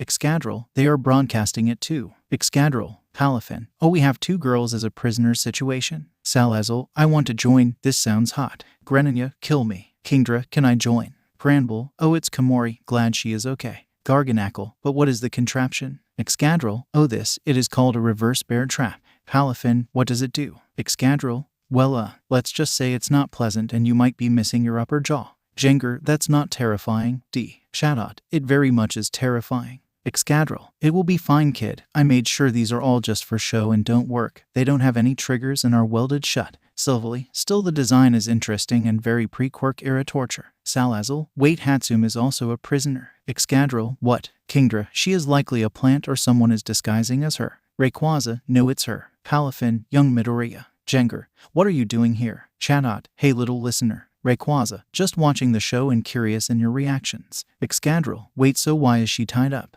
Rayquaza, watch. Salazzle, wait Stain. Mabosstiff, how did you get his voice? Rayquaza, it is just Shinsu with his support item, but I have to say getting the voice lines sucked. Excadrill, how so? Rayquaza, just an awful video of Stain's speech isn't enough for Shinsu to have a perfect copy and ended up with too much static most times. Luckily the editing crew really helped clean the audio up. Granbull, wait, chop off fingers. What the fuck? Excadrill, I didn't get any approval for these contraptions. Rayquaza, it will be fine. There is nothing sharp and no fingers will be lost. Silvally, this is an interesting game, and take it you made it fair, Mr. Midoriya. Rayquaza, yes sir. Excadrill, Hatsum is panicking really well. How did you get her to play along? Rayquaza, I have my ways. In the shape of chocolate. Excadrill, I'm stealing your ways. Granbull, Midoriya, what the fuck? You said her fingers wouldn't be cut off. Kingdra, I'm gonna be sick. Shadot, holy shit. Cosmoem, I can hear a high-pitched girl scream in the USJ. Salazzle, I can't watch. Rayquaza, they aren't sir. They are just small modified mouse traps covered in green screen. They leak fake blood once triggered. Granbull, so she is okay. Rayquaza, I promise sir. You can call her right now since this is just pre-recorded anyway. Excadrill, this is pre-recorded? Rayquaza, yeah, Shinsu and the studio crew was handling this while I was with Yuri. We just kept Komori since she is still scared. Excadrill, were all the mousetraps that terrifying? Rayquaza, it wasn't that, but glad she wasn't thinking straight as I messed up in this design. Silvally, how so? Rayquaza, I forgot Komori can sprout mushrooms on her body and make some on her fingertips. Silvally, I see, she would have gone through all these traps no problem. Rayquaza, exactly. I'm just glad the fear tunnel visioned her, otherwise this whole plan would have been scrapped and would have just shot her right there. Granbull, if only you are breezing through this. Rayquaza, hey, I'm having it hard too. It's not easy predicting 39 classmates in a city. Silvally, which is quite impressive as if this was second years. Most of your plans wouldn't have worked, yes. Rayquaza, yeah. As everyone has experiences fighting, but they don't have experiences in many other lessons in heroics and villainy, so I'm trying my best to be creative and take whatever inspiration I can find since I can't come up with 100 plans in a week and successfully execute them all. Greninja, it's smart, exploiting weaknesses and picking the most logical solution that make a bigger impact and has the highest chances of success. Rayquaza, thanks sir. Salazzle, she found the key. Garganacl, honestly expected her to find it quicker and with more fingers intact. Rayquaza, same, she was just unlucky a lot. Jengar, she won't shoot Hatsum right. Palafin, this is a tough decision young Tagata as neither choice of taking a life is right. Rayquaza, hey you got it right all might. Palafin, what? Granbull, shit what happened? Excadrill, you triggered a trap in the revolver for it to shoot the user with red paint right. Rayquaza, well Hatsum made it. Excadrill, of course she is crazy enough to make this and make me approve of it. Kingdra, I see so the key was actually in the gun huh? Smart wordplay. Rayquaza, mission success. Salazzle, Hatsum is free now. Jinger, OMS. Midnight I don't think that's a good thing. Greninja, and now she is the finishing touch to framing Komori. Excadrill, remind me never to get on your bad sad kid if you can make Hatsum act like this. Granbull, crap she threw away the key. Rush Komori. Greninja, she isn't gonna find it in time. Granbull, she can try. Chatot, I can't watch. Rayquaza, and game over. Greninja, nothing happened at Chatot. Chatot, I know but I get sick easily. Mastiff, so the reason to mess. Komori is scared to talk to everyone now is because she feared the trap. Rayquaza, that has a part to play but no. I just think she is mainly scared to look anyone in the eye as I did frame her making a choice to save herself so she must feel guilty most of all. Silvally, and do you regret it? Rayquaza, I am regretting everything. CH18. Silvally, oh what's this? Rayquaza, what's what? Silvally has banned Rayquaza for 1 hour. Palafin, why did you ban young Midoriya sir? Silvally, keeping things fair and not letting him gather information from us. Jinger, can't he just backread once he comes back? Excadrill, yes but I set this chat to where if you are banned then you can't see previous messages during your time ban. Greninja, smart. Salazzle, so what was so interesting that you banned Midoriya? Silvally, just pay attention to the hero base. Chatot, seems like little listeners are from my class want to chat with heroes. Cosmoem, will they sell out Midoriya? New clones, are they even working for Bunny? Silvally, it is likely but not everyone has joined Bunny's side as half of them are continuing about their day or just keeping silence even if they do know. Greninja, so the only way to know is to listen in. Kingdra, so a hero public safety commission and a city council official? Well this should be fun. Chatot, doubt it. Salazzle, do they know how much they can do? I doubt they would be higher ups. Silvally, while I don't personally know how they conduct their work at the HPSC, they did give me a brief breakdown on how everything is functioning. Jinger, meaning. Silvally, MS. Tojek answers to me, the acting fake president as in a real scenario the HPSC would want to try and keep their ties with many areas, but seeing how one district is basically a lost cause and damaging the hero name, then they would likely shut the agency responsible down. Greninja, makes sense as the HPSC is known for trying to clean up messes. Silvally, exactly, though I'm curious with Mr. Sutsutaka's way of speaking as given his role as a council member then I'm assuming he is Bunny's eyes and ears among the officials. Kingdra, suggesting corruption. Silvally, maybe but not enough evidence to be a criminal but just be supportive of a supposed vigilante. Palafin, still 2 days, so you are giving the heroes one last hope. Silvally, well shutting down a real agency takes a bit longer but I have to say it would just be boring to have a straight win like that as well. Which is why I set the deadline so they can try and do something as this is a loss for the heroes but life always continues meaning they would need to do something after their agency closes. Kingdra, which is salvaging any credibility and public trust to start over again or at least go freelance. Maybe even work a deal with the HPSC to go underground instead or be a personal guard since they will not have access to the spotlight for many years. Greninja, that or live a life in the no-hero zone and be a vigilante. Though I doubt they would enjoy a normal 8-hour job as a store clerk or something similar. New clones, we can't encourage vigilantism. Palafin, why not? Many countries such as Israel or Canada and certain parts of countries like America with Ohio or Texas don't require licenses and encourage vigilantism. Kingdra, exactly. Who is to say we have a part in Japan like the Mai prefecture that says licenses are not needed? And that self-defense is encouraged. There would be people using vigilantism to save people who are scared, stop crimes, or kami forbid take revenge. Chatot, still this is surprising as this is definitely new territory since the dawn of quirks. Silvally, one that is likely possible due to the rise of escalation in criminal activity, meaning people will band together for a better option if presented it. Chatot, what the hell? You put a kill order on the green bean. Jinger, can the HPSC and heroes do that? Palafin, unfortunately yes young Tagata. Silvally, yes as this isn't the first time and definitely won't be the last, especially with the HPSC standards as I'm sure you all had at least one kill order presented to you all. Palafin, all for one previously before I found out he lived, except I chose to submit it as well and make it a personal mission with the HPSC's backing. Greninja was presented 23, accomplished 2 when push came to shove. Cosmoem, mine's wasn't official order but the HPSC supported me because the rescue, hostage situation was too hectic during that moment. Kingdra, I remember many team-ups with Lady Nagant, as I was presented with plenty myself, but not as much as her from our last conversation. However, we'll say taking a life ain't easy, partner. But only as a last resort when confronting the order. Excadrill, exactly. I had 3 kill orders, but luckily I was smart enough to spare their lives and let them serve justice system in Tartarus. Jenger, I see, so I will also be presented with that option. Halifin, likely young Tagata. However, it will be up to you to make the call if the situation escalates. Jenger, then I will be a hero that refuses to kill. Silvally, while I am proud of your decision, Mr. Tagata, we can only wish it was so easy during certain moments of our lives. CH 19, 2021. Halifin, young Kendo is doing well in trying to salvage the preservation of heroics. New clones, Takoyami is doing well using the night to his advantage and taking down many riots without having the sun burden him. Kingdra, it is truly impressive teamwork with Kendo being a pillar of reassurance and peace while Takoyami is serving the darkness and stopping crime so swiftly out of many people's sight.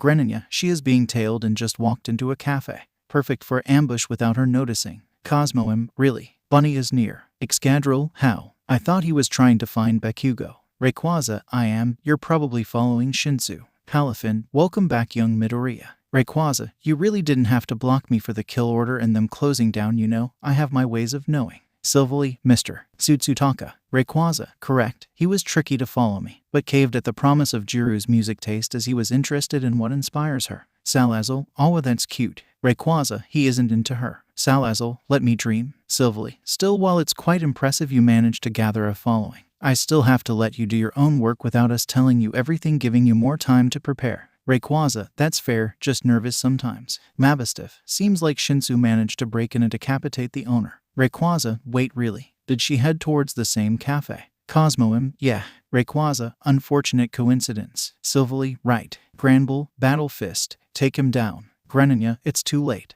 Granbull, I know but still, curse you and your double swap. At Rayquaza, gotta admit, it is a pretty clever plan. Granbull, why the hell are you giving her guns? Rayquaza, isn't it obvious? Kingdra, you wouldn't. Rayquaza, time for everyone to learn the reminder of school shooters. Kingdra, that's so 2020 kid. Jenger, but they are outside. Salazzle, still school grounds. Rayquaza, pre-quirk era humor is amazing. Silvally, it really is, Mr. Midoriya XD. Chatot, both of your dark humors scare me. Silvally, good. Granbull, Takoyami is coming to save you, Kendo. Chatot, it's too late. Kendo is being forced against her will and already damaged the built-up trust she worked so hard for. Granbull, still, as long as Takoyami saves her, she will pull through and make it up. Excadrill, you do know Hatsum is watching everything, right? Rayquaza, is she watching Eri? Excadrill, she is letting Eri fire the damn sniper. Greninja, sorry what? Rayquaza, they grow up so fast. Kingdra, why did you allow her to shoot? Rayquaza, I didn't. She had binoculars and was supposed to watch. Excadrill, meaning Hatsum convinced her. Rayquaza, just checked and she did. Excadrill, how? Rayquaza, Eri had chocolate and Hatsum had a sniper, so they traded for a few shots. Greninja, detention problem child. Rayquaza, seriously, can it wait until after I die? Salazzle, why would you die? Rayquaza, just found Kakin. Greninja, see you in hell for detention. Chatot, really? What has he been doing? Rayquaza, probably going vigilante on me, which I won't allow. Mabosstiff, we really need to knock some sense into you kids for vigilantism. Rayquaza, hey, it's part of our charm. Anyway, Saya. Greninja, permission to strangle the problem child. Salazzle, he does have a point. Silvally, denied. Rayquaza, Excadrill, why share a live feed? Cosmoem, probably because he feels some cameras and buildings might be destroyed. Mew clones, that would be likely. Halifin, young Bakugo is in a tough situation, but I feel something is off. Jenger, you notice too. Greninja, isn't it obvious? Halifin, not really. Greninja, Bakugo is holding back just as Midoriya says. Cosmoem, the kid can curse. Halifin, I am surprised too. Chatot, no, he is turning to the dark side. Salazzle, no. His innocence. Granbull, nothing innocent about him. Salazzle, shut your mouth. Halifin, wait, young Bakugo is scared. Jenger, that's actually surprising. Granbull, kid is fighting real big, he ain't pulling punches. Chansey, Nedzu, we may need to call this off early as a fight like this may be too much. Silvally, not yet, Mr. Bakugo is trying to flee and tire out Midoriya hoping heroes come. Excadrill, but everyone is still at base. Silvally, not necessarily. New clones, shit, I'm getting goosebumps. Halifin, you as well. Cosmoem, what is Midoriya doing? Greninja, channeling his killing intent, but it's not enough. Jenger, for you yes, but I'm actually worried. Silvally, a world without heroes him. Garganackle, sir. Salazzle, wait, electricity. Greninja, Kaminari came to rescue Bakugo. Kingdra, it's smart. Now he just needs to call back up, even if Kendo is out. Greninja, I disagree, as following orders is necessary. Silvally, there is no clear answer as Midoriya dismantled the roles, meaning Uravity is leader again, but the situation is that she doesn't know where Kendo is and doesn't know how to act in this situation. Salazzle, poor girl is lost and confused. Granbull, wait, Chargeabolt is giving Bakugo permission. Salazzle, that shouldn't be allowed without leader's orders. Silvally, it could be allowed given certain real-world conditionings and skirting the rule book, but in this case it isn't allowed, especially with the HPSC not backing them up. Salazzle, still this isn't allowed and he likely knows it.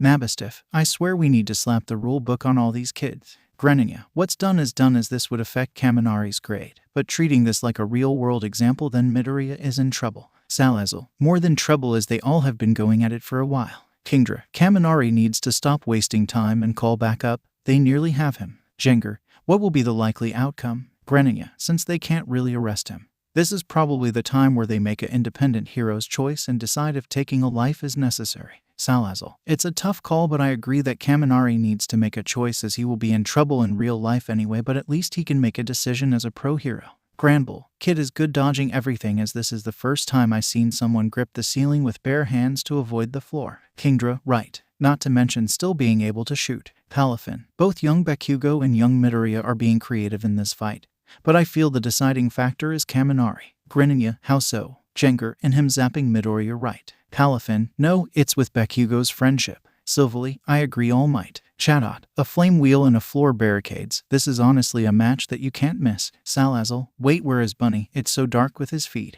Excadrill, where bunnies like to hide. Chatot, shit, that would give me nightmares of zombie movies. Salazzle, agreed, as I hate hands punching through the ground. Excadrill, still it's impressive Midoriya would follow my example and just start digging. Cosmoem, and now they are in the sewers, with Kaminari barely hanging on to stay awake. Chansey, I'm on my way to make sure he is fine if he does lose consciousness. Granbull, why, I would admit this is a tough choice, this wasn't the right on to do. Greninja, agreed, since Kaminari is basically his only ticket around to confirm the kill, and if he is out, then if Bakugo wins it means everyone fails. Silvally, it is unfortunate, but it does happen once in a while. Kingdra, Midoriya is running away, as he knows this is likely the outcome if he stays to fight. Excadrill, it's smart to splash water on Bakugo, giving him a slight nerf in power output. Kingdra, oh, a standoff. Chatot, this should be interesting. Salazzle, wait, why is he bringing up quirkless people? Palafin, I am also curious. Granbull, wait, he is asking about himself. Cosmoem, something isn't right.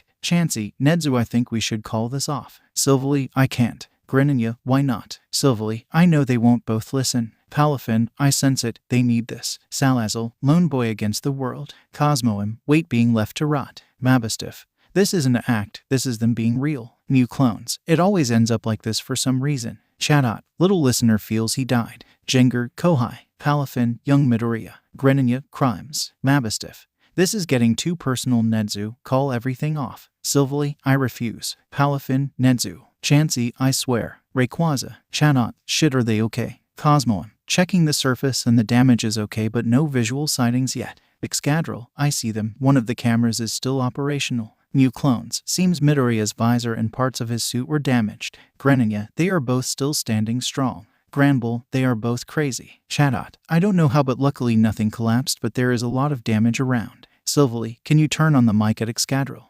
Excadrill, it's damaged, so no. Kingdra, I see. Midoriya shot Bakugo through the explosion. Salazzle, really? No way. Kingdra, yes, straight into the heart. New clones, let me pick them up. Chansey, almost there to check up on everyone. Rayquaza, no need, I still have stuff to do, I'll just do a quick checkup with my friends. Chansey, why don't you ever listen to me? Rayquaza, I do, just need some time alone. Palafin, young Midoriya, I'm here for you. Rayquaza, not now, All Might. Mabistiff, want to talk about it at all? Rayquaza, no. Silvally, very well, Mr. Midoriya. Anything else before we leave you be? Rayquaza, you can punish me later, just let me finish this exercise. Silvally, very well, young man. Greninja, make sure Uri doesn't see you like this. Rayquaza, she won't, she should be in bed until the morning. Jengar, what would you be doing, Kohai? Rayquaza, be a bigger stain on everyone's life.